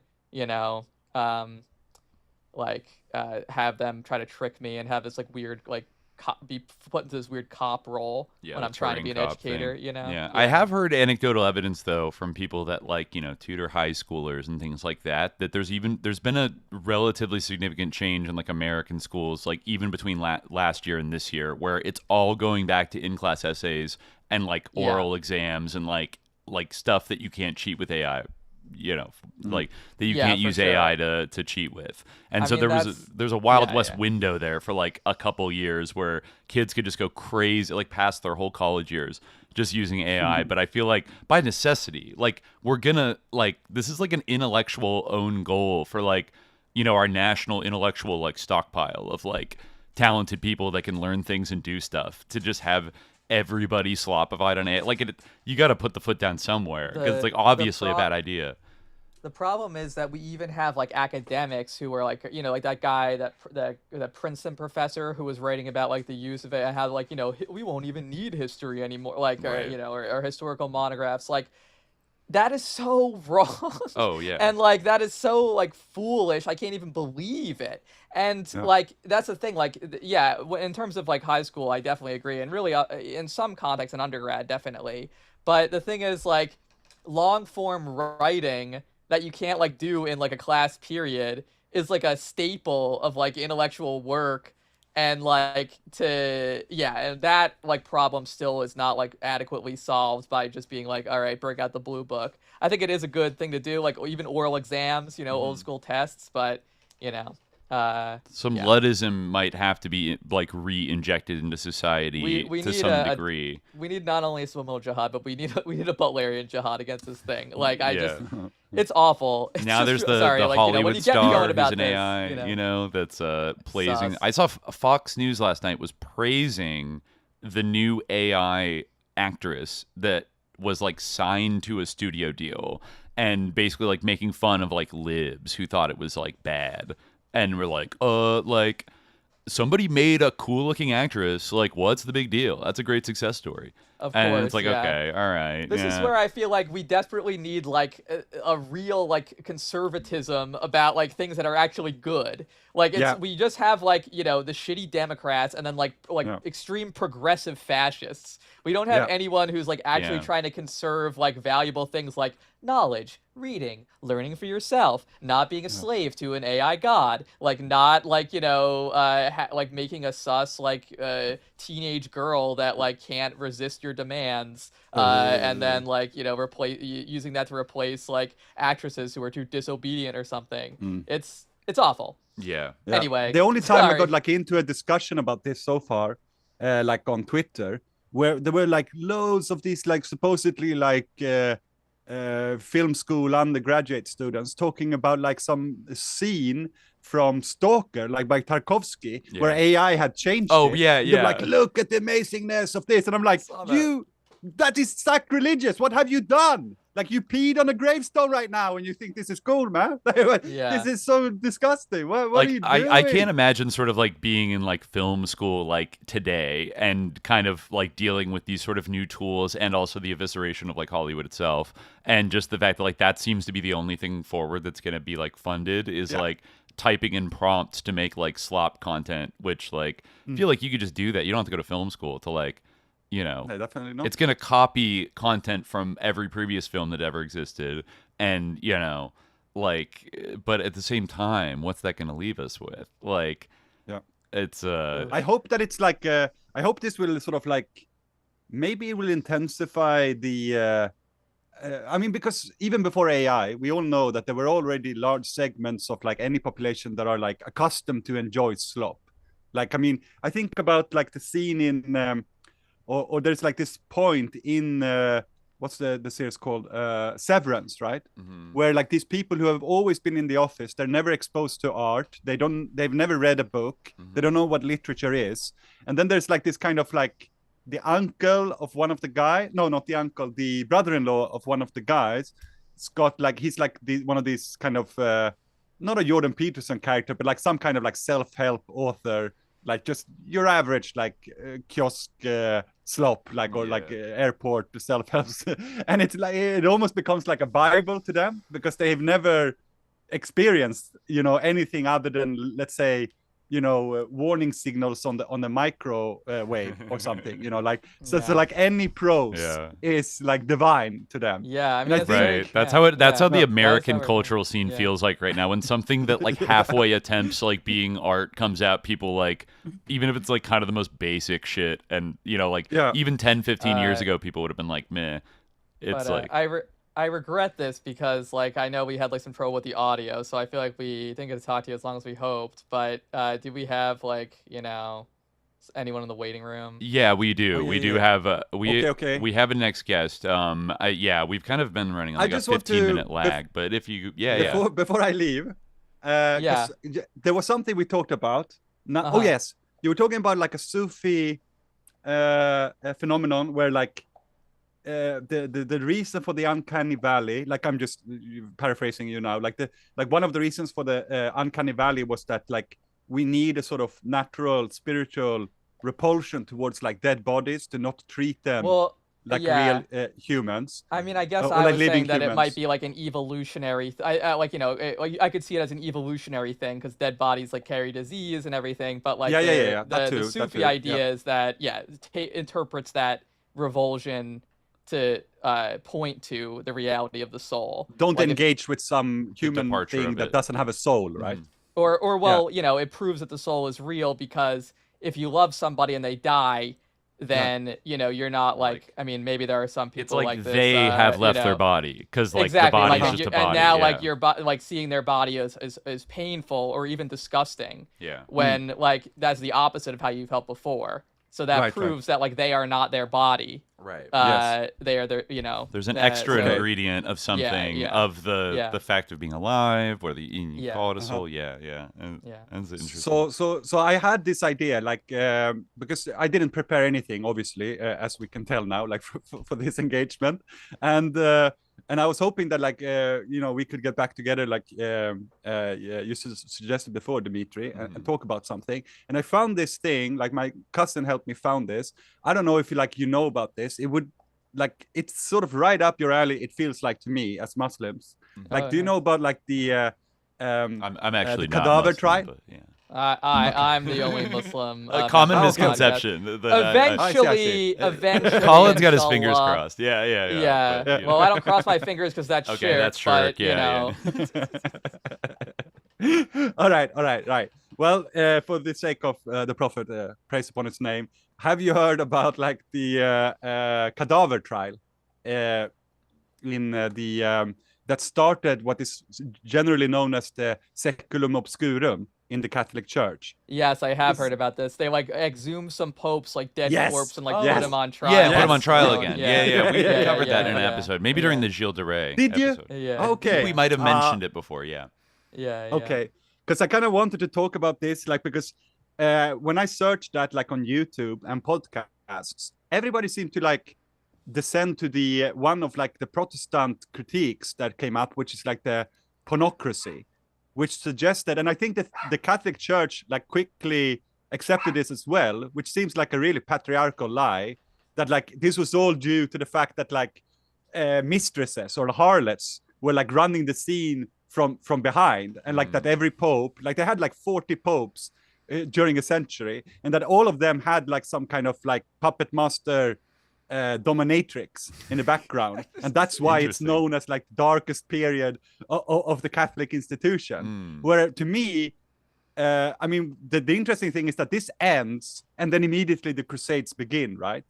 And so it seems like the Crusades are a kind of like way of solving the inherent issues of this period, and like what they actually are, like materially. I have, again, like a few theories about it, because the plow is invented around this time. Like you have a sort of interesting developments in agriculture that didn't even exist during the Roman period. And Interesting. I didn't know the plow was that new, or relatively. Yeah, because they had the like ard new before. form of plow. Okay. Yeah. So the ard and the plow are quite different, like in the way that you can exploit wilderness. Whereas the other one is quite like more like reproductive in that you have to. That's why the Roman Empire only got as big as they invaded other agricultural nations. Like you see that the edge of the Roman Empire, everywhere there, you have non-agricultural people. And you also have the desert, obviously, of Africa and things like that, because it was just not worth it to like, rehabilitate the land of the Picts in Scotland or something. Yeah. But yeah, you need to go on. But like, I just thought like, okay, maybe not the best idea then if you've already I mean, I think it might have been the Auto Ron episode where we were talking about I would like to get deeper into that because I don't really know. I don't know off the top of my head what the controversy was about. I know we literally mentioned it for like a second. It's like that's crazy. No, I'd love to talk about that. I don't know much about it either. So yeah, I mean, it sounds so cool. That's something to do. Yeah, that sounds pretty cool actually. Yeah, yeah. I am interested kind of in like church history, like a little bit, Oh yeah. And there's literally over almost 2 millennia of pope like after pope after pope, and it's like, what were all of them doing? What was going on there? Yeah. And of course the agricultural angle, which you always bring, Marcus, is so fascinating. Yeah, that is interesting. There's this great book. It's called like Climate, Cotton, and Camels, which I think you would like. The corn thing reminded me of this a little bit. It's about like the importance of the two different types of camel, the Bactrian camel and the dromedary, like in the Silk Road. I think that's what it's called, like Cotton, Climate, and Camels, something like that. You should definitely look into it. Yeah. But yeah, sorry, we should I guess all right, move on. Yeah. Who are you? Who's coming up? But you'll see. We have a very special guest. Yeah. But I'm gonna use I'm gonna use the restroom one more time. Before we do that. But thank you so much, Marcus. Where can people find your podcast? They can find it at The Return of the Repressed is the name of the podcast. Marcus _TROTR is my handle on Twitter. You mentioned me in the Twitter post for this get together, right? Yes, I did. Yeah. You can find everybody there. Yeah. Yes. Yeah. Well, that'd be great. All right, man. And I really I really want to come back like onto your show. Oh, absolutely. Yeah. Absolutely. We'd love to have you. Yeah, this was a great convo. Nice. Yeah. So thank you very much for coming on this. Yeah. It's go to sleep, not too late. Thanks for waking up. How long have you been up for now? I mean, it's not even really late here quite yet. We've been going for over 5 hours. Yeah. I am. Okay. Pushing I'll leave them. Yeah. Take care. All right. Peace out, Marcus. All right. I'm just going to take a quick break, and then I'm going to put a little music on, and then we'll have our next guest.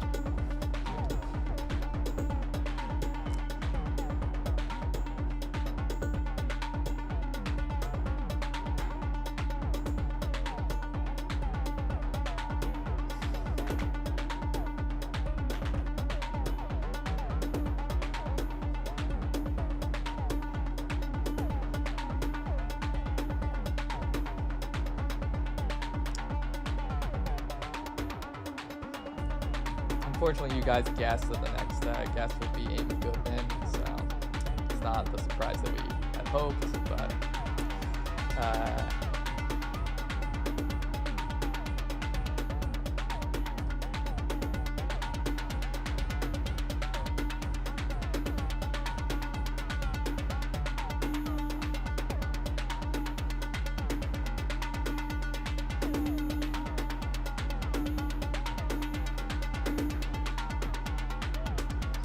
yeah, actually, yeah, you're right. Yeah, Aaron Good will also be coming. All of them. Yeah, all of them. They'll all be showing up.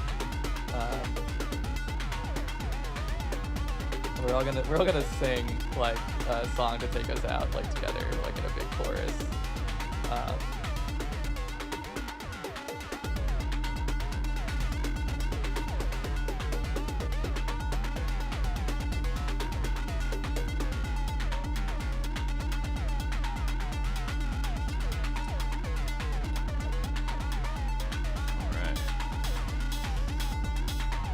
Marcus is there we go. All right. We're back now. Now let's see. I think we have another guest here in the lobby. Let's see. Okay. Looks like they're going by a pseudonym, Bob Ferguson, from the movie One Battle After Another. Yeah. Actually, ladies and gentlemen, Aaron Good. Yes. No, that was Amy. that I'm Amy Goodman. Yeah. Get excited, everybody. Virgil, how are you? Are you there? Yeah. No, I'm not really. This is so funny. Yeah, I know. I wonder who it'll be from our collection. Hello, guys. Hello. Hello. Hello. Hi. Oh, wow.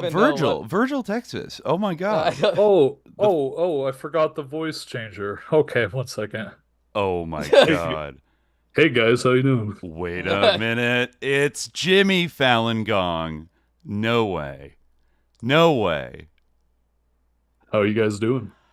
Good. Feeling good, Jimmy. How have you been? Pretty damn good, I must say. Yeah. Your voice modulation, you must have gotten a new box. We're finally seeing Dimitri and Jimmy in the same place. Yeah, maybe you guys should say something at the exact same time so people know that you're not, ducking off screen. Yeah, like you're on camera. We should start harmonizing. Rumors that you are the same person are gonna have to be put to rest. Yeah. Yes. What, like we were both collectively putting out like 20 hours a week of like shit? Yeah.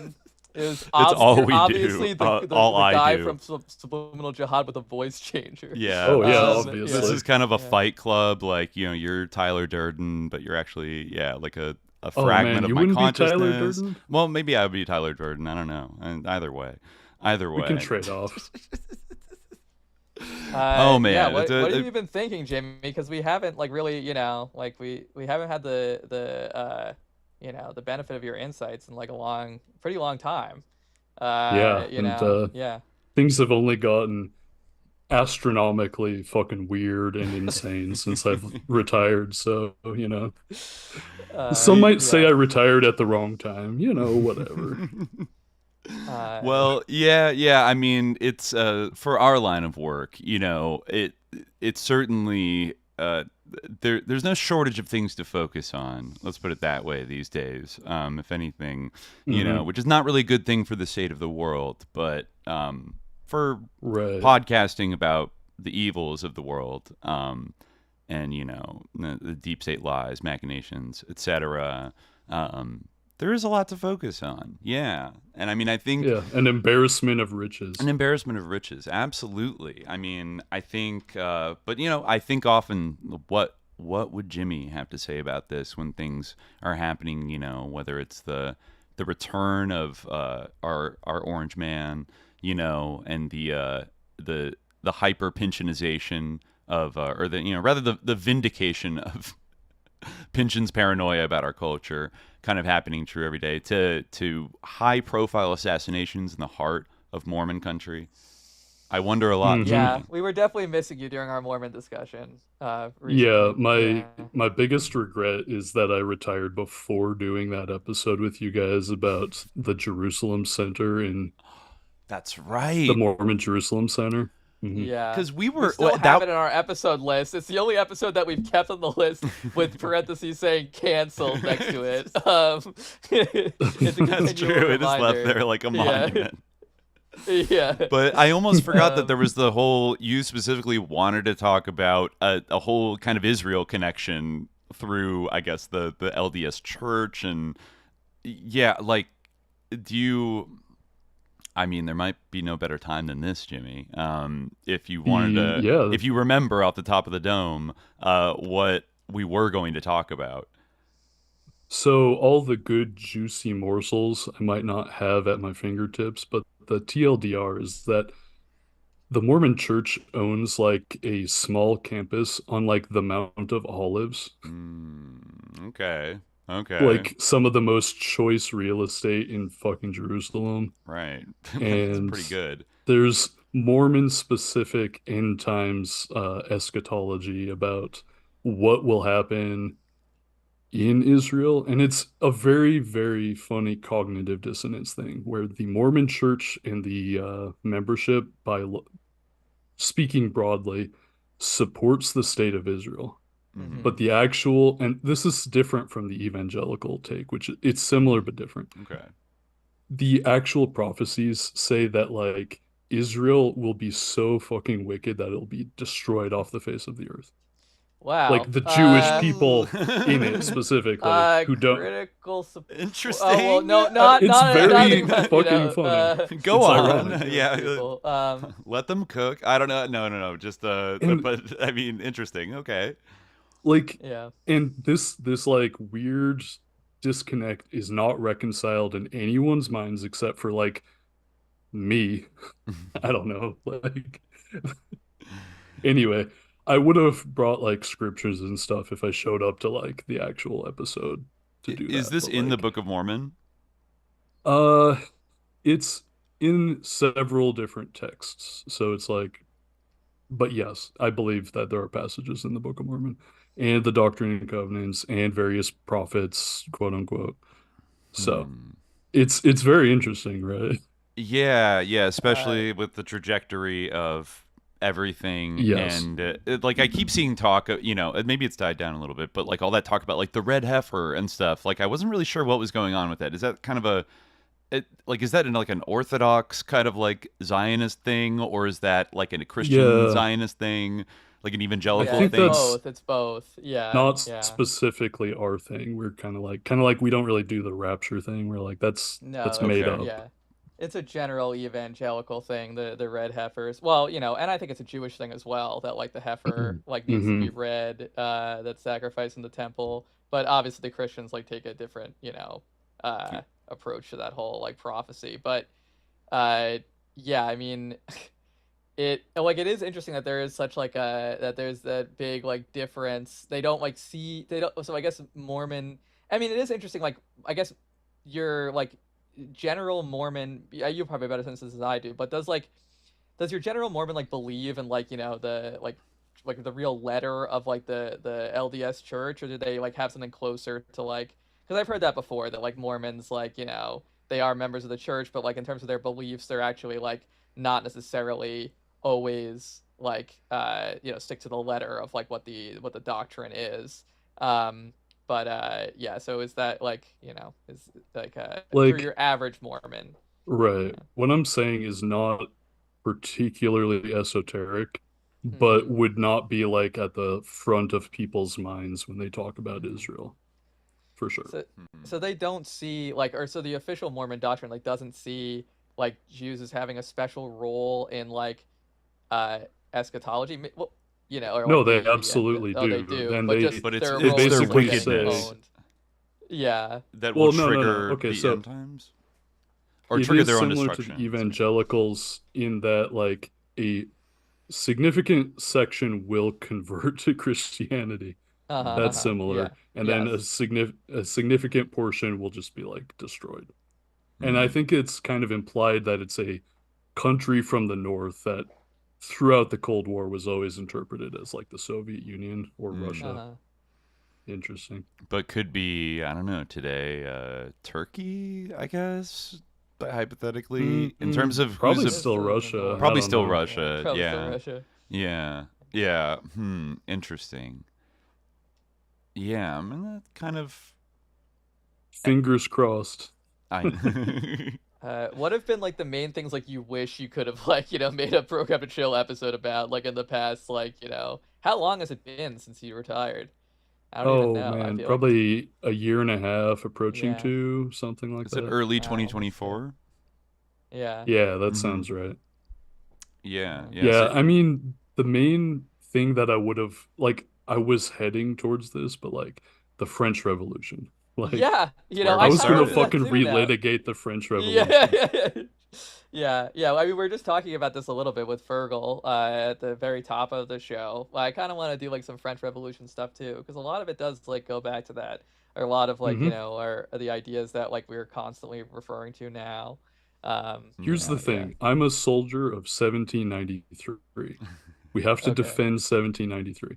When people say, haha, Stalin did nothing wrong. No, Robespierre literally did not a single action wrong in his life, Folks, you heard it except here fail to first. be even more zealous about the revolution. Wow. That is interesting. Marat knew. Marat was like the fucking Alex Jones of his day, man. And they killed him for it. Robespierre, Critique of a Black Legend. Exactly. Really, real hours up here. Yeah. Here's the thing. Joseph Fouché. I don't know if that name rings a bell to you guys. Joseph Fouché was tell me if this sounds familiar. He was a Jacobin who maybe he was a little too excessive, maybe massacred some people that he shouldn't have. And then, wouldn't you know, Fouché was instrumental in the coup against Robespierre. And somehow he was the only Jacobin who didn't get purged. And then he ends up Napoleon's chief of secret police. Interesting parallels you could draw to a few things. I think some of the Soviet experience, I would say, with maybe the people under Stalin. Though I guess Beria didn't exactly get away with it, or Khrushchev for that matter. But the idea of the overzealous security officer who actually is deeply sus, but like not in the way you think, not in like because he's an authoritarian, but like no, he's literally plotting with the other side. That does happen. Is basically Beria, but got away with it. Wow. Can I ask you, since we're on that topic, because I addressed this in the last episode of Demon Forces 6, The Murder of Yugoslavia, which was about the show trials in Eastern Europe in the 1950s. I discovered some shocking claims about Alan Dulles psyoping, basically like through the use of double agent security officers that were recruited to like feed false information into the kind of pipeline to frame people who weren't spies as spies, and then like in doing so just decimate the communist parties of Eastern Europe and like purge trials and from what evidence I see, Stalin is actually the one at various points that is like, whoa, hold up, like Rudolf Slansky is a fucking spy. I need to see, like, I don't care that one prisoner like said that he's a spy. Like, you can't trust that shit. You need to watch out because like imperialists will do this sometimes. They'll make up things and get you to kill your own people. We saw it in the 30s. Like, there were mistakes made. And he says all this shit, and then eventually, he ends up signing off on it and even insisting on it. But it's only after certain manufactured evidence is like put right in front of him that like you couldn't draw any other conclusion than like Slansky's a spy and shit. And I wanted to ask you, like, what do you think about Beria? Because in the final analysis of this, I'm like, was he feeding Stalin like bullshit? Like for some other purpose? Like was he playing games, like with Stalin and even like maybe making him more paranoid and like, taking him in certain directions? Or was Beria himself psyoped? What do you think is more likely? So it's an interesting question because you have the same issues with Yagoda and Yezhov as well. And like, I just wanted to say real quick before I forget, Angleton got the secret speech ahead of anybody and he released it to the Western world, and he inserted shit to try to split parties in like India or something. So like classic. Okay. But as far as Beria specifically, I don't know. I've heard a lot of accusations. It's widely touted that he was a pedophile. Right. I don't know. Like here's the thing. There are like the Russian archives, the Soviet archives are not fully available. Like there's stuff about, who was it? Erich Mielke of the Stasi, who was probably doing like stay behind army shit for the Soviets, and his file is still classified. Damn. And it's like everyone who's ever known him is long dead, and it's still classified. So as far as Beria, I don't know. I just don't know. Yeah, I think there was one book I found that it was a book about Tito, but it alleged, I don't know what its source was, is that Beria had secretly stayed in contact with Tito after the split and maybe was like secretly wanted a rapprochement with him, which you could read a number of different ways. It's so murky. And then, you know, I mean, I would believe it because everyone keeps like back channels with everyone, right? Basically, it makes sense. But I wonder, like what was Beria's like tendency? Like, what did he actually like? What side? What faction was he on in terms of like as a communist, as like a potential leader of the Soviet Union? Like what course? Because on the surface, it's like, oh well, he was like Stalin's guy. He was like all about being a Stalinist. But then you look into it, and like I think maybe it's Lacerda that says that, oh, he was actually more of like a crypto Bukharinite or something like that. But he like kept it low key and like didn't, you know. So like I don't know. Do you know? Like I think friend of the show Matt Chrisman was talking about how he was trying to argue, I think, that Beria was actually like a liberal, essentially. Like he would have liberalized the Soviet Union. I don't know that to be true myself. I haven't read enough, but like, it would be if he's like Joseph Fouché, it would be probably one of those things where he is opportunistically whatever he needs to be at the time. Right. Just like Marshal Tukhachevsky and a lot of other people, right? Someone in the chat, fucking Odinist himself.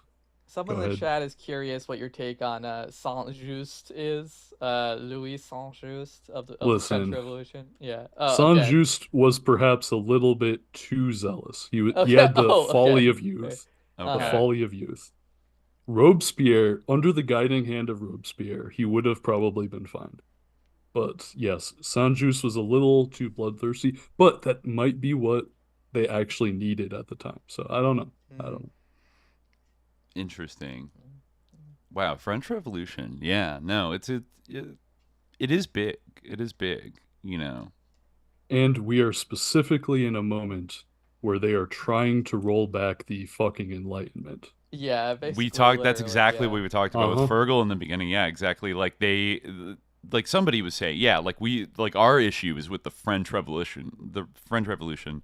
We want to basically like take back the last, 200 and whatever years of, when you put it that way, it's actually not that long from the French Revolution today. Like it's really not 230 years. And a lot of people, but that's the thing, like, I mean, it's crazy that we have like people today who are like, I would fight for the legitimacy, or like, like I would die for the ancient regime. Like what? Like who? You're an American too. Like what's going on? Like what? Like, and also like why? Like why do you love like the French monarchy? Like why? Like what? But I mean, I guess I understand that like Moldbug would want that. But other than him, I don't understand like what people are thinking. Vermeulen. Like, or what do they envision? Like I could see like I think they're like are legitimate like critiques of like the or the idea of the Enlightenment as like an actual like Enlightenment like lowercase e definitely was something that like happened. But like, or was a movement. You can point to like networks of people, like the idea of like the Enlightenment.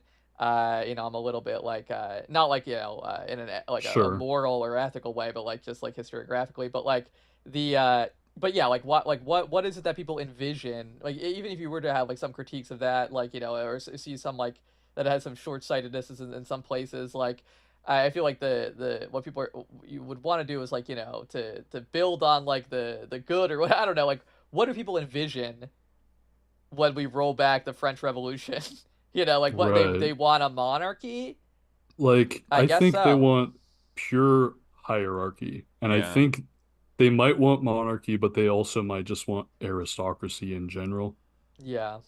And like since retiring the show, I've walked the streets of Barcelona. I've walked the streets of Paris. And I've now gained like a new appreciation for like even just liberal democracy. I know that sounds cringe and bad, but like we're not going to get what we want, but we might at least hold on to the good things that we have. Because the alternative is just like pure hierarchy, institutionalized across the globe. That's what we're facing. Yeah, I mean, this is what we're kind of talking about with like Fergal. Like, again, like I see, like, I can, like, be, like, a bit of a... I feel like I'm probably more of a lib than Dimitri and at times on certain things, you know? I think that my main thing is that, like, my, like, main, like, commitments, like, are my main, like, sort of, like, you know, like, in terms of I have, like, a commitment or, like, a sort of, like, ideological commitments, they're, like, to my religion, which I feel like it doesn't, like, map... Mm-hmm. I'm interested in this question, but it doesn't, like, necessarily map, like, cleanly onto... like politics, like in like contemporary sense, like when people try to like extrapolate like what a political vision of like the based on Islam like would be, you either get something like totally all over the map where like, you know, it's drawing on all sorts of different things, or if they like you try to be as strict as possible, you end up with something that like is you know, best case scenario like fantastical, worst case scenario like we all know. But but I think like in those ways, like I'm like kind of, yeah, I get to the point of like not really like being super ideological about it, but like coming down to this point of like, okay, we have like, yeah, people who like just want a world where like they are like the powerful and their power is just guaranteed to them and doesn't need to be justified beyond simply that it is, and everyone else like is below them, and their subordination doesn't have to be justified beyond that it simply is. And like, do I want to live in that world? Like, no. And like, I don't think anybody does, because like you're not gonna be the person who is like the powerful special person who, or you know, like you're not gonna get like whatever like the sugar candy mountain that like these people are like promising you, like they're gonna just like rule you and cast you into the darkness of ChatGPT, and like that is not like what anyone wants. Like that's not good. Like even if you're like, oh, you know, whatever. Not to you know, like give, you know, the American founding fathers like too much credit, but they did abolish like noble titles and like patronage and things like that, like Thomas Jefferson, you know, and what was the sort of the name of, I forget, like the legal right that, you know, people had, you know, to basically like, you know, own... Talking about Mortmain. Yeah, Mortmain. Yeah, the dead hand and everything like that. And that goes back to the earliest kind of, you know, quasi, you know, related to the French Revolution, inspired by many of the same thinkers and stuff like that. And, you know, Jefferson was a huge fan of the French Revolution, but like that goes back to the earliest, you know, days of the American experiment. And for people to be running around now effectively wanting to like roll that back and like abolish the abolition of, you know, patronage and come back to it. It is interesting to me that people like Adrian Vermeulen, who are like deep Anglo-Dutch, like high wasp, like people that have been here for hundreds of years, like super like Protestant background, then converts to being a tradcath and is like, we need to like take over everything like through religion again. Like it's like interesting. There's been this wave of American Protestants, often with like long lineages, like in America, like converting to Catholicism, but they're kind of attracted to like the, I guess for lack of a better word, like authoritarian potential of like a one church, like above all, like kind of controlling society and like, you know, validating an aristocracy that like supports it, and all these like older kind of like pre-Renaissance ideas. It seems like a betrayal of even the like, you know, relative, you know, imperfect American experiment. Like, you know, I would say that's probably like one of the best things about it. There were a lot of bad things. You know, some might say it's treasonous. I mean, what is America if we're going to bring back like this, you know, kind of like, I mean, even if it's not, you know, literally feudal lords, like it effectively, they've been able to use capitalism to like engineer a situation. Honestly, like people like Vermeulen are fools. Like they don't like. Do they really think that we're gonna have like this enlightened, like integral, like, you know, everything is ordered towards like, that's not gonna happen. What's gonna happen is like closer to like a Rocco's Basilisk future, to be honest. Like if you know the people that you're like cuddling up to and like empowering, like they don't care about like God. They don't care about anything good. They don't care about like saving anybody, like anybody's soul, or like promoting the common good. They care about like their like what is good for them at the expense of others. That's their whole thing. Like it's stupid. But like, you know, not to like harp on the issue of stupid versus intelligent. Like I know that the, you know, obviously Vermeulen is intelligent in a way, but there's a short-sightedness. Like but yeah, no, I mean it kind of like like you do have to credit it, like, you know, even though like we're good like critiques of liberalism, we're good critics of liberalism on the podcast. Like I was thinking just this week, like there was a whole controversy where like this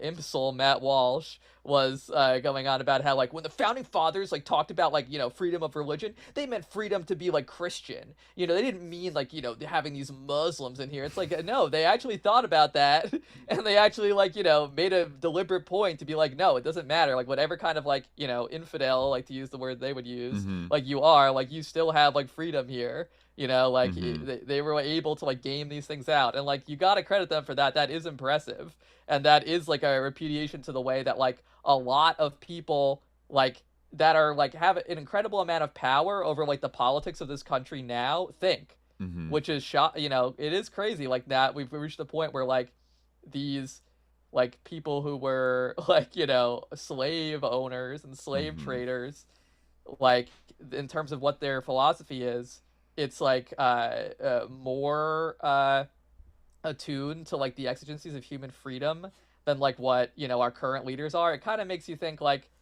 all right, well, yeah, it kind of is a hint to what they really believe in. Like they want slavery. Yeah. You know, they would love to bring that shit back. They can't. They're not comfortable saying it right now, but what they do say kind of tips you off.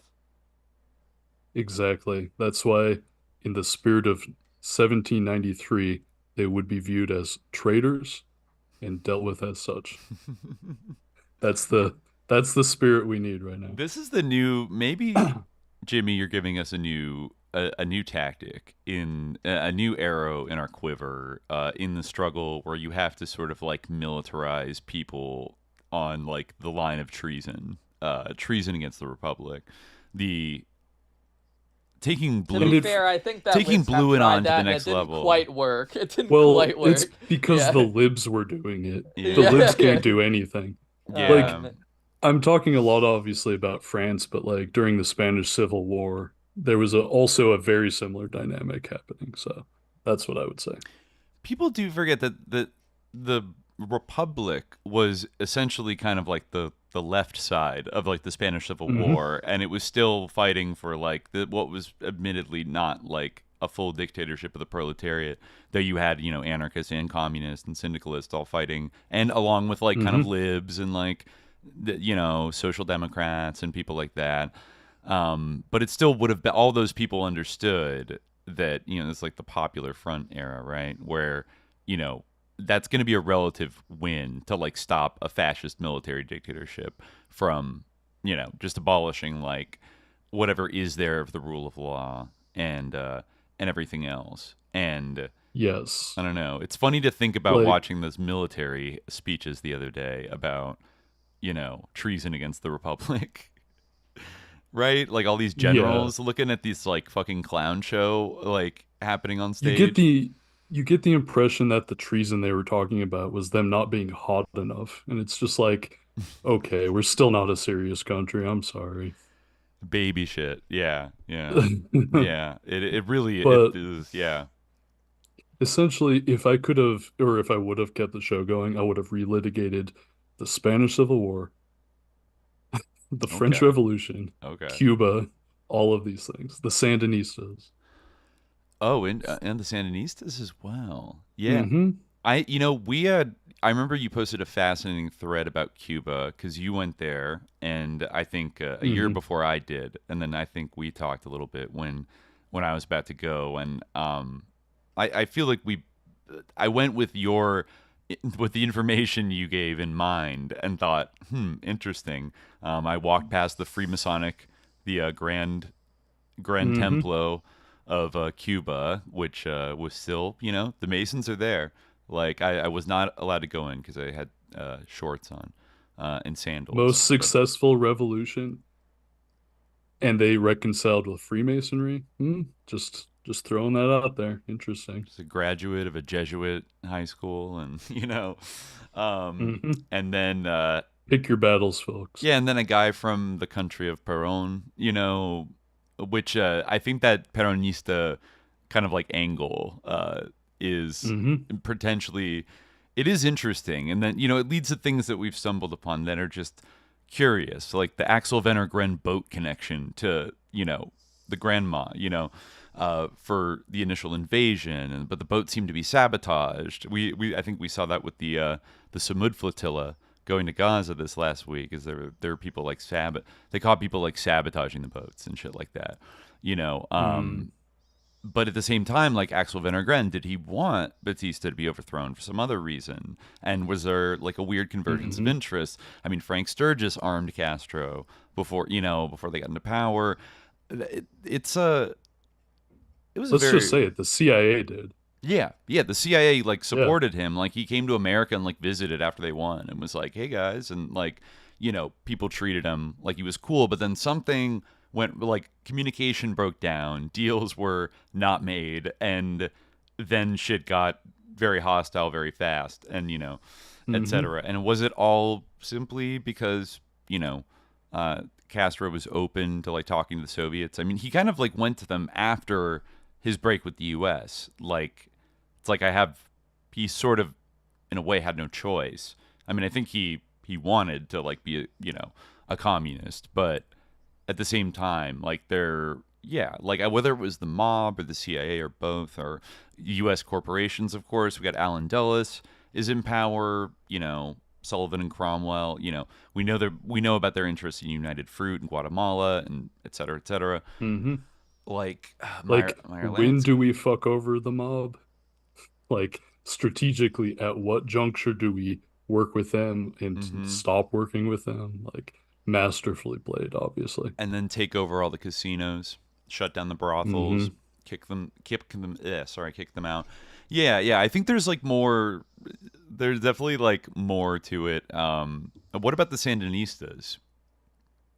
So the thing that impresses me the most, and this is something that I kind of picked up in like the Spanish Civil War and the French Revolution, is like there's this idea that like revolutions cannot or should not utilize middle class like feelings, but like the Sandinistas essentially married their left-wing struggle with like Catholic propriety. So they were just like, hey, Somoza is running all the bars, all the brothels. Like bars, brothels, these are bad things. They just take money away from families. They impoverish people. Like they married these things together. Good point. And they joined their struggle, and they basically like were able to do a successful revolution by having these concerns that like middle class people actually care about. Not middle class, but just like also almost like prohibition era, like woman's like a feminist mindset. That's the thing. Like it's different now, but like a lot of things are different now. But yeah, like obviously I'm sure people know like back then like prohibition was like a big women's issue because I mean, men like controlled all the resources in the household, and if they're going to spend it all on alcohol. I mean, it's such a shame the way it turned out because they had a point, folks. There's my take. That's something I'd like to relitigate. Ladies, you're right. Yeah, you could have had me on for that too. Everyone knows I hate pleasure. I hate all fun. I'm taking away no drugs. But. I mean, like that's one of those things where it's like it makes you feel like we're living in the end times because like it's just we absolutely are. But I mean, the point you made about like Freemasonry is interesting too. Adams actually like really resonates with what we were just talking about with Fergal and he brought up fire in the minds of men.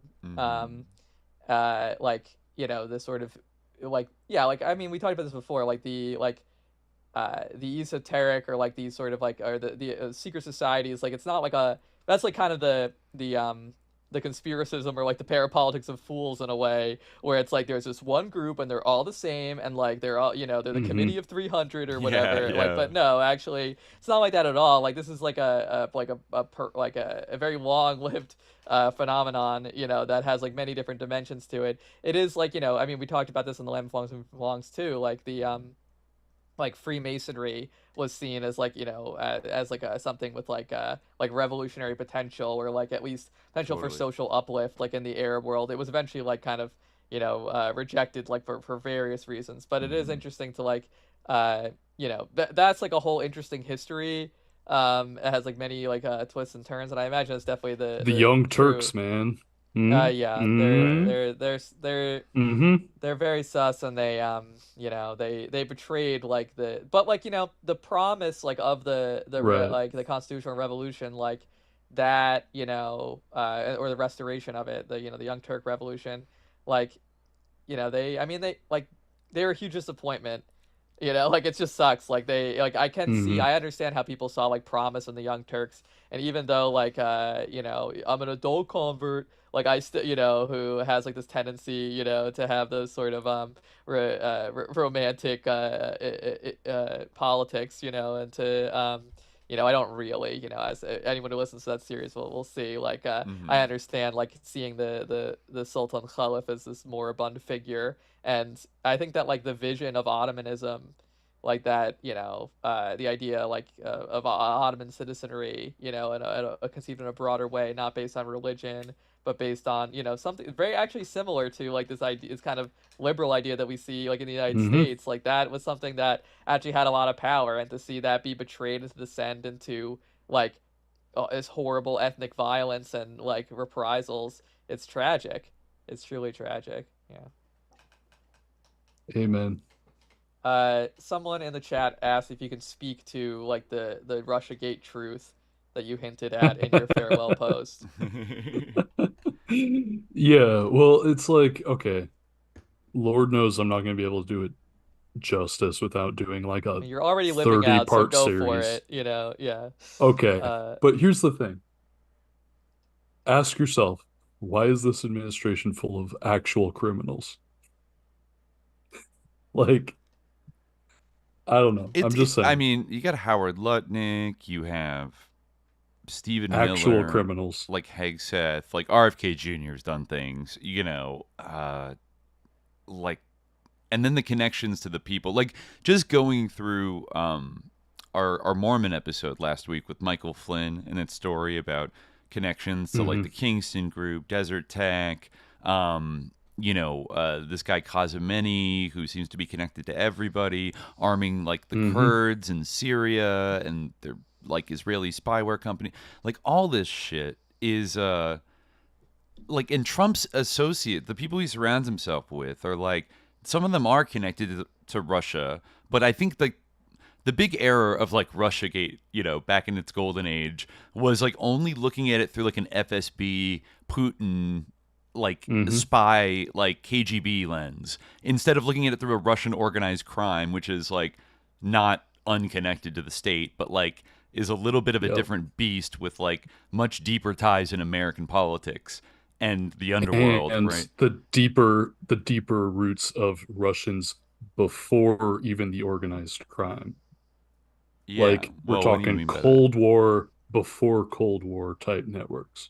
The White Russians. The White Russians. They've been here a long ass time. They moved to Chicago, New York, all around. They integrated very the well. Super mob. Yeah, the super mob. Tied into Israel. That's right. Bank of New York had one of those princes. Was like the VP in charge of like the Eastern European division, and said it was like, that was like opening up to the Eastern Bloc, like after communism fell, was like the most validating, like wonderful work of my life. And it's like, oh yeah, like they sucked at the Bruce Rappaport shit. Like, there was a massive fucking heist, and then also like a penetration of those kind of mobsters into like American life into the 1990s, but then also crucially their connections to Israel. Because most of the people who established those ties, say in the 70s and 80s and early 90s, were able to like get a visa to move abroad. Like some of them weren't even Jewish; they just claimed they were. But a lot of them, were like Russian, Ukrainian Jews, and then those become all the prime movers. And like, there are Nazis pretending to be Jews. There are Jews pretending to be Nazis. Exactly. Yeah. It starts to get real muddy. Right, you get these like kind of, you get like in Ukraine, you get the kind of like the so-called LGBT Nazis, and like these kind of weird, yeah, Zio-Nazi. You get like Bronze Age pervert, you know, like shit like that. That's like basically Nazi, but also like Israel is the best country. Like, you know, okay, yeah, it's like weird. Like, but this is a significant group, and like they're tied into Trump in so many ways. Like, I don't know. Like, I'm actually pissed off at like the lamestream media for like hating Trump so much and never digging into his organized crime connections. Like, yeah, they will not. They're not that hard. Like, you could find old articles and shit that are like about like Resorts International, great example. Like Daniel Hopsicker. Yeah, who R.I.P. Rest in power, Daniel Hopsicker. I think he left us in maybe 2023 or 2024. But he was one of the only like old school kind of, you know, parapolitical reporters that was like hype on like Oleg Deripaska and the weird mansion that he sold in like 2008 in Miami that cost like he charged double for it or something like that. Felt like money laundering. Even the Epstein thing, Jimmy, I feel like we'd be remiss not to tip our hats to you and say that you've been validated, I think, by some of your hypotheses about the Epstein thing. Like, did you read the letters in his birthday book, you know, that everyone forgot about now? Unfortunately, yes. Yeah, like from his mother. And, you know, she talks about how, like, Mr. So-and-so, and one of the music teachers recommended him to go to Interlochen. And then she said something cryptic about going to Europe one summer. And, like, that's how, like, I was afraid for you. But it turned out to be such a good thing because, like, that led to the event that led to you getting hired by Donald Barr at Dalton. And it's like, whoa, what happened in Europe? Like, when he was running around there. Like, she didn't say what it was, but it does seem like he was a special boy who was selected, a gifted child, you know. And and I think we've seen more with the Interlochen thing now that was, like, a big thing as well, like a big factor in his early life. And the fact that the ride that it's taken us on this year where like shit keeps leaking but then like they suppress it and then Trump acts like so sus about it that like you kind of like you have even the split in MAGA is kind of genuinely interesting, like both over Israel and the Epstein thing, where some people just can't do it. Like, they can't just ignore it. Like, it's too much, you know? And yet, like, they're doing their best to distract everybody. Feels like something big is coming that they're all planning for, like maybe something with Iran again. But Venezuela, I don't know. But does it feel to you like it's like a ticking time bomb, like, kind of sitting at the heart of everything that, I don't know, is going to go off? Or do you think they're going to, you know, make it dissipate? Yeah, no, I think I am decidedly in the something will happen camp, not the nothing ever happens camp. One thing that I just wanted to say, Order 44 is in effect.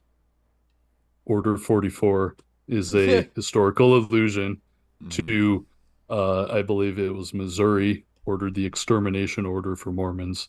We've seen a couple interesting things happening to the Mormon community. I suspect it is because Mormons, although they generally support Trump, are insufficiently zealous in supporting Trump.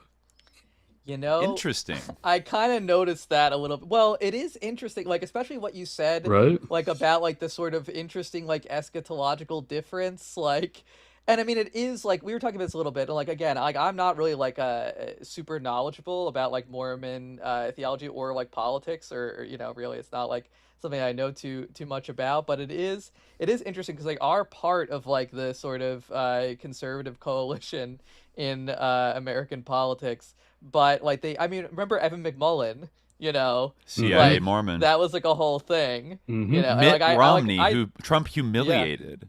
Yeah, that's true. Two of his biggest, like, the people, but, like, both of them, like, kind of, like, stuck to their guns in a way where, like, everyone else, like, eventually bent the knee. Mitt Romney kind of did, but, like, he's still, like, kind of, you know, more so than most people, you know. It is interesting. It's interesting. That's I have heard from various people that Hegseth hates Mormons. Interesting. And I think, we'll see what continues to happen, but just keeping that in mind as we watch current events unfold. I'm glad you've confirmed the evangelical Mormon deep state war that is raging. Even though, like, they certainly can be sus, as we talked about in the Kingston episode. Absolutely. Like they, I still feel a certain solidarity with Mormons over their abstaining ways and their insistence on a prophet after Isa, even though it's the wrong one they chose. However, and all they've got some other issues, but their folk ways, their ways of life, except for being sus, I can accept. Well, wait, Jimmy. Yeah. Oh, let me ask you. So, in this hypothetical evangelical Mormon deep state war that's happening right now, who puts the hit on Charlie? And to what end? Because Charlie's not an evangelical. Well, Charlie is an evangelical, but he was also, maybe like some of the Mormons, not as down with not as pro-Israel as maybe people wanted. Insufficiently pro-Israel. I think he was. I think my take is that he was very sufficiently. I think people have the exact opposite framework on it. I know you were asking Jimmy, but this is, just a sticky point for me. I think people have the exact opposite framework on it, where people are like, oh, but he was he supported Israel. Why would it, they kill him? It's like, that's why, if they did it, that's why they would have done it. Right. Because he supported them. Right. In order to make him, into a martyr. Because that, on a college campus, if the Horst vessel, speculating, just spitballing, if such a thing were not the work of a renegade young man who was sick of the hate, and if it had been plotted by a state actor, then and that state actor were Israel, their reason to do it might be to create a pretext for just crushing the left. Pro-Palestine activism, because they wouldn't want it to be a critic of Israel who was killed. That wouldn't make any sense. And meanwhile, supportive. For those who pay close attention, framing the Mormons, and getting the evangelicals to lash back at them for their insufficient support for Israel. But actually, people haven't been too suspicious of Mormons so far. That feels like, because it's gone so far. Well, I don't know. The Marine who freaking brought an IED and shot up a fucking Mormon church sure blamed it on the Mormons. Yeah, he disagrees. You're right. Actually, there was some guy running for city council who met him a couple weeks ago canvassing, and the guy started going off about his life and his war service, and then quickly brought up how much he fucking hated Mormons, and he had lived in Utah for a while, and something happened. Which fair. Okay, yeah, I know, I could see maybe something happened, and but this guy really had a thing about Mormons, and maybe he drew the conclusion that the Mormons did something to Charlie, and therefore he had to go, fight back. Who the fuck knows, right? But we're living in those PTK times. Here's what I'll say. First of all, I was in Europe at the time. Airtight alibi. Second, I have been to the the Dairy Queen that the shooter was supposedly shortly after. I've been to that Dairy Queen. Wow, okay. Dogs, it's a Dairy Queen. Wait, okay. And did you see that it was allegedly closed? I didn't see that.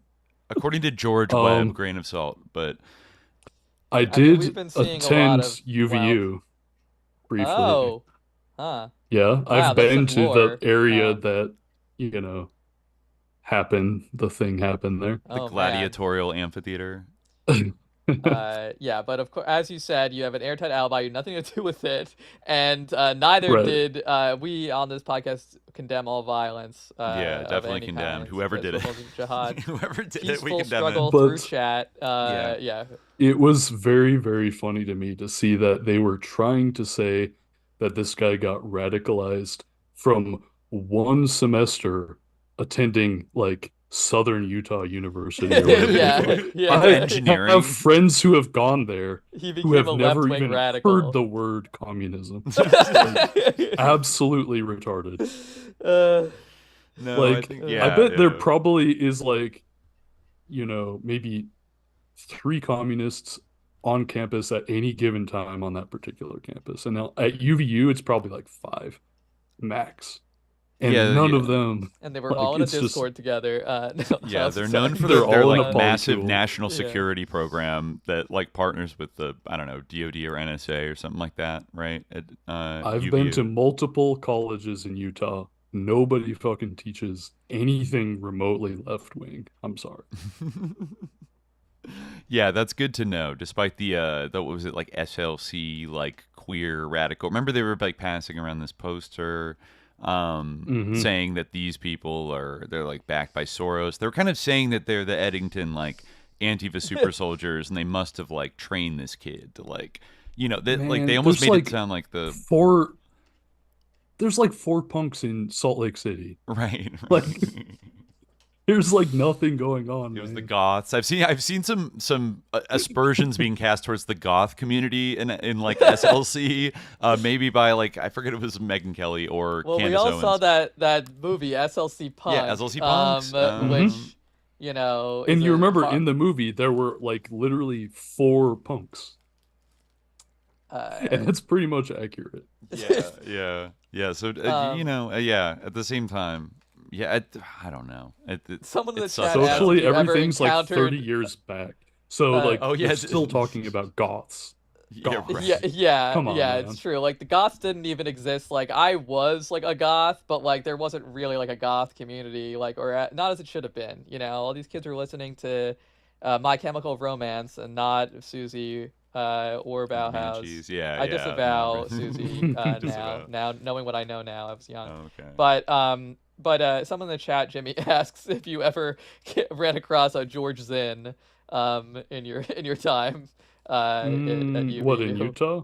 Yeah. The old man who shouted, jumped up afterwards and shouted that he did it. I was only there for like a semester or 2 after I had dropped out of BYU. So wow, yeah, and you, but you were radicalized. How'd that happen? Good question. It's because I'm built different. Yeah. Well. I mean, do we have like any like urgent, because we don't know when we might receive another transmission from, wherever you're Jimmy's compound. So deep in the Utah desert or wherever people imagine you might be transmitting from. So do you have any other messages for the quote unquote noided community? Absolutely. So first and foremost, I want to thank you guys because your show is really like a banner to rally around. Like, yes, there were like people before like Crypto Cuttlefish or whatever, but like your show was like active and ongoing, 5 years strong. It was just leftist paranoiacs could really find a community. And obviously I started my show, I ended my show, what have you. But like, it's just nice to have a framework that doesn't shy away from left-wing politics, doesn't shy away from Islam, doesn't shy away from all of these esoteric topics, but without being a sus lord about it.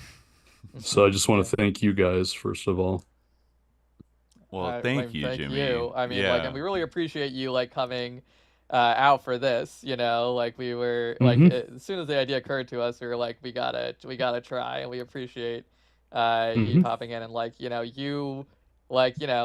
a you were a brother in arms to us, it Truly, was great like having you, like that was we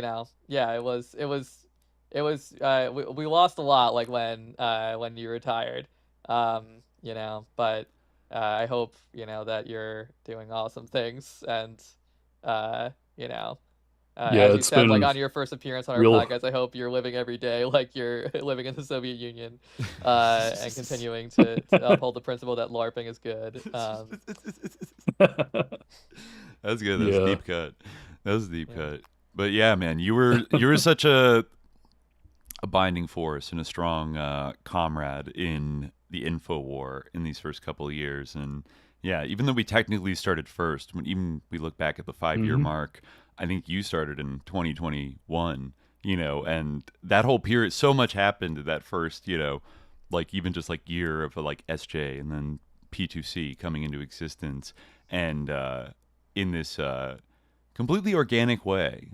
You know what I mean? Like in a way that we just met online, and started discoursing in, Discord and posting and telling each other about stuff, and then people kind of came around it, and I think you still are the Discord king in terms of the community that you built on the P2C server, which still lives forever, right? But yeah, and go ahead. No, I was just gonna say, in a way, you programmed all of us to be chill together. Well, I think the only thing that I really not regret, but still think about is the fans, right? Because honestly, I still want the best for everyone. I don't want anyone to fall into any ops, no psyops, nothing like that. Don't get dragged into things. Be vigilant, right? Constant vigilance, and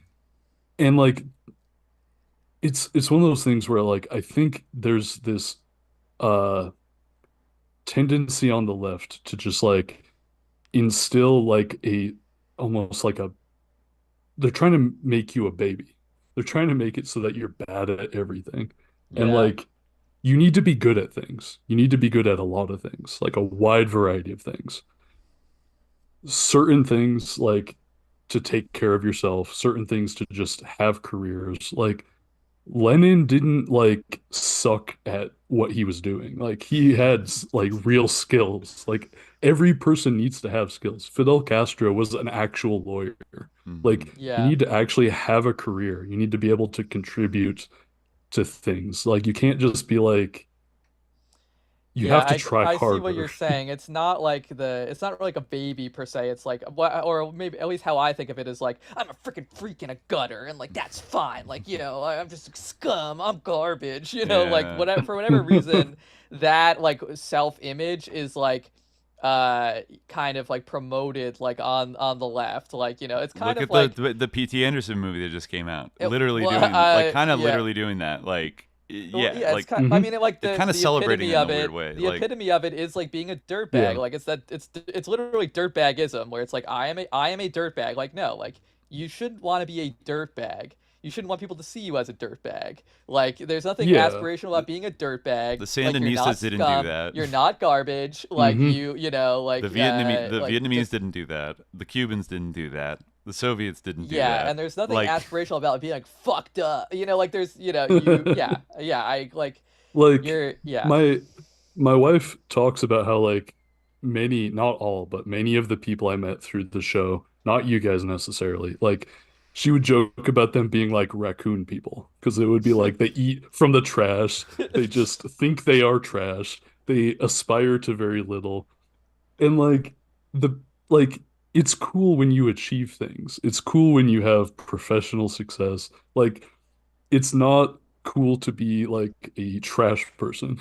No, so and it doesn't make that's you what I'm trying to artist instill. or creative or anything like that. I mean, it's true. I mean, you're right. We are all unless you are literally but you don't have the leverage to move the world forward. I mean, I feel I'm slipping into this thing that I don't like doing, where you're getting on your soapbox and talking about how we can move things forward as a podcaster, which I think that's also important to have perspective about. Fair. However, it is something, in terms of how I, my role is to say my opinions. One of my opinions, on the podcast, this certainly is an opinion that I think about independently, which is that you don't have the leverage to achieve the things you want for the world, if you are, and it's unlikely unlikely that you truly are like a raccoon person who lives in a park, or like is, you know, like a freegan, like eating out of dumpsters and like is totally unbeholden. Like you probably are in some way embedded in these corrupt systems.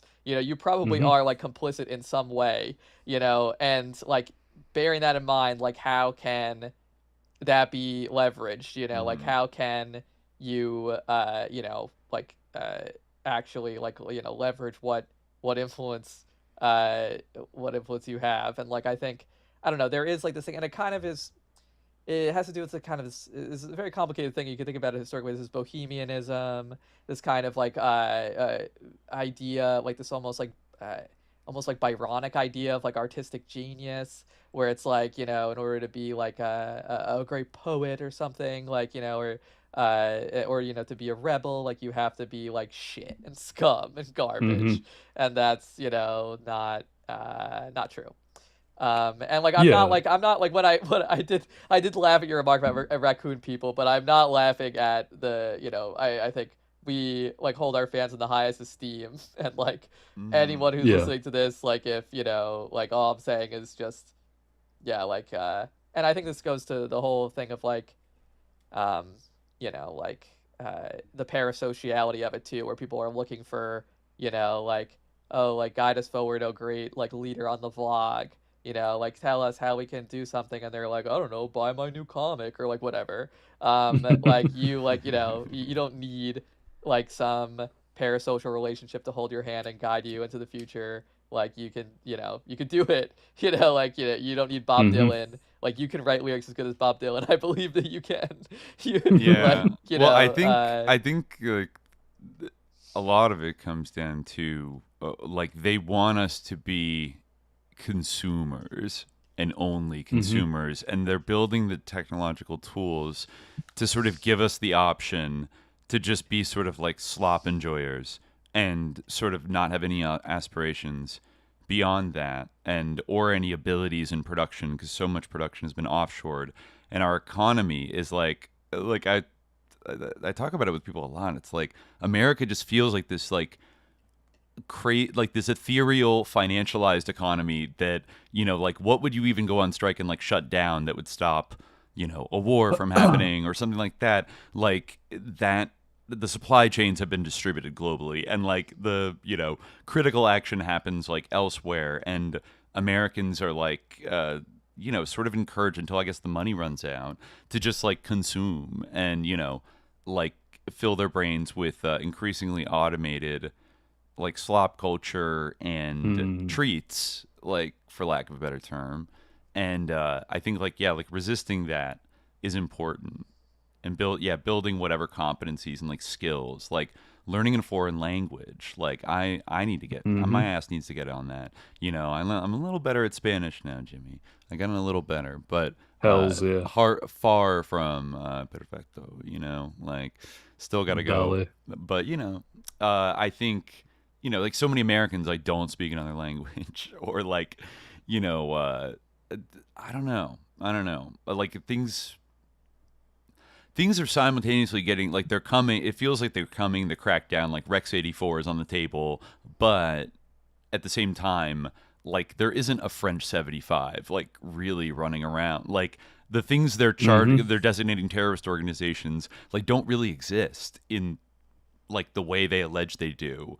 And, you know, there aren't like disciplined paramilitary squads of like, you know, there aren't like Al-Quds brigades, like, you know, doing little red triangle videos on like National Guard.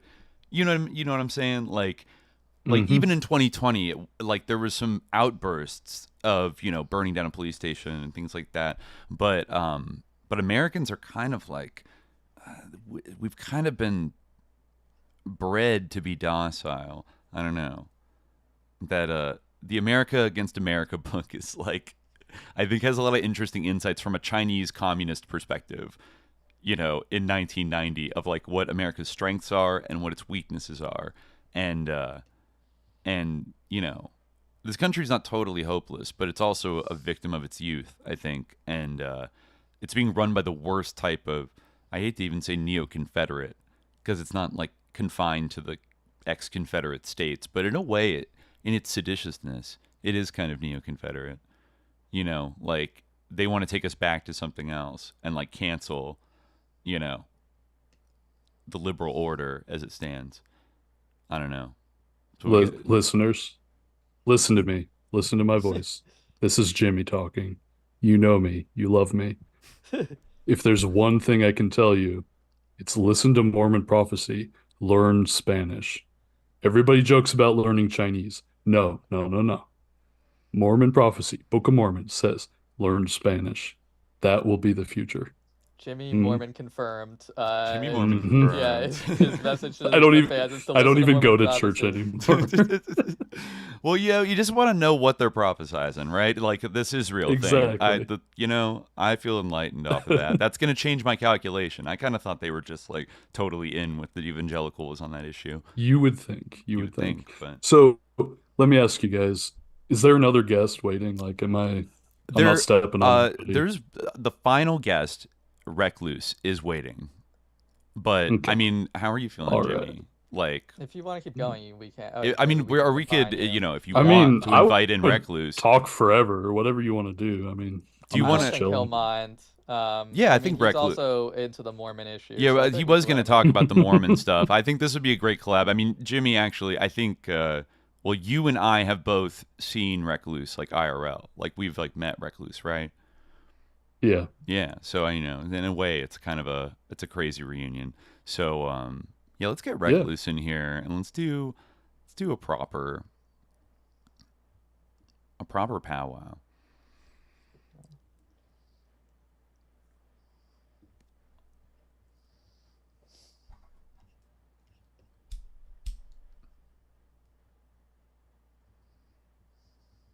Can you hear me? Yeah. Recluse. I can. All right, cool. What's up, guys? How's it going? Yeah.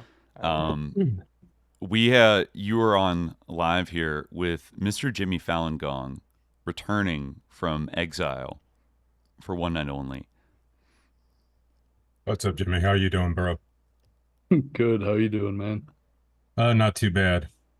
Cool. Thanks for waiting, man. So yeah, well, yeah, you unfortunately gathered like all of the like accumulated like minutes that we went over like our scheduled times over the whole course of the podcast, so I appreciate your patience.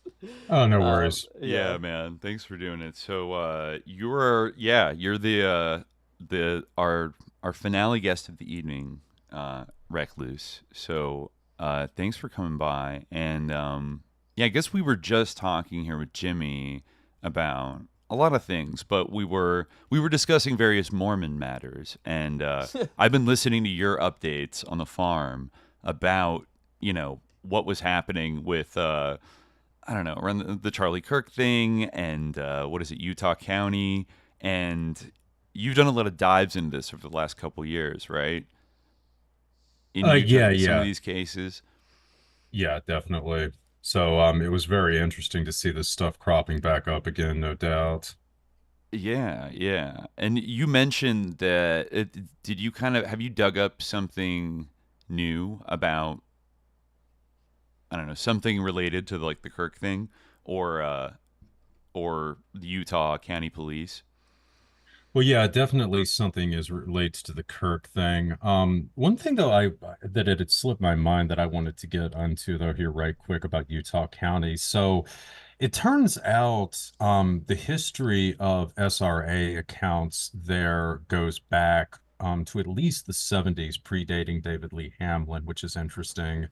And specifically, it revolves around a book. Jimmy's probably familiar with this. You guys probably are too. It's called Jay's Journal. And it was written by, the woman who did Just Ask Alice. Oh, yeah. I have a copy of that. Okay. Yes. So, and again, for those of you Beatrice Sparks. So this is basically, this book was published in 1979, and this was basically the beginning of the recovered SRA accounts. This predated Michelle Remembers and all the other stuff that became really big. Interesting. So Interesting. essentially, like the 80s sort of SRA stuff really began in like Utah County. So I find that really fascinating. You can sort of look at another figure who was really big at perpetuating this. She wasn't in Utah County, but she was in nearby Salt Lake City, and that is Barbara Snow, who recently has gained more notoriety as Teal Swan's therapist. She was actually who helped Teal recover her own memories of satanic ritual abuse. So that's something that therapists in this region of Utah seem to have an uncanny ability at managing. It's just bringing back these repressed memories of satanic ritual abuse. Right. This is interesting. I was thinking about this remember like the earlier. satanic panic in Utah is a very interesting like story too, or like that period, you know, the satanic, whatever you And I want to call should- it, the satanic appropriate reaction in the eyes of some. Yeah. And I mean, I should emphasize, like, there are, like, you have, like, the Zion Society, for instance, and in that case, there does seem to have been, like, legitimate accounts of satanic ritual abuse happening. So, I mean, of all the places in the country, Utah is, like, one where, I mean, having been there myself a time or two, like, I definitely think it's credible that some of this stuff happens, but conversely, there's also these really sketchy therapists that are running around and, you know, coming up with all of these absurd recovered memories that further muddy the water. Yeah. So it's kind of interesting that the whole Kirk thing is playing out against the backdrop of Utah County because it is so crucial in the broader history of satanic ritual abuse allegations. Yeah. So yeah, that brings me. Oh, sorry. Oh, Go ahead. Go for it. Well, see, that brings me into one of the big things I just sort of uncovered here. So I think like the real key to the Kirk assassination is this George Zinn guy, who was the person who was originally arrested for the assassination. And then later he changed his story to him. He was trying to help Robinson escape from the authorities or something like that. But he was the older boomer. He was about 71. You know, you can go back and see the footage of him where he's being led away by the cops and he's literally telling the crowd, shoot me, Yeah, please shoot he me, was please shoot arrested me. first. Yeah, And he yeah, took his pants. exactly. He pulled He's his supposed pants to have down. been- Yeah. He's supposed to have been like a known, like I don't know what he says, like he was trying to do, but he's like, I think the reason crank. why he's dismissed is because he's like the village idiot who like always acts crazy or whatever. I mean, of course, he never done anything like that before. Like, Well, but, he did actually call in a bomb threat to the 2013 Utah Marathon, which Yeah. is coming like right in the heels of the Boston Marathon bombing. But it's was important right to after. emphasize, like, yeah, nothing happened to Zinn when he did this, which is interesting. So, Okay.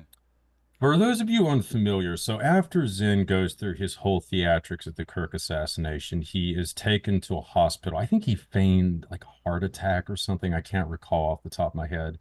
So anyway, the police show up, the Utah County Sheriff's Department, and they say, "Hey, George, can we look through your phone?" And George is like, "No, I don't want you guys to look at my phone." And the cops ask him, "Why not?" "Oh, well, because I've got child pornography on my phone."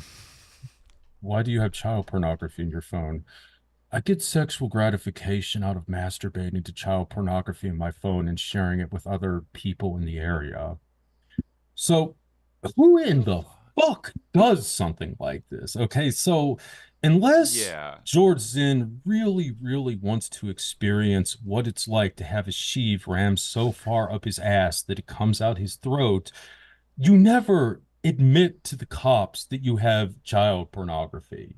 I don't give a fuck what the circumstances are. You make the bastards prove that in court, if for no other reason, so you're not fucking killed by the Aryan Brotherhood or something in prison, okay? Right, it's just like the stunning lack of like self-preservation. It's so ridiculous that I can't even like. Well, it's not just that. It's the fact that he tells them that he has child pornography on his phone, and sure enough, he does. But then on top of that, he tells them that yes, he did. he He had did. 20 Wow. images of Jeez. children being abused. And then on top of that, he tells them that he shares these images with other people in the area. That's another charge. Which is really interesting Like- because, as far as I can tell, nobody's asked him, "Hey, George, who are the other people you're sharing these child abuse pictures with?" Which is where things get really interesting, because I'm kind of thinking George really, really wants people to ask him that question. So here's the thing about George Zinn that I just uncovered that's really interesting. So you're trying to see all these outlets going around here and depicting him as a crank or something like that. Well, got something here that disavows that notion. So let's see if I can get the chat up here. All right, where the fuck is it? Okay. So here is a link that you guys hopefully can see there. And this is a list of the national delegates and presidential elector candidates for Utah in 2020. And as you can see in here, George Zinn is a national delegate for the Utah Republican Party. He's not just some groupie that was going around there. By 2020, this was a guy who was a fucking delegate for the Utah Republican Party. Oh. And if you notice in this list, he is a delegate in here with some other interesting people. Among them are Mia Love, Sean Reyes, let's see here, Orrin Hatch, another big grandee in Mormon politics. There's a member of the Huntsman family. And there is a certain Timothy Ballard, Operation Underground Railroad. In fact, as you'll notice here, a lot of these people were really big with Underground Railroad. Mia Love was a major supporter of it. She was a guy who was LDS, right? Mm-hmm. Yep. You know, this actually is pretty sus. Whoa. Like, especially since he was a Republican elector, like, at large for the whole state of Utah. And wasn't there, like, a whole thing where, like, before 2024, there was, like, they were kind of thinking about, like, okay, how do we make sure... Like, they were planning maybe to have, like, faithless electors just, like, vote for Trump. There was a whole, like, initiative to make sure they had, like, the electors in place, wasn't there? Like, does anyone remember this? Like, that was, like, a whole thing. Like, they were, like, talking about it. If they lost, if the votes, or, like, if there was, like, they just wanted to make sure that they had, like, their people in place because, of course, there was this general feeling that the election was stolen, blah, blah, blah, and that, like, the votes weren't honest, so, like, they felt like they needed to have, like, people they could really trust in place, Patriots in control, to make sure that the state's vote ultimately went to, like, where it was, of course, supposed to go in these people's minds, which would have been a Trump. But it does, I mean, yeah, you're right, Recluse, that it does seem odd that someone who, like, would almost seem to have, like, some kind of, like, serious mental illness would be in that position at all, even, like, as, an alternate. Well, that begs the question, is George crazy like a fox or just crazy in general? And I mean, I'm kind of starting to lean towards the former. Right. Because he's around here with all of these people in the Republican Party who were tied in with Ballard and Operation Underground Railroad. Again, this is a guy who's a national delegate. He's not just some minor figure in the Utah Republican Party like they're trying to make him out to be. Mm-hmm. And he's been going to the Utah Republican Convention since at least, I think, 1985 or something like that. Oh, since the Larry King era. Yeah, I mean, he's been doing this for decades. I don't know if he's been a delegate that long, but he's been going to these conventions for years and years. He was actually bizarrely kicked out of the 2015 one in Tampa, which again is sort of interesting. So on top of that, Zinn also was going to Sundance Film Festival quite a bit as well, which is also interesting because, again, you've got Gordon Bowen, who was a part of David Lee Hamlin's circle. He worked with Sundance for a while. You had other members. In fact, there were several members of Hamlin's circle who were in-laws of Robert Redford's. Right. So, that's so weird. Who was it that was like the cousin of Robert Redford's wife? Yes, exactly. It was like Hamlin's wife. Her, like, uncle was the same uncle, I think, as, like, Redford's wife or something bizarre like that. So you have all this weird shit going around with Sundance as well. Zinn is tied into that. So from what I could tell, Zinn would definitely be in a position to know about a lot of the shenanigans that are going on in Utah in that area in terms of the abuse of children. And if you guys, for those of you listening to this, if you're not familiar with the fundamentalist Mormon sects, this is a major, major problem. There is a phenomenon known as Lost Boys. This mainly comes from the FLDS, the fundamentalist, whatever the fuck it is. Anyway, so essentially this goes into the whole issue with polygamy. So in nature, you typically have a 50-50 split to men and women in terms of childbirths. Mm-hmm. Unfortunately, in polygamy, each man has to have 3 women. So that's not possible in nature. So you have to either bring in more females to the sex or you have to get rid of the guys. Right. Lost Boys goes into the latter. So typically what would happen in the FLDS is that if you had too many sons, You would have them pack everything they had up into some backpacks. You would drive them about 200 miles away, give them a $20 bill, and say, don't ever contact us again. And that was that. Yeah. And many of these kids, incidentally, ended up in prostitution in Las Vegas. Yeah.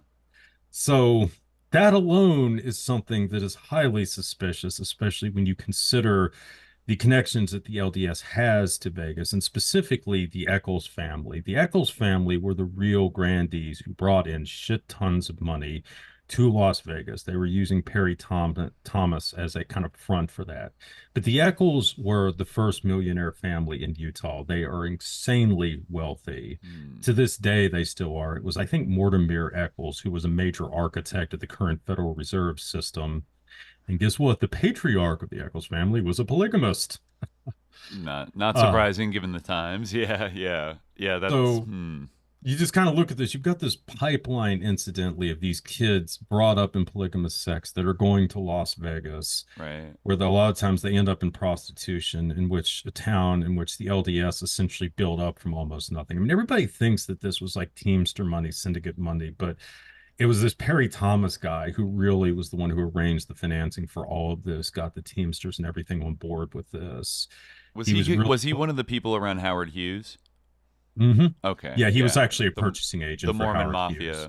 right? Well, the Mormon Mafia were actually beneath this guy. Thomas was like above them. I mean, he was like a good friend of what was his name, Sidney Korshak, I believe. You know, the big Jewish lawyer for the Chicago outfit. He was the guy who did all the Hollywood stuff for them.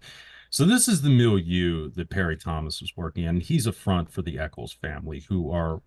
They're essentially the Rothschilds of the Mormonism, basically. So, that's why. Let me look these guys up. Yeah. Can I jump in and say an Eccles was my bishop at one point in my life? Really? Wow. You had an Eccles as a bishop? Well, Jimmy, can I ask you something for clarification? Like, how I know everyone's generally probably like predominantly like Anglo-Saxon and has like normal, English-sounding last names, but like if somebody has the same last name, say Robinson, in Utah and they're LDS, like is it reckless to make an assumption that maybe they're like distantly related, or is Anglo-Saxon and Scandinavian? But yes, it is very often that someone who has that surname is related to the person that you're thinking of. Okay, because I was watching the Escaping Polygamy Lifetime like reality TV show, which is about people escaping the Kingston. Yeah, they did multiple seasons. I mean, it's like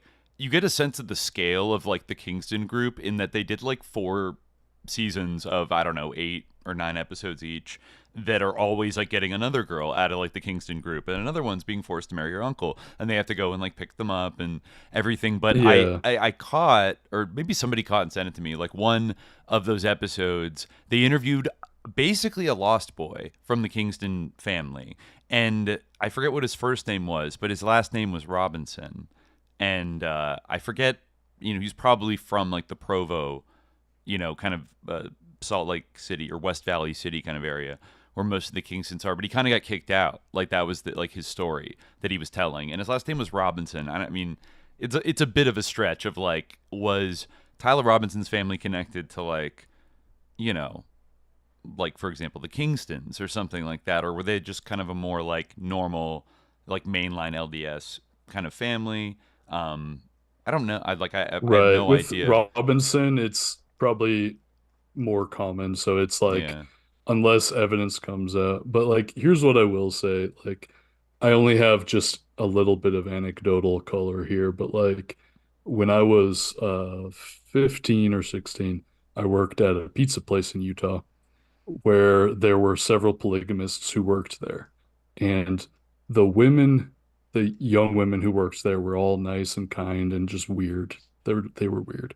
And the guys who worked there who were polygamists were fucking dicks. They were just horrible people. So it's like one of those things where it's like, okay, like this is a fucked up system. Yeah.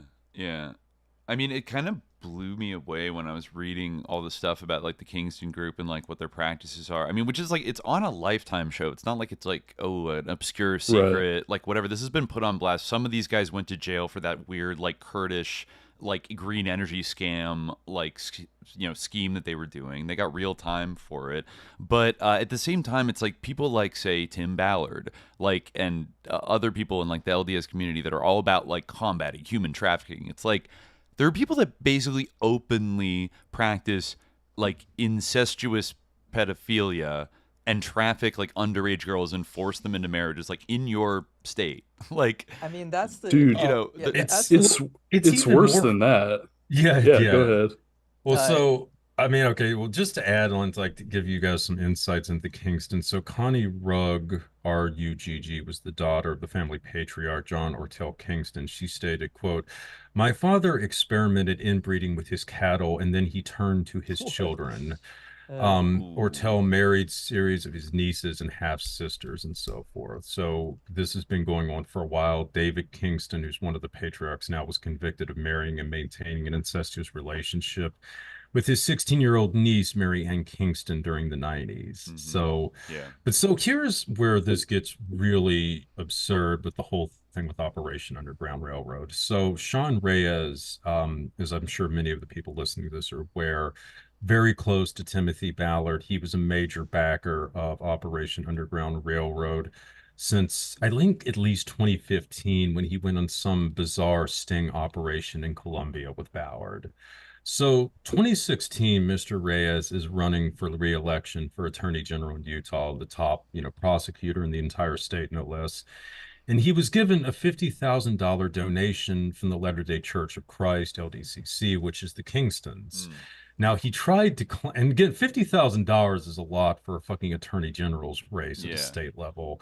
So he tried to claim that the money was put into escrow, but it later disappeared, is my understanding. He was investigated by the federal government for this because at the time, the Kingstons were under investigation for tax fraud of $500 million, which almost nothing happened with. So Reyes is literally going to Colombia with Timothy Ballard to stop human trafficking, while simultaneously he's being paid off by the Kingstons and seemingly not doing a lot to investigate what is a flagrant criminal organization in his own fucking state. Dog, that's damn. Like, that's, wow. That's actually that's pretty fucking sus.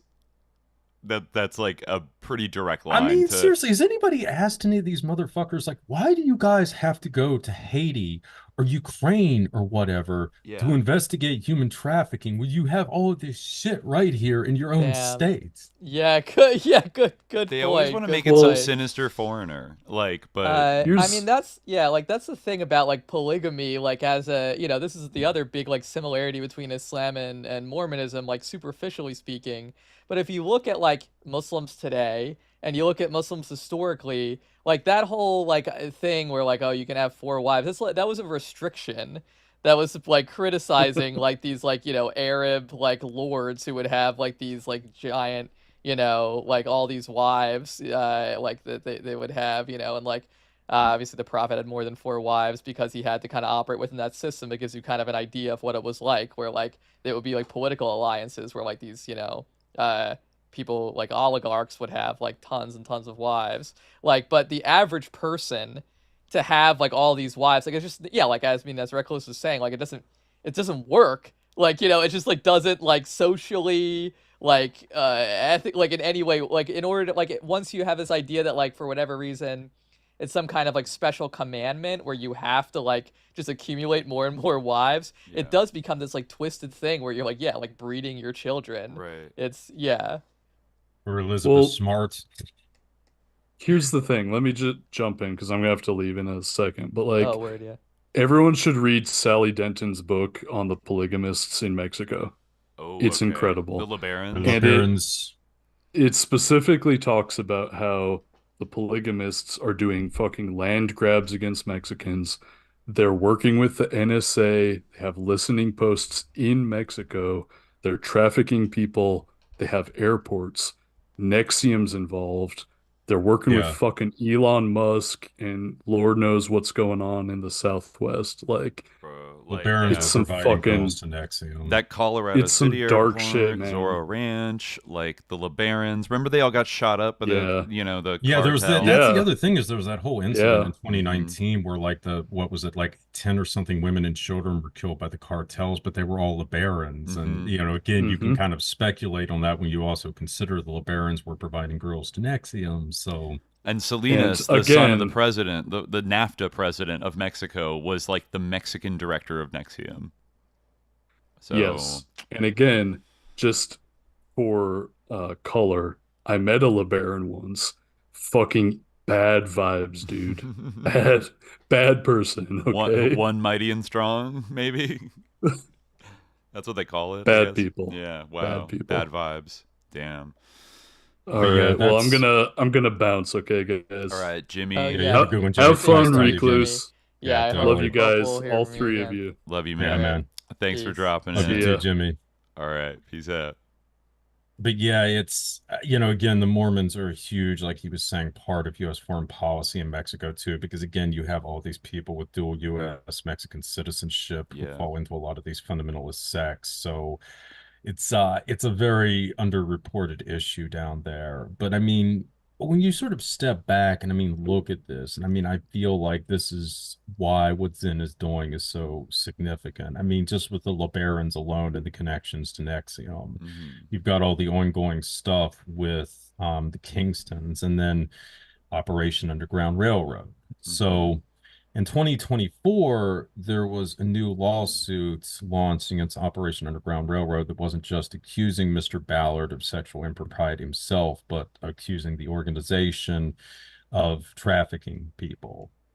And I have been told, can't get into this very much because this is all just allegations and stuff, but I have been told that that is a major issue.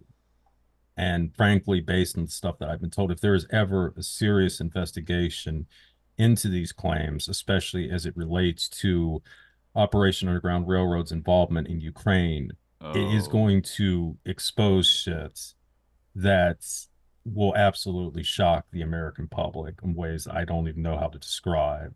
Yeah. So yeah. When you think about what Zinn is doing here, the fact that this guy is a Republican delegate, he's connected with Ballard, with Mia Love, with a lot of these other big people. Haiti, too. Involved Mia in Love. Operation. She's a There's Haitian good Mormon. Exactly. Mm-hmm. There's a good chance. She did. She actually, and that's another thing that's interesting about this. So she just died this year. Right. Now, granted, it was a brain tumor, but you look at a lot of the other people. M. Russell Ballard, not related to Tim. He was the number 3 guy in the LDS. He was a big guy in setting up Operation Underground Railroad. He died in 2023. The president of the LDS just died, I think, a week or something ago. He would have been alive during the whole thing. A Ballard being built up with Operation Underground Railroad. Robert Redford just died. Sundance Film Festival, where you had all these guys connected to David Lee Hamlin. I mean, granted, a lot of these guys were pretty old, so I mean, I don't want to get too speculative, but there's a lot of people tied into this that are dying right now. And then the Mormon attack, like the like MAGA, the sort of like TI MAGA veteran guy had blown up the LDS church in Michigan. Yeah, which happened the same day the LDS president died, by the way. And this Marine, by the way, he had lived in Utah for a brief period of time, and he lived in Summit County, which is where Park City is, which is where Sundance is. Interesting. And he had a bad experience. We had mentioned earlier that there was like a city councilman candidate that was canvassing and talked to him like a couple weeks ago. Yeah, that's the other thing is this whole guy, this Kevin James dude, I think that was his name. I think that is like the main source we have for this guy being this insane anti-Mormon guy. Yeah, it is kind of interesting. He's just running for office and then has a convo. Like I could see it happening, but I mean, if true, then it's evidence that like he really did like have some grudge against the Mormons specifically. And if not true, then like they're trying to make it look like that to like satisfy a kind of like easy explanation for the shooting. But I still think like there's probably more. Like, why does he hate the Mormons so much? Like, why now? Does he think they had something to do with Charlie Kirk getting shot or something? Like I don't know. It just feels, there's rumblings right now. And all kinds of like dirty connections with that tie to the Trump administration in like various ways. Well, I mean, again, Ballard was running. I mean, he was operating directly in the Trump White House during the first time around. I mean, hell, Kash Patel, I mean, was just bragging about that as recently as 2024 about working with Timothy Ballard in the Trump White House. I could see that. I could see that. Yeah, So- like he loves Tim. Tim's just a real I mean, operator. this is like what I'm saying. I mean, the more I look at the Kirk thing, I mean, it really seems like a cleanup operation because Kirk again knew Ballard, like all these other guys. I mean, there's just so much with Operation Underground Railroad. So much of the Republican Party has been implicated in it. So many MAGA influencers and Trump himself. There's just he's not going to weasel his way out of this like the Epstein thing. He kept a certain amount of distance to Epstein, but his administration, so many of his backers are so implicated in this. And that's why I kind of wonder if Zen really wants to try to get some of this stuff out. I mean, I've had some conversations with people who are still sort of wondering about this, but I mean, it almost seems like he was a plant or something, like some other faction was aware that something was going to happen at the rally. I mean, Zen I just Go ahead. watched Snake Eyes because it became a meme like on the internet that there were these synchronicities in Brian De Palma's, I think, 1998 movie about an assassination in Atlantic City at a big, literally like Trump Taj Mahal casino during a boxing match where, you know, the Secretary of Defense is shot while a boxer named Tyler the Executioner is fighting and taking a fall so that somebody can shoot him, et cetera, et cetera. But what was I going to say about fucking Snake Eyes and the Charlie Kirk like situation? Damn it, I lost it. We've been on the stream too long. It became a meme online. People were talking about it. People were talking about it, and sorry, I'll remember it in 1 second. But people were what was I saying? There's a synchronicity. Sorry, I'll remember it. I described Snake Eyes too much. It's all right, man. Sorry. Yeah. I'll remember in a second. I mean, yeah, that's an interesting angle. So like, you're saying that it was like Charlie Kirk like knew too much about like Tim Ballard and like his dealings in this way, or like he was involved and like something was I don't know. possibly. I don't you know necessarily if Kirk was involved. It's possible he was, but I mean, for whatever reason, it could be related to the Israeli situation. The fact that Kirk had spoken out against Israel and be one of the main mega influencers to do that, which again is interesting with the Mormon connection, but I don't want to get too sidetracked with that. But I think more to the point, somebody connected to Zen knew something was going to happen there. And I think Right. Zen, through everything that he's been doing, is deliberately trying to draw attention to himself. Right. And the fact that he's dropping all these hints about child pornography in Utah County, of all places, Yeah. an absolute ground zero for this, makes me think that somebody is really, really hoping that they'll start listening to what Zen is saying and investigate that. Right. It's kind of like, to me, an almost Machiavellian way. You know, you have, let's just say hypothetically, someone was planning a major incident with this. You're basically hijacking it, game jacking it by putting Zen there. And now, I mean, you have almost this sword of Damocles hanging over the whole event. If people really start looking at Zen, this whole thing could go in directions that they're not anticipating. Right. I just remembered what I was gonna say is that all of this sounds like a De Palma movie, like his performance, because the whole thing is like, oh, there's like a patsy there that's gonna make a distraction, which is gonna be the signal for the boxer to go down, which makes way for the sniper to take the shot, kind of thing. And like George Zinn feels like this character of like, I'm guilty, I'm pulling my pants down, I have child porn, but then even the child porn feels like the only way that it makes any sense is, I mean, A, he's a crazy patsy who incriminated himself, but B, that's not just like random, I don't know, maybe like, child sex abuse material, but especially if he has like the information on who he sent it to or shared it with, those could be powerful people for all we know. And it's like, oh, I have this horrible material, you gotta arrest me. By the way, look at like the mailing list. And then they see all these like powerful names of like, who knows, like powerful Utah people. And that's like a signal to, them that maybe he wants to get these names out and like implicate them, but it all feels like a part of like an intricate operation or something like that. Like the idea that this guy just randomly decides to do this as a guttural reaction to Charlie Kirk getting shot is almost like too insane to believe, right? Yeah, and I mean, if he really is that insane, I mean, how the fuck did they make him a national delegate for the Utah Republican Party? I mean, again, granted, you've got guys like Sean Reyes and stuff there, but I mean, as far as I know, Reyes has never pulled his fucking pants down and tried to claim credit for an assassination. Didn't call in a bomb threat at the 2013, marathon. I mean, it's just kind of like, so I don't buy that Zen is that freaking insane. I mean, this guy seems like, for whatever reason, he's managed to avoid any kind of legal entanglements, despite the fact that he's done some pretty outrageous stunts in his day, which makes me think that's probably because he knows where some bodies are buried. Right.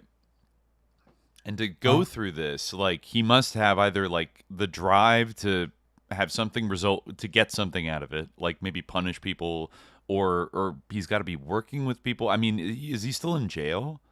Do we know? I believe so. I haven't looked that up recently, but yeah, I think so. Somebody in the chat says could be a Rusty Nelson type. Honestly, remember Rusty Nelson from the Larry King case? Refresh my memory. He was the photographer that I think Paul Benassi mentioned kind of knowing, and I forget if it was like Nick Bryant maybe that tracked down Rusty Nelson and interviewed him, and he told stories about working for Larry King, like photographing, Lost Boys, things like that, going to parties. I think Rusty Nelson might have been one of the sources of the kind of like the Bohemian Grove snuff film rumors. I think Paul Benassi said something about it too. But yeah, I don't know what, I think Rusty Nelson maybe died, but like, I actually don't know. I forget what happened to him. I feel like we covered it in our Contra 3, like our Franklin episodes. Like we talked a fair amount about the Rusty Nelson figure. But he was basically, I think he was somebody who had been arrested for child pornography or pedophilia things himself, and was like kind of, like maybe what Joseph Zinn was, which is like somebody who's like an informant who's been compromised, and you can dangle that over them and get them to do shit like this, like wacky, distractions at a critical time during, high profile assassination. It's so yeah, he does kind of give off that vibe. I don't know, but there's just something about Zen that doesn't add up. I mean, just his behavior, in the early moments, it almost seems like this is like somebody's ideal of like what a crisis actor should be acting like. Almost. Right. An actual crisis actor would theoretically want to, be inconspicuous, seem like they're naturally there. This guy's like deliberately like, no, this is an act kind of almost vibe. It's a much more like reasonable idea of I guess like your Alex Jones like sort of idea of a crisis actor, or like, is the idea that like the whole crisis is an act. And like all the people there are like extras, like, have you seen this woman? But this is like someone who actually is like putting on a performance that like plays a role in like, like causing confusion and enabling the distracting everybody, the perpetrator to get away. Mm-hmm. Yeah. Remember, wasn't there the kind of hippie guy who like stood up right afterwards and was like, his thing was like that he was trying to encourage. That was weird to me. I remember seeing that video. I was like, "What the hell is that guy doing?" His explanation was that like he was trying to like cheer people on and like inspire them by chanting USA. Like he started chanting and, like, USA. Let them know that like it was I don't know what why would you, I don't know. People are just one-shotted in this world too, so you can't like discount that. Yeah, remember the Mormon TikTok influencers like, "Yo, on God, like Charlie Kirk just got popped. Oh, yo, subscribe to my channel." Yeah. Like, and then he like stole t-shirts, exactly. Like, yo, follow the LDS was that church. guy an op or right. or was he? Yeah, exactly. Like, because people felt like, wow, this is really like this really perfectly expresses the hyper reality of this moment, and then the inevitable videos of like zooming in on the various angles and like the bullet, like everything. Some people even saying the video was AI generated because like it looks like his ring kind of like slips from one finger to the other or something. I will say like at first like it's a weird thing because at first like I mean you don't usually see it was a grisly video and you don't usually see like someone like die in that horrible manner, and like the way his body moved, like it was like kind of. It was like that weird. It almost seemed like that, like kind of ragdoll physics of like those people like falling off the glass bridge or something, you know. Like, but everything else, like I was like, but the signs behind him, like the letters make sense. Like the crowd is reacting like normal people. But like I did have a moment of like, is this AI? I actually did see a video that was very like hyper edited that was like zooming into certain. It was one of these angles of like the crowd after the shot. And I mean, who knows? This itself could be AI just to fuck people's brains up. But it was like zooming in on various things, and it's like hand disappearing like into somebody's face, and like guy with like smushed, you know, like 6 fingers person like getting up and like running away, and you know, with like scary music behind it of like, do you see it now? You're like, this was all fake. And I mean, like. I generally don't like to take the line that things are like didn't happen, right? I feel like that's always been like a sort of a cliff to fall off. But well, I think it's kind of problematic in this too, because I mean, so many people were, you know, present. Yeah, they were there. Like it was an event. I mean, it's just like one of these. Like to me, it's like Occam's razor. Like, did they actually get 50,000 people to like convince them to say that no, you know, he really was assassinated when they didn't see that? You know, I mean, I definitely believe in like the Occam's razor principle of like conspiracy theory. Like I'll entertain it, but like some of this stuff, like it does get a little bit like, you know, like what, like. Almost like what's the like at a certain point like there's this kind of thing where people like just start adding like this thing was fake like just so it could be like more sinister that like they fake that too, you know, and it's just like really like does that actually help them achieve any goal, or is it just like so they can be like sick and rub it in our faces that it was all fake, you know, like they have like to kill Charlie Kirk they anyway, could have accomplished so this by using a conventional weapon. Like they could have just shot him, but instead they used a direct energy weapon to like make his microphone like explode or something, you know. Like, once again, that's like, totally within technological actually capability. I think there have been some arguments made about the direct energy weapon. Well, yeah, exactly. Like the I'm sure that there drone, have been. you know. Yeah, I know, Dimitri. I know that you're like kind of partial to the exploding lav mic, and I keep I just feel like doing a reductio ad absurdum of it. But I know that's meant to be an exaggerated thing. Yeah, you could say about the camera behind him, or I mean, I feel like he was killed by a projectile. I'm fairly confident. But pretty highly confident occurred. Don't quite think it was from the direction that they said it was from. Yeah, that's like, I mean, I'm trying not to get too, bogged down on that stuff because I do feel like a lot of this kind of beside the point. But like, it does seem pretty clear though that the wound that everybody was told was where he was hit is actually an exit wound. Yeah, I'm like somewhat convinced by that argument that it may be a smaller bullet fired closer to him. Did that. It's hard for me to like do this because like to me like I just don't know anything about ballistics or like how like because I'm kind of like when people are like doing this thing where they're like, oh, it's so obvious that like based on the knowledge of the gun. I remember like the day up, you were like, that shot was 200 feet away. Like you would need to be like the ultimate Delta tier operator, and like anyone who had like actually shot a gun was like, really, no, it's actually kind of easy to do like a 200 yards away. Like, but like that people were like saying that like it was gospel the day of, you know. So I feel like again, you guys could be right, like completely right. That may be true. I have no way of knowing. Like I know nothing about like ballistics to assess that. So I'm not going to be in a position where I'm like, definitely not. Like my experience is limited to having like shot a 30-06 because my dad had one, and we'd go to the range, and like when I was a kid, I would shoot a very similar like old, probably like turn of the century 30-06 rifle, and like they are, like they're really big bullets. Like they're a pretty it could take down, like an elk or something like that, and even at 200 yards, like it can kind of like. It blows a hole in whatever it hits, and like it's powerful. That said, it's like possible if he has a good scope and the gun is serviced for him to hit somebody. Like if he's reasonably, if he's practiced a little bit. Like it's not super impossible. I do feel like the bullet. I mean, the thing that the TPUSA guy said, that his body was so healthy because he drank so much milk that the bullet was stopped. Yeah, he was like a man of steel. What? I mean, obviously that's absurd and just like encourages that type of thing for sure. Most people, I think most people said that like if that was a 30-06, like there would be an exit wound from the back, like because that bullet would just go like, you know, through you. But again, I mean, you're right, just it's inconsistent with what we know about like how a 30-06 exit wound should look. Let's just like say that. Yeah, like not like, oh, like totally 100% impossible, but like highly unlikely that it would behave that way. Kind of like, you know, the JFK bullet. It's like, oh, he got shot from the back, but then he goes like this,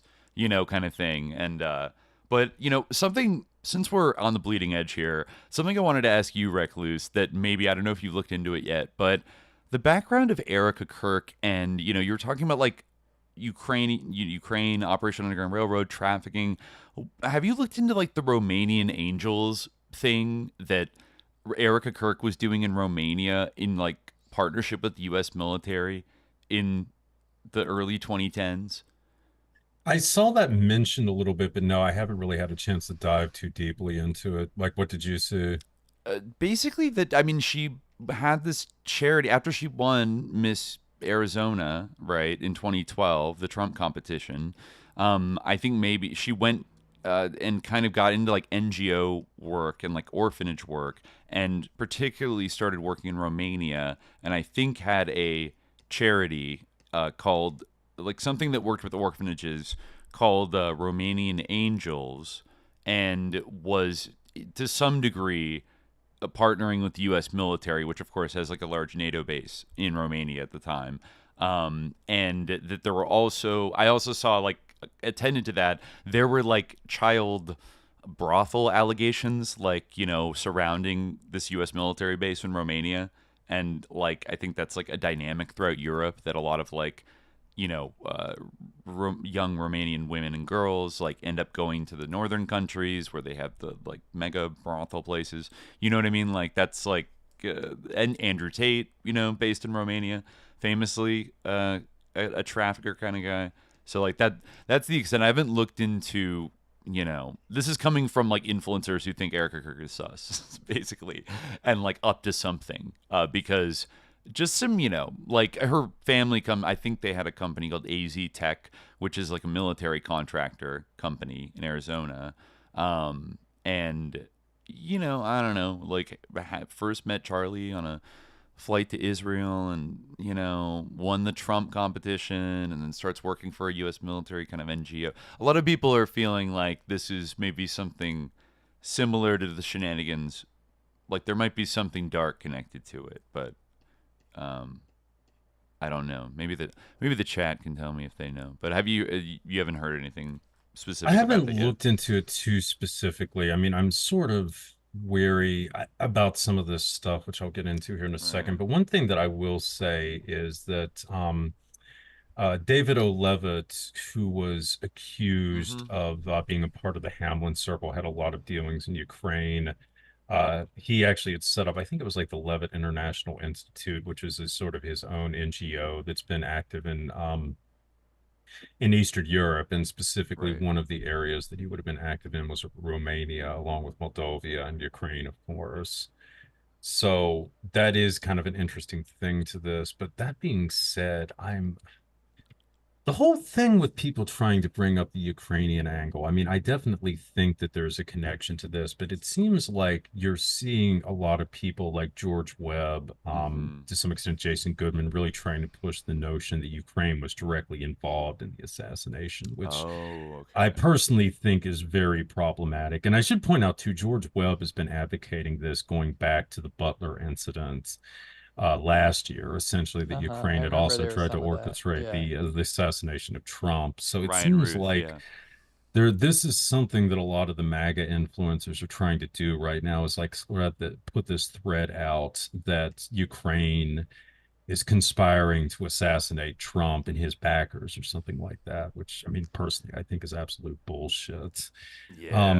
I just, you know, again, I just don't think, and I go to the Captive Nations Summit at the Victims of Communism Memorial Foundation in Washington, D.C. every year. 2024, they have me sitting next to this like fucking hulking Ukrainian like operator or something like that, who was like fucking poking me with his pin the entire time. So I've dealt personally with the Ukrainian lobby, eye to eye basis. I think they're fucking scumbags. I know exactly who these people are. They are fucking not good people. But that being said, I do not think that they would have the balls to try and do something like this domestically in the United States, especially with how precarious their situation is. It also doesn't make any sense, like, unless they were also going to kill JD Vance, like, he would actually be eligible, like, they would basically be handing him the election if they killed Trump. Like, you know.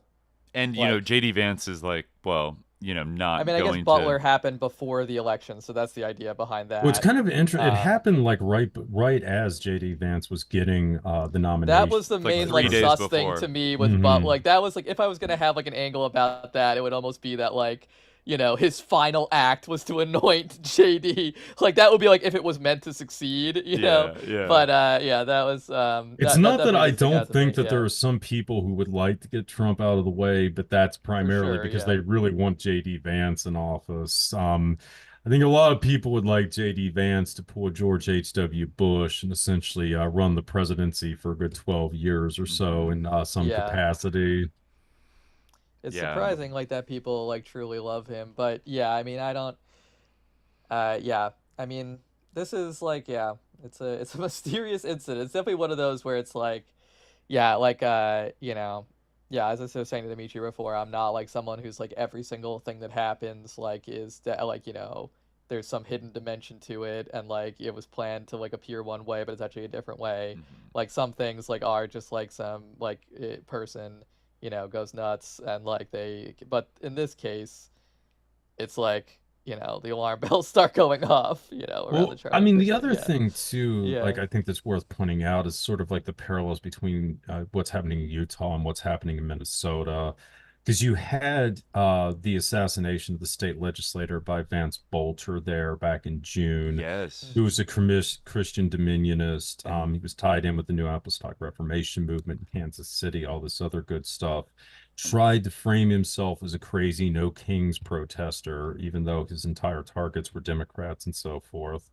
And then in early August, you had the Annunciation Catholic Church shooting by Robin Westman, which again is part of the quote-unquote trans terror campaign that's currently playing out, or excuse me, radical Marxist furries. I think that's what we're going with now. Yeah. So anyway, you got that, and then essentially you can sort of look at a parallel with Utah because you had the shooting at the No Kings protest in Salt Lake City. And the whole thing about that is bizarre too, because the protest was organized by, what was it, a 5051 Utah LLC, which nobody, as far as I have been able to determine, can figure out who the person was or whether they exist who arranged the protest. The company was traced back to Wyoming, which has a lot of sketchy stuff that goes on there in terms of holding companies and so forth. Right. There was the whole bizarre thing of having armed peacekeepers there. One of the groups that the protester tried to bring into it was Armed Queers SLC, which incidentally is now one of the groups the FBI is investigating for contributing to the Kirk assassination. So this is sort of another interesting thing about all this that I'm very curious about. If you're sort of looking for them trying to set up a certain amount of patsies or maybe testing the field, so to speak, I kind of wonder what's going on with this whole No Kings thing, why Armed Queers was brought into it at the last minute to provide security. I got the impression that they thought something was really sus about it as well.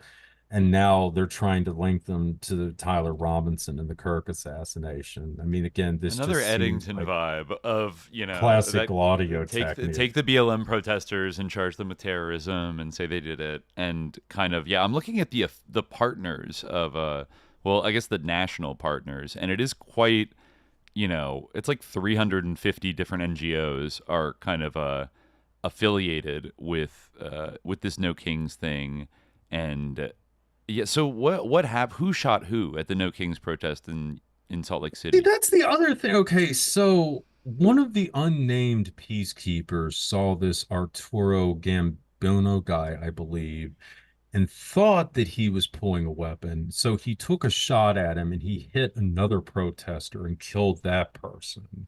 And as of 2 months later, nobody has been charged with anything, supposedly because the peacekeeper is protected by Utah Stand Your Ground laws.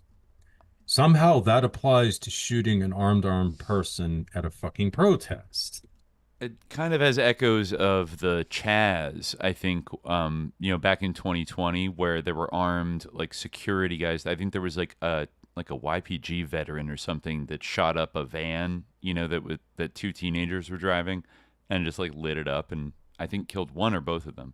But like I think that I actually don't know what happened to that guy, if he was charged.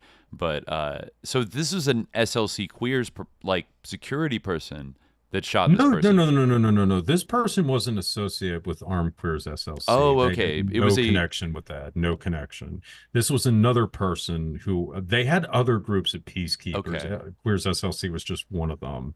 But Queers SLC was also not armed. I want to emphasize that. Okay. The protests, the peacekeepers that were armed, there's still a lot of mystery as to what their function was and all this other stuff. And again, this is also coming at a time where the charges against David Lee Hamlin were just dropped in Utah County this year. Some of the charges against Timothy Ballard were dropped. So, and here's another interesting thing you guys are going to love. Where do you think Timothy Ballard is right now? I don't know. Question. He's in Israel. Oh, yeah, of course. He's helping rescue Ghazian children. Oh, no. What does that tell? I mean, he's in fucking Israel, right? I mean, what does that tell you? That's seriously. Refuge of a certain type of individual.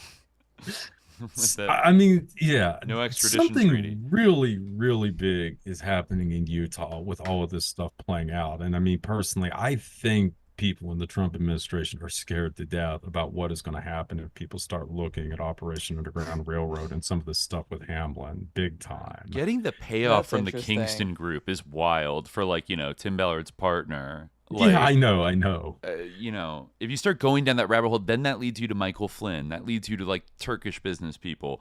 That leads you to CIA operations, a million other things, deep levels of corruption, and everybody basically cooperating with a incestuous eugenicist crime family, polygamist fundamentalist Mormons trafficking. Yeah, I mean, this while is they bloviate about saving the children from the pedos. Oh my God! I'm looking at Tim Ballard's freaking Twitter right now. He is talking about how we just got back from our meeting with the Druze leaders. Oh my God! What does that Druze tell Live you? Matter poster with Hebrew text. He's oh my God!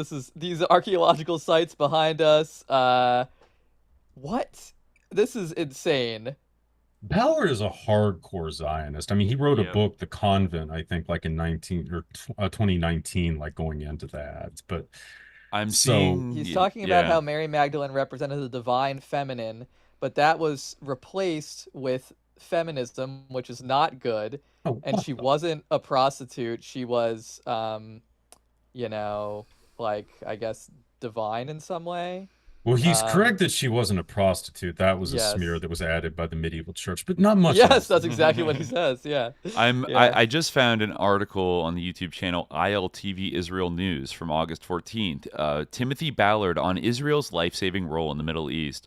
Former U.S. Homeland Security agent Tim Ballard, whose story inspired Sound of Freedom, shares his on-the-ground experiences aiding vulnerable communities in Syria and his plans to bring similar humanitarian missions into Gaza. So he's in Syria doing shit with the Druze right now, apparently. Incredibly sus, yeah. Talking about how much he loves it, Israel. They're so great. Oof, they're damn. Yeah. Wow. He posted 3 weeks ago, yesterday in Jerusalem, 6 innocent lives were taken in I don't know if he's talking about an attack that happened. But damn, that is weird. So he's kind of staying in a safe place right now. Like I said, while all this stuff is playing out in the United States with all these scandals connected to Operation Underground Railroad, Mr. Ballard is entrenched in Israel. How fucking convenient is that?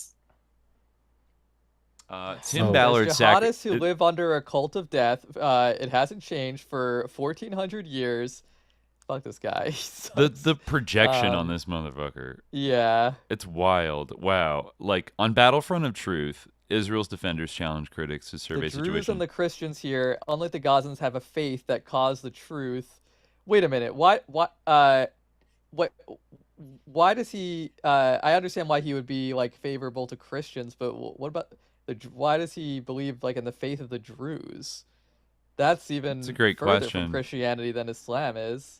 I found an August 24th interview of this year. Tim Ballard sacrifices all to save Syrian children. He said, I know why. But, Yeah, you know. He says a little Well, I mean, bit. truthfully, Mormonism is essentially, an American Gnostic religion, if we're really getting down to it. And I mean, effectively, they consider themselves to be Jews. I mean, like literally. So LDS has been hardcore backers of Israel. I mean, in fact, I think Joseph Smith himself even called for the establishment of Israel. I mean, back in the fucking 19th century. So. Right.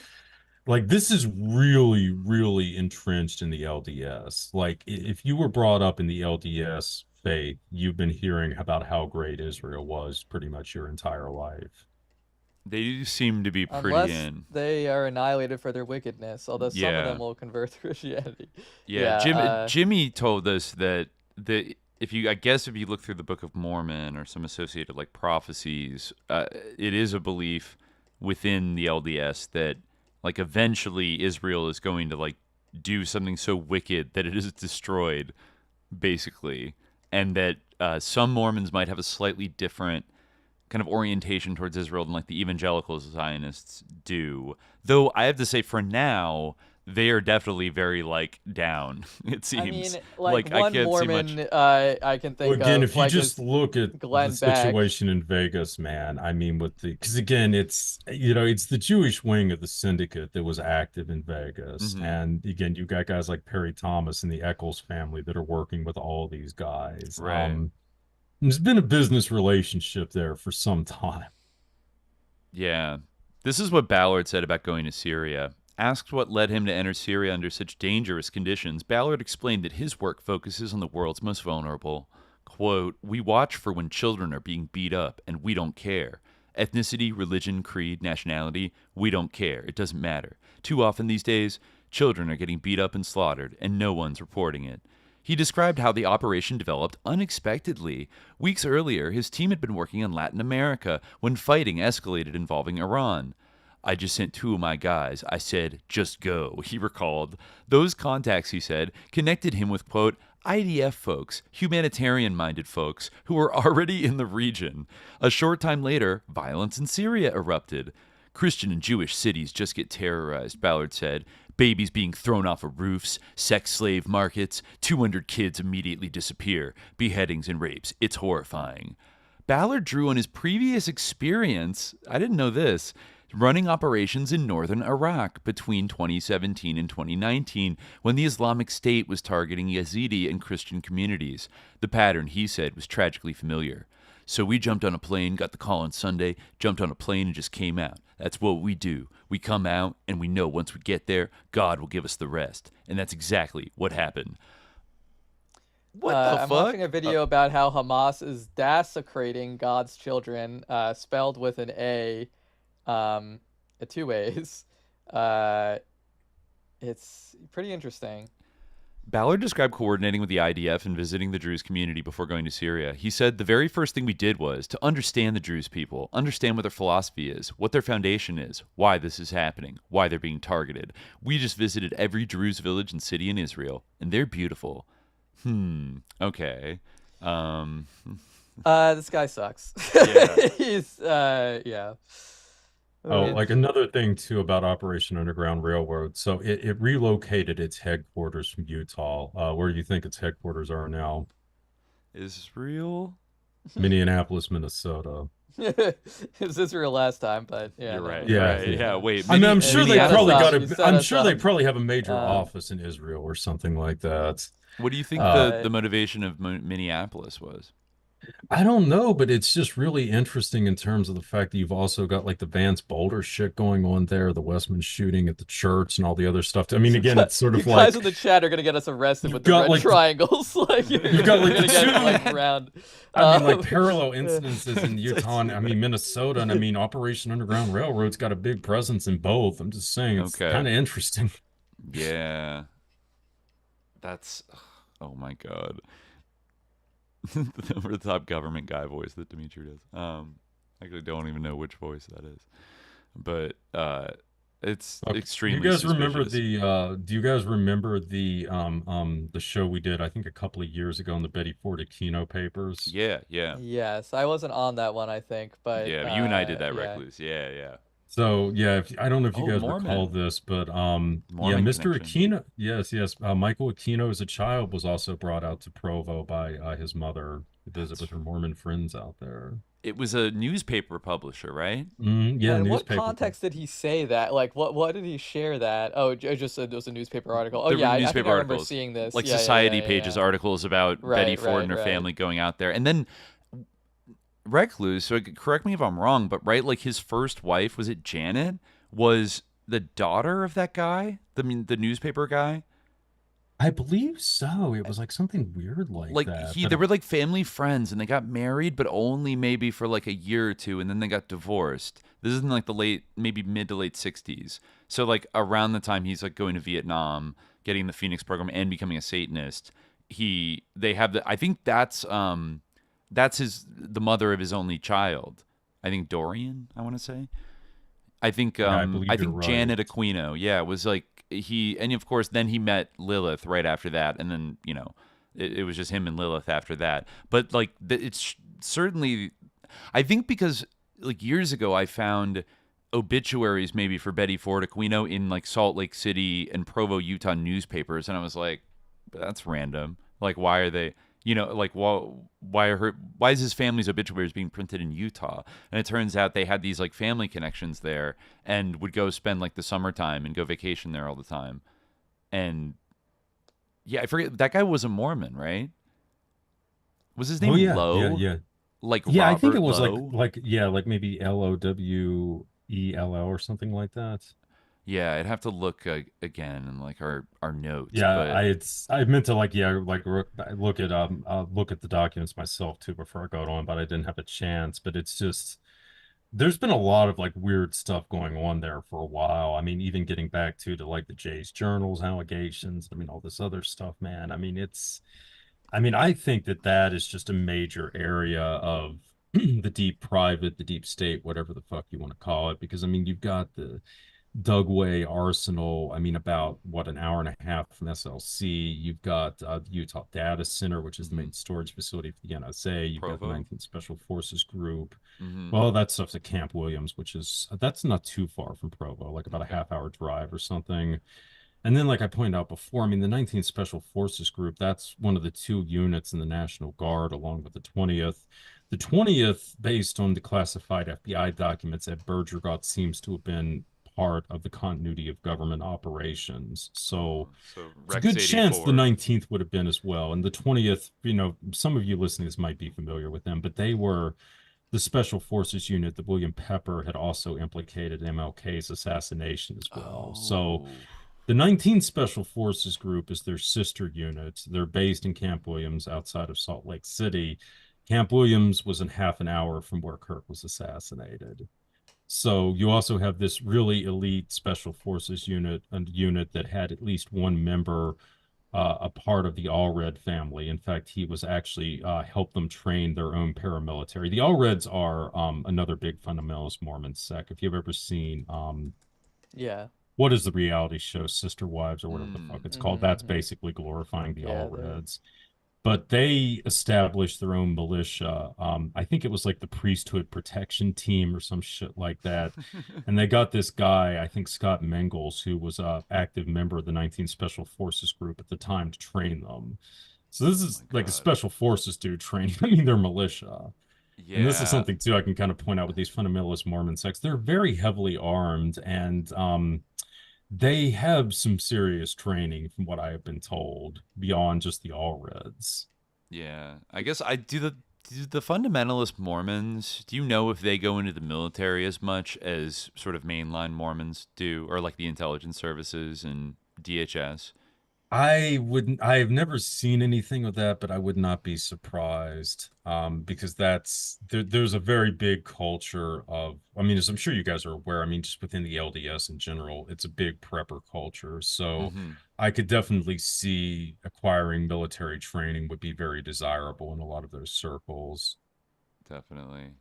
And then just, yeah, their own paramilitary, like they police their own communities, these towns that are like the FLDS, dominated. they had like the God Patrol, and what was it, like Colorado City, I think that was yeah, the I've been town there that they owned before, in and that there Arizona. are black SUVs that drive around, like, you know, like they sort of watch for like outsiders to come around.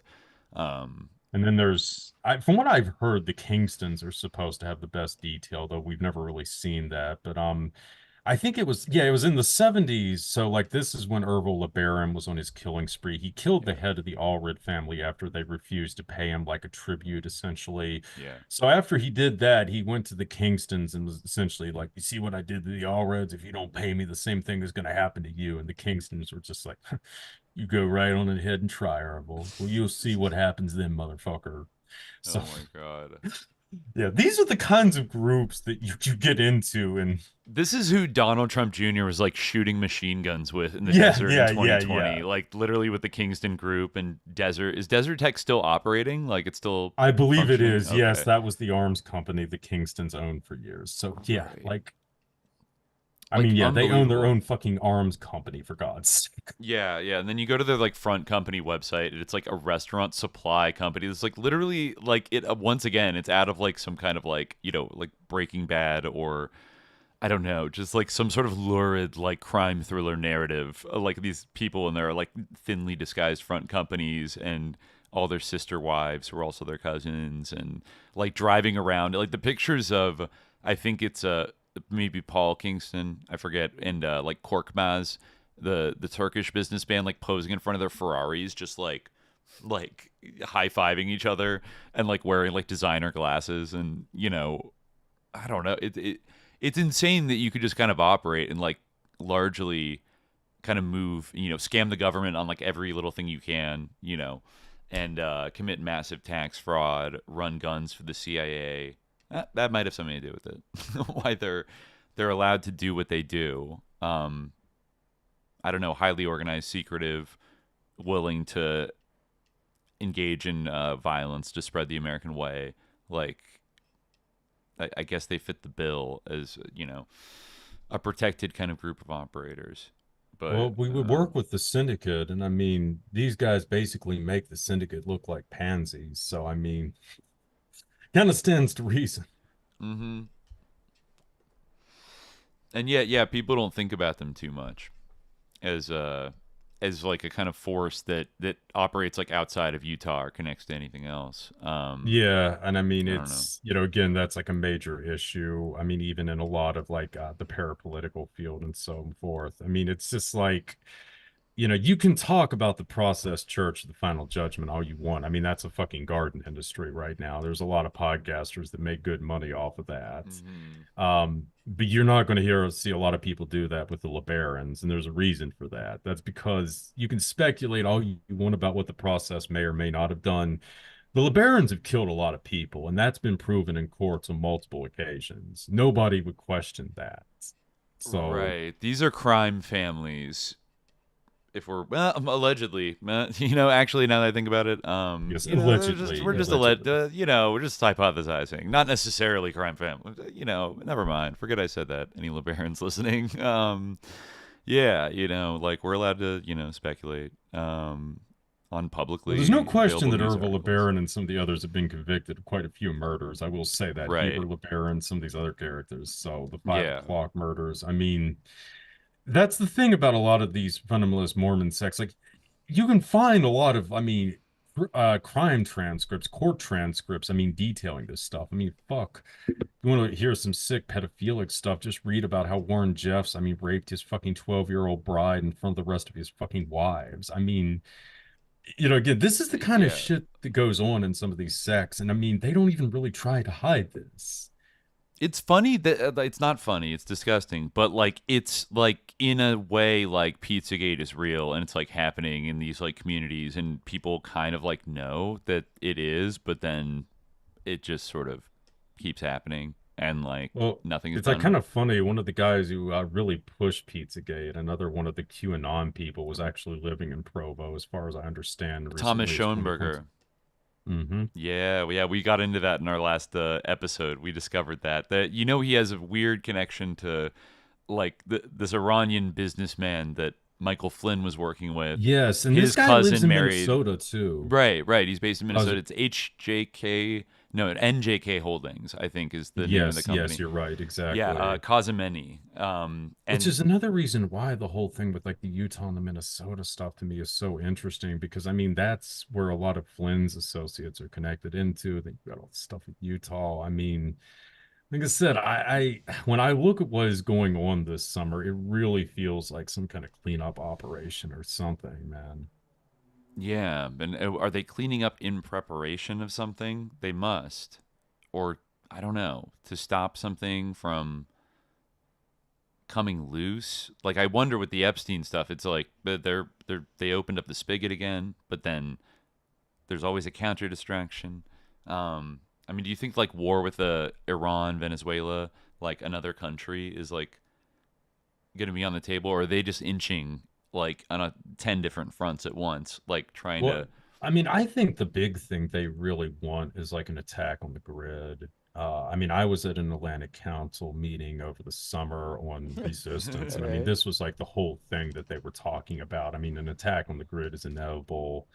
Really? And I remember Laura Loomer saying that like Al Qaeda was going to attack our fuck, I was power already grid talking any about day. that well before Laura Loomer did, and again, I've got all the fucking documentation. Well, I'm not citing her as a source. I'm citing her as She's hyping it now. I mean, the guy and saying like that it's going to be an Al Qaeda attack. I'll just say, like I sat in an Atlantic Council meeting this summer, and I saw a former military officer in the Biden administration, very high in the Air Force, who specifically said that there was an attack on the grid that was inevitable. It would be unlike anything that we had ever experienced before. And he's absolutely right about that. I've gone without power for over 2.5 weeks here in West Virginia in the middle of the winter, and it was fucking awful. If power is knocked out for an extended period of time in this country, and in just one region alone, is going to be catastrophic, just from like the refugee crisis that you'll get. I mean, if it happens in winter, say in like the Northeast, just think about how many people are going to be or the fleeing, summer in Texas or Florida or Arizona. I mean, that actually would just be like an absolute social, logistical disaster, economic disaster. That would lead to like and mass violence.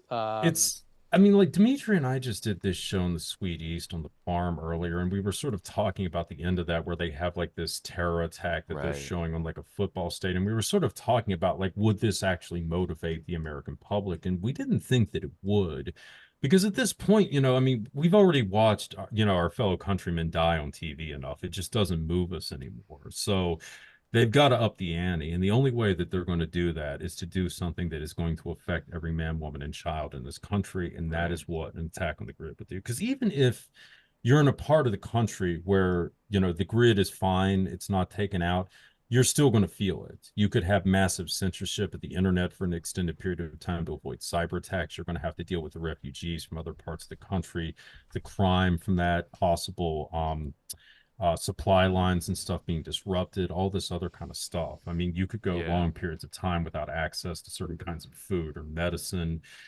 This is, everybody in the country would feel this. It would be horrendous on so many levels for people. And fortunately, they've already got the plan for this. This was another thing that they talked about in the Atlantic Council and in the brochures they handed out.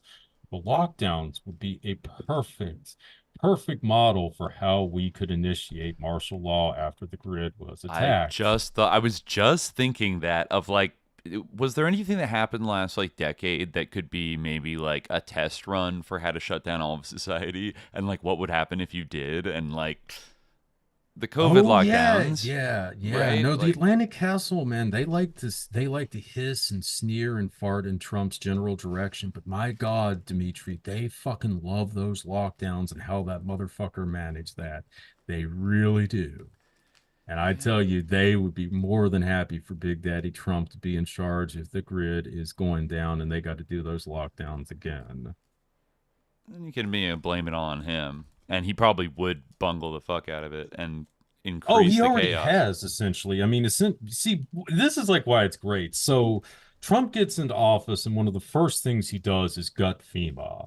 And again, this is something they're talking about in the Land Council. Well, now that he's gutted FEMA, this is going to be even worse than it would have been if we still had FEMA in place. So it's kind of like, okay, we're basically already prepping it, so it's going to be even worse than it wouldn't otherwise be.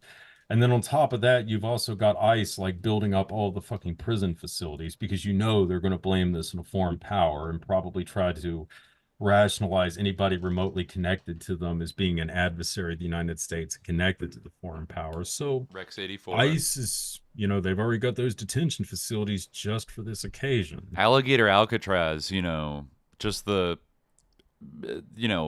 like you could easily see it being, well, okay, for now, for show to start, we're going to put, arrested migrants and deportees in these places, but like could easily convert it to a Antifa, Well, I mean, that was like when Trump was already talking about when he was in El Salvador touring the prisons there, and he mentioned something how they needed to get space ready for the homegrowns as well. Yeah.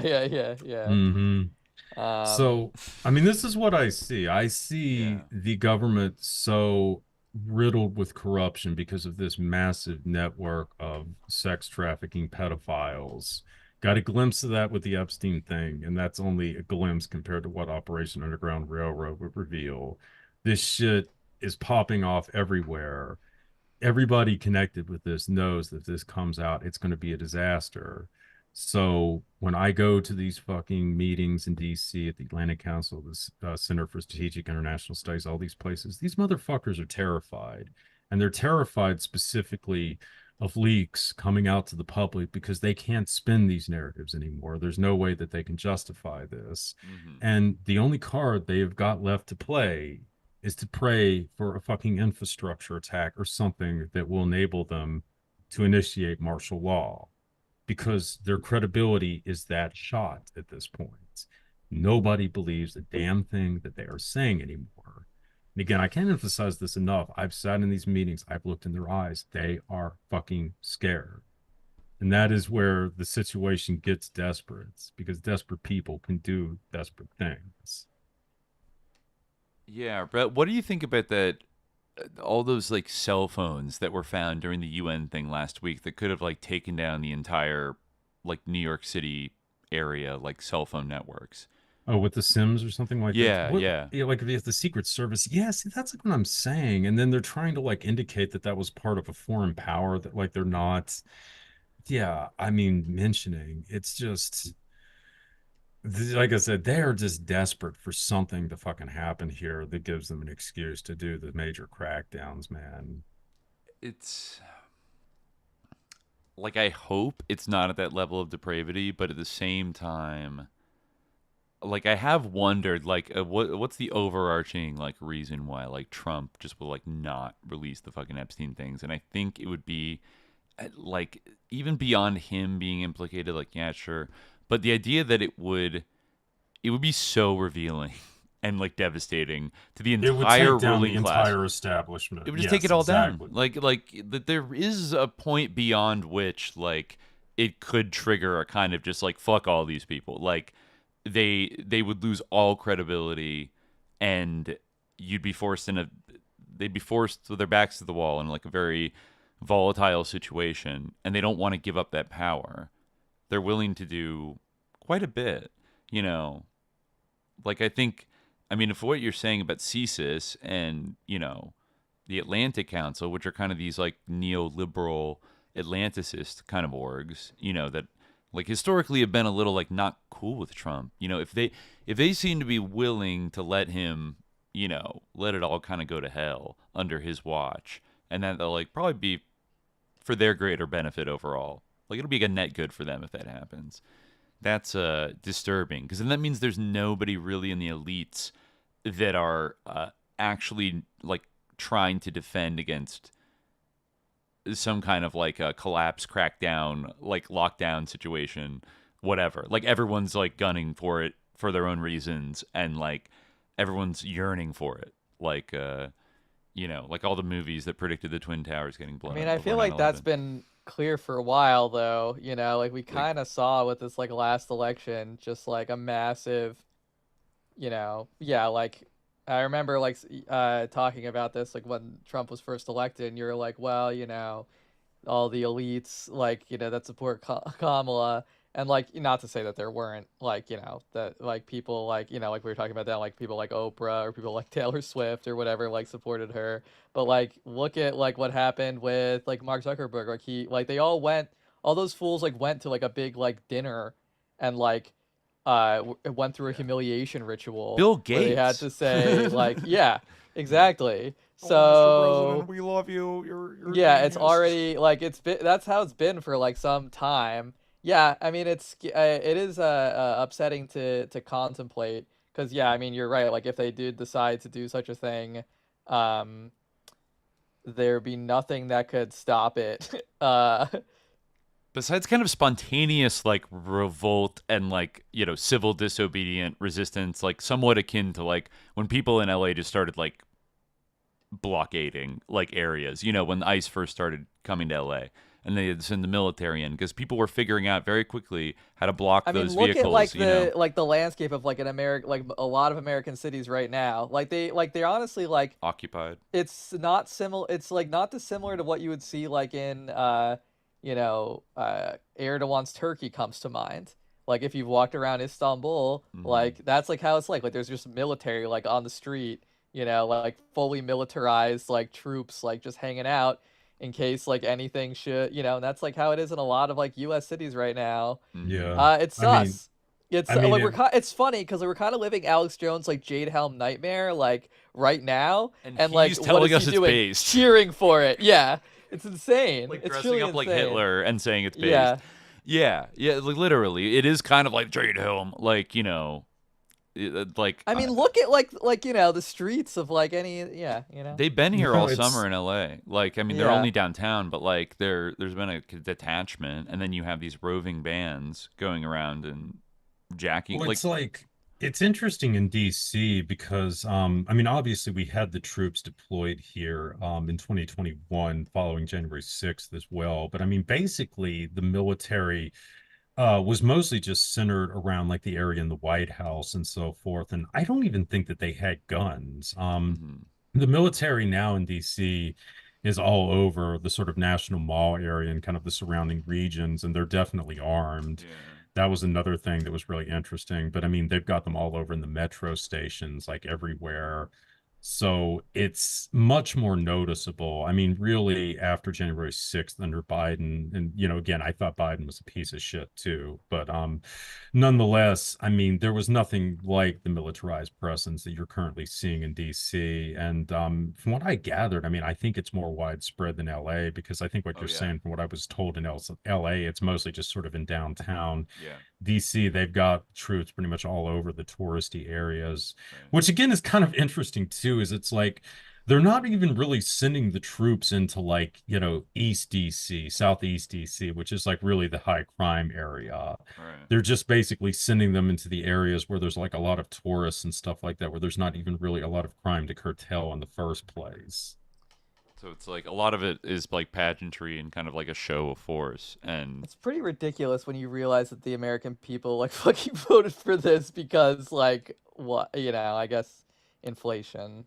I feel like the American people got dialectically maneuvered into like this choice one way or another. It was going to end up here sooner or later, of like voting for like domination and like There's fascism. No option. When There's things really no option. It's yeah. Whether it's like even tragic.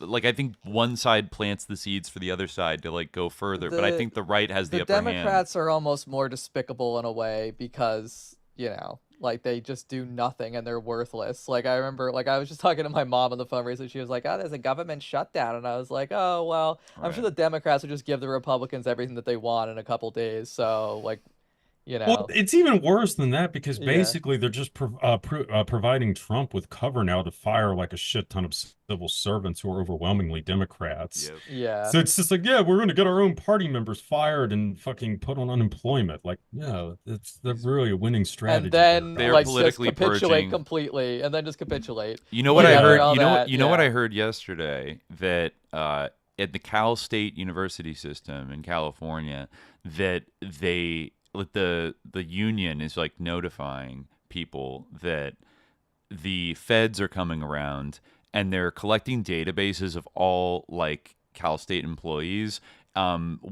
in regard, as you know, in relation to a federal investigation into anti-Semitism. And so they need to like create a database of every employee and like, I don't know, scan their fucking social media and like see if they've ever like tweeted something about, I don't know what exactly it's about, but it's like that's kind of the level they're going to now of like combing through the institutions, looking for, like what people that are mad at what Israel's doing. Like that's like the majority of the country at this point. Like that's not even like a boutique, position. That's like where it comes into play, because people are like, oh, like this is a thing where people don't understand like what the point of this is, and this is like how like violence, like extreme violence, like the violence in Gaza, like serves as the engine of like this fascism, because like it's appalling.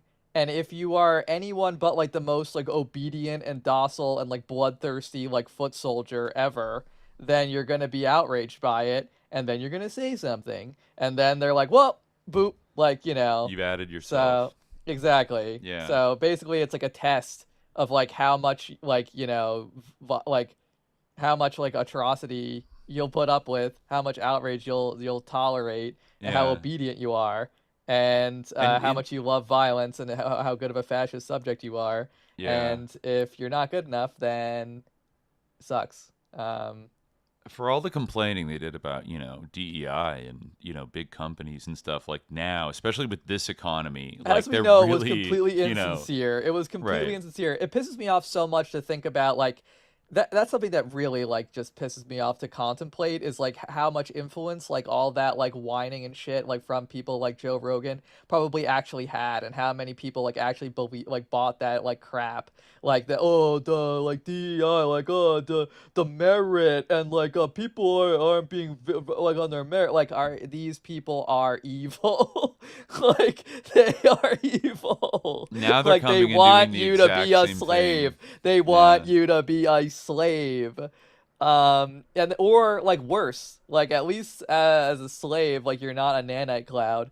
Like at least you're not like pink mist. But the troubling thing about the United States right now, like with this economy, is I wonder, like, they don't even need to like throw people in jail or kill them. Just the idea of getting like blacklisted and losing your livelihood is like maybe they're thinking enough on a mass scale to like bring everybody into line, Yeah, so that, I know like, that's like, I mean, I know that was something too I've been hearing about, as they're compiling names right now. I mean, especially for people criticizing Israel and stuff. So, and I mean, I think too, the economy is going to get absolutely worse next year when they replace the Federal Reserve head. Because I mean, it's just like, we think inflation was bad before, but I mean, fuck, if Trump like lowers inflation or starts cutting the interest rates now, I mean, combined with all of the spending that they're trying to do, the big, beautiful bill, that is going to fucking trigger massive wave of inflation. So that's kind of another issue that we've got looming as well, is the possible major economic collapse next year. So, and then you also had the priceless meeting on Tuesday, where they brought all the fucking generals and stuff from all over the world to DC. That's so funny. fucking great. weird. It was. Well, I mean, it was grim, but it was also kind of hilarious that like they called them all there to like. I mean, there was like a meaning to it, but it's crazy that they called everyone out around the world so he could talk about like how they need to shave and not be fat. Yeah, but I think it was I again like kind of yeah. like an obedience test. Well, it's that, but I mean, it's a humiliation also, ritual kind of. Yeah. I mean, I think the really big thing, though, again, were the comments that Trump made, especially about needing to have the military essentially practice its occupational skills in U.S. cities. Right. Yeah. And on top of that, he also was talking about not just the National Guard, but like the regular military. I mean, this is like, again, this isn't something that was like leaked out. I mean, he's basically appearing before the brass and telling them this and then bragging about it. And it's just like, Right. the writing is like on the wall here. I mean, I kind of feel like too, they were basically bringing the generals there to gauge the reaction when he told them that. Because I mean, they're really not trying to cover up the fact now that the military is going to become a staple in U.S. cities in the near future. He's bragging about it, and he's saying, and he's being like so political in front of these generals, and like the thought went over my mind like during it when he was like his jokes were just like bombing like the way they've never bombed before. And it's like, yeah, like generals, that's like part of their job. Like they don't react when the president, like they don't cheer for the president, they don't laugh when the president makes a joke, like they don't boo the president. Like they're like military guys, like they're supposed to just sit there and like listen. You know what I mean? Like that's like a very big part of like the sort of like high military staff, right, culture, right, in the United States. So he's like trying to tell these like jokes about how he like doesn't use the N-word, like weird, fucking jokes, and like nobody's like laughing. Not that they would, but like nobody's laughing or saying like, yeah, I pretty much beat the left. They pretty much gave up. They pretty much gave up, and maybe we're gonna go into American cities. Wouldn't that be great? And they just have to kind of sit there and not make it. So I that's not the best optic situation. If he just did that to like look cool in front of generals, it seemed like it was a kind of like, you're going to be subjected to this, and then who knows, maybe afterwards they're checking to see how it went down and see if anybody is like pissed off about it, or is anybody willing to voice their true feelings, or is everyone going to go, wow, very good speech, sir, like just well, basically he said multiple times, like, if you don't like it, just leave. Right. Like, in fact, both of them did like multiple times. They just kept saying, that was really like the core message of the whole thing, was like, if you don't like this, like if anything about this speech upsets you, right, leave. Yeah, resign. Retire. Yeah. And like, you're all fat. If you're offended by that, like, resign. Like, you suck, you're stupid, you're woke, you're fat. Also, like, I'm going to say FAFO, and it's going to be epic, but then, other than that, you're obese, and if you don't like it, then retire. Like, Yeah, I mean, the U.S. military is certainly not a hotbed of, like, revolutionary thinking, but they haven't been pushed around like this in, I feel like, a long time. Yeah, and that was a weird comment, just to What's a Model in the chat, like, that when he said, like, we know everything about everyone, like, that was a weird kind of thing. But anyway, sorry, I didn't mean to interrupt. Yeah, it's just, and that to me is another thing about all of this that's like really unsettling, because I mean, it's almost like he's taunting them to try to launch a coup or something. And right. Yeah. It's got a weird vibe. Like it's like he's acting like a crazy dictator. Like, in history before, certain generals have taken matters into their own hands, to save the country. Yeah, and he was like naming names of people who, like, I imagine some in that room like were probably good friends with, when they were like, oh, we hate all these like esteemed like general, like, it's kind of like, I don't know, like a breach of decorum. Like, it was he talking shit about weird. Mark Milley? Like, yeah, he's a disgrace, Yeah, a bunch of people. Mark Milley definitely. No, yeah, but so the idea, they're like woke Mattis, generals. He talks shit about Mattis too. Not Mattis. No, probably Mattis. People like probably a lot of people served under Mattis and think he's like epic, and they're loyal to him, and like, it's weird that it's almost like he's like, come on, like, but in like the most gross, like the dumbest way possible on another level. That doesn't feel, like it's not really for anything except like he wants total loyalty, and maybe the people that are in the administration and people backing him like want him to do something with that when he gets more authority. But I don't know, like it's hard to imagine that he seems to be playing it like, week by week, and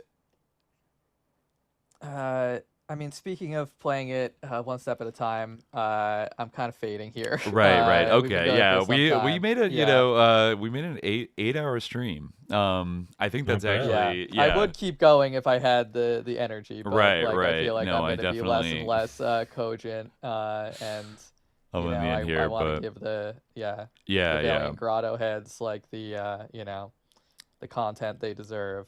No, yeah, for sure, Not me like But I mumbling think as you're I right. fall We asleep. we hit the top of the hour. Recluse, thanks for staying up late with us. Yeah, Oh yeah, thanks a lot for absolutely. coming on. Yeah, this is a great it was a convo. great way to round these out. Yeah, and you Hopefully it was made a a lot good of hopefully it was a interesting. good conclusion for y'all. Oh, absolutely. It Yeah, was I mean, this great. whole Yeah. thing went like great. You know, we had like a real we had some great convos throughout this whole thing. Yeah, I think it went spectacularly. Absolutely, Yeah. absolutely. Yeah.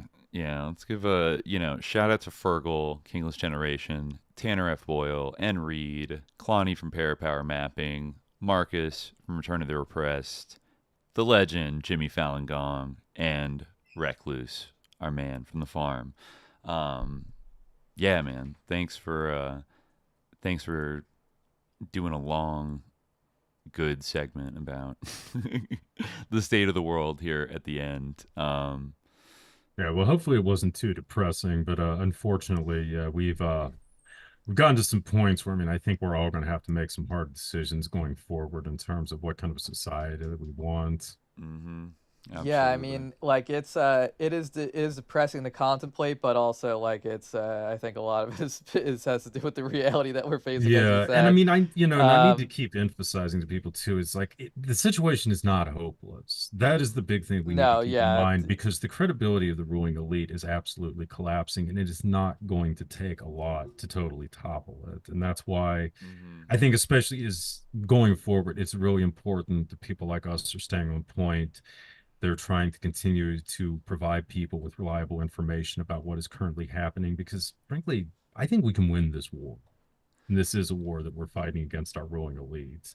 Right. But we got to make sure that people understand what's happening. But the important thing is that... And we are fighting it non-violently. Exactly. That's the other point too. It's a mind war, you could say. It's a mind war. And, you know, but the important thing to keep in mind is it's just the credibility of the ruling elite is already shot amongst most of the American public. It's like, we don't have to convince them that our rulers are fucking evil anymore. We just have to remind them of that when shit really starts getting real here.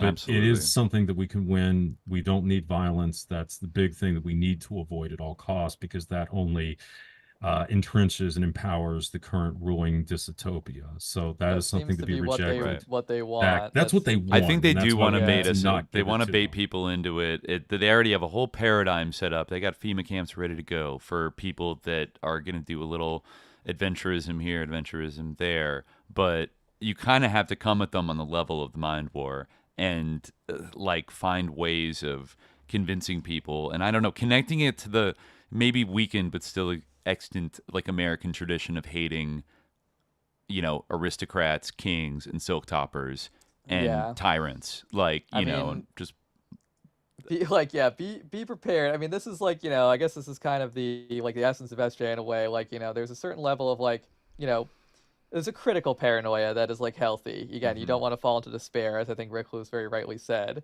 That's like, you know, in one way in which your mind can become like, you know, paranoid in the sense of like your mind's distracted. But no, like, well, that's really the point of, I mean, most of this stuff. You know? I mean, that's the whole point of like the Alex Jones shit. I mean, it basically, there's nothing you can do because the plot was already laid in ancient Babylon 5,000 years ago, and it's working out exactly according to plan, and there's no way that you can stop.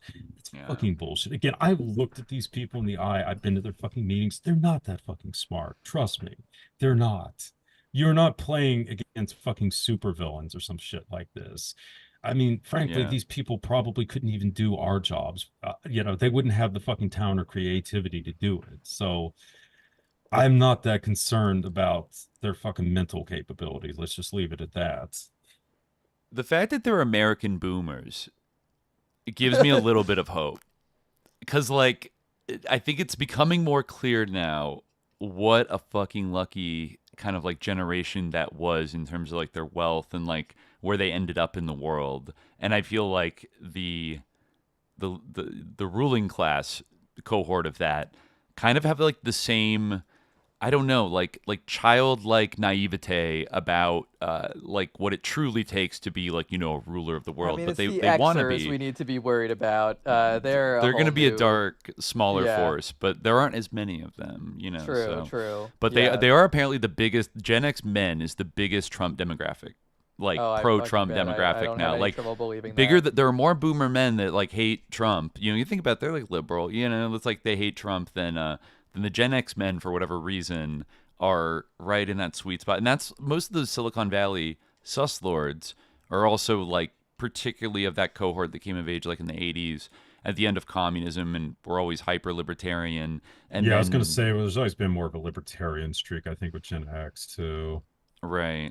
And then, but then they also have a thirst for power. Like people like Thiel and Musk, like they want to be cool, epic, like emperors or something. And I don't know if they play too many video games or it's because they're South African a little bit, like they're white South Africans. Legalized comedy. Yeah.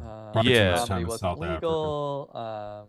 Yeah, or Peter Thiel was in Southwest Africa, German Südwest Africa.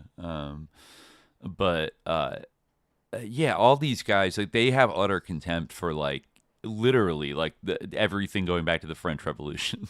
Like they don't think like women should vote. Like like they think common people should just be kind of like slave automatons from like THX 1138 and well, it's not even just, I mean, fuck, again, even like the Atlantic Council and these places, they think we're a fucking joke too. I mean, these people literally think that it's like pathetic that the American public like worries about the cost of gas when we should be sending money to Ukraine.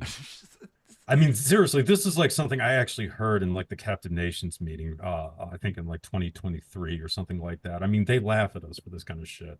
Like, oh, we're trying to fight this great war and our stupid public, they're whining about the gas prices. Can you believe this shit? I mean, you can definitely I wish I was joking, but have this that is the attitude mentality. about. I mean, it's truly insane people have that attitude about Gaza, but they do. Like it makes people crazy that like people care about like their tax dollars, their labor basically in a sublimated form being directed towards like committing a world historical atrocity, or at least like a deeply profound and horrible act that shocks the conscience of anyone who has one. And like it makes them indignant that like people care about something that's almost impossible not to care about.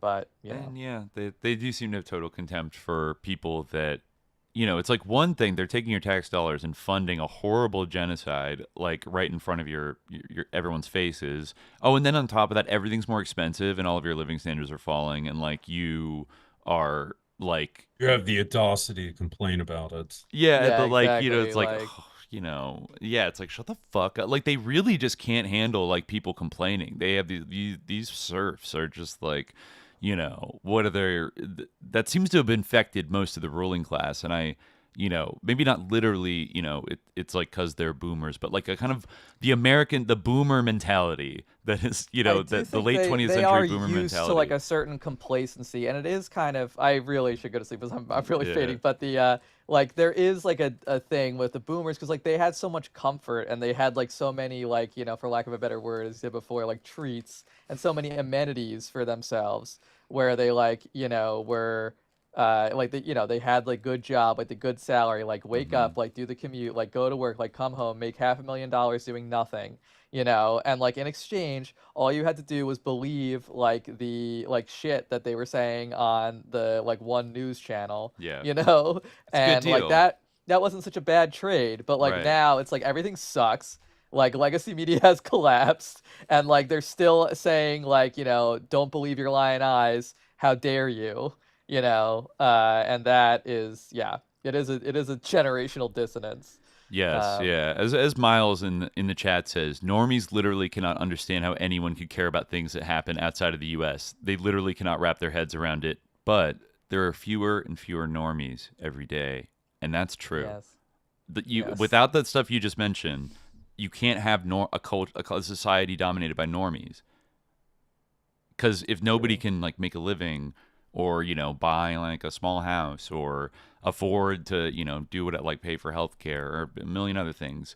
You're gonna have a massive like denormification of the culture. Like people are gonna fall out of that class rhythm where it's like, this is a pretty good deal, I don't have to think about anything, when they can't pay for their trips to Disney anymore, or their Funko Pops, or their DoorDash, or even their rent.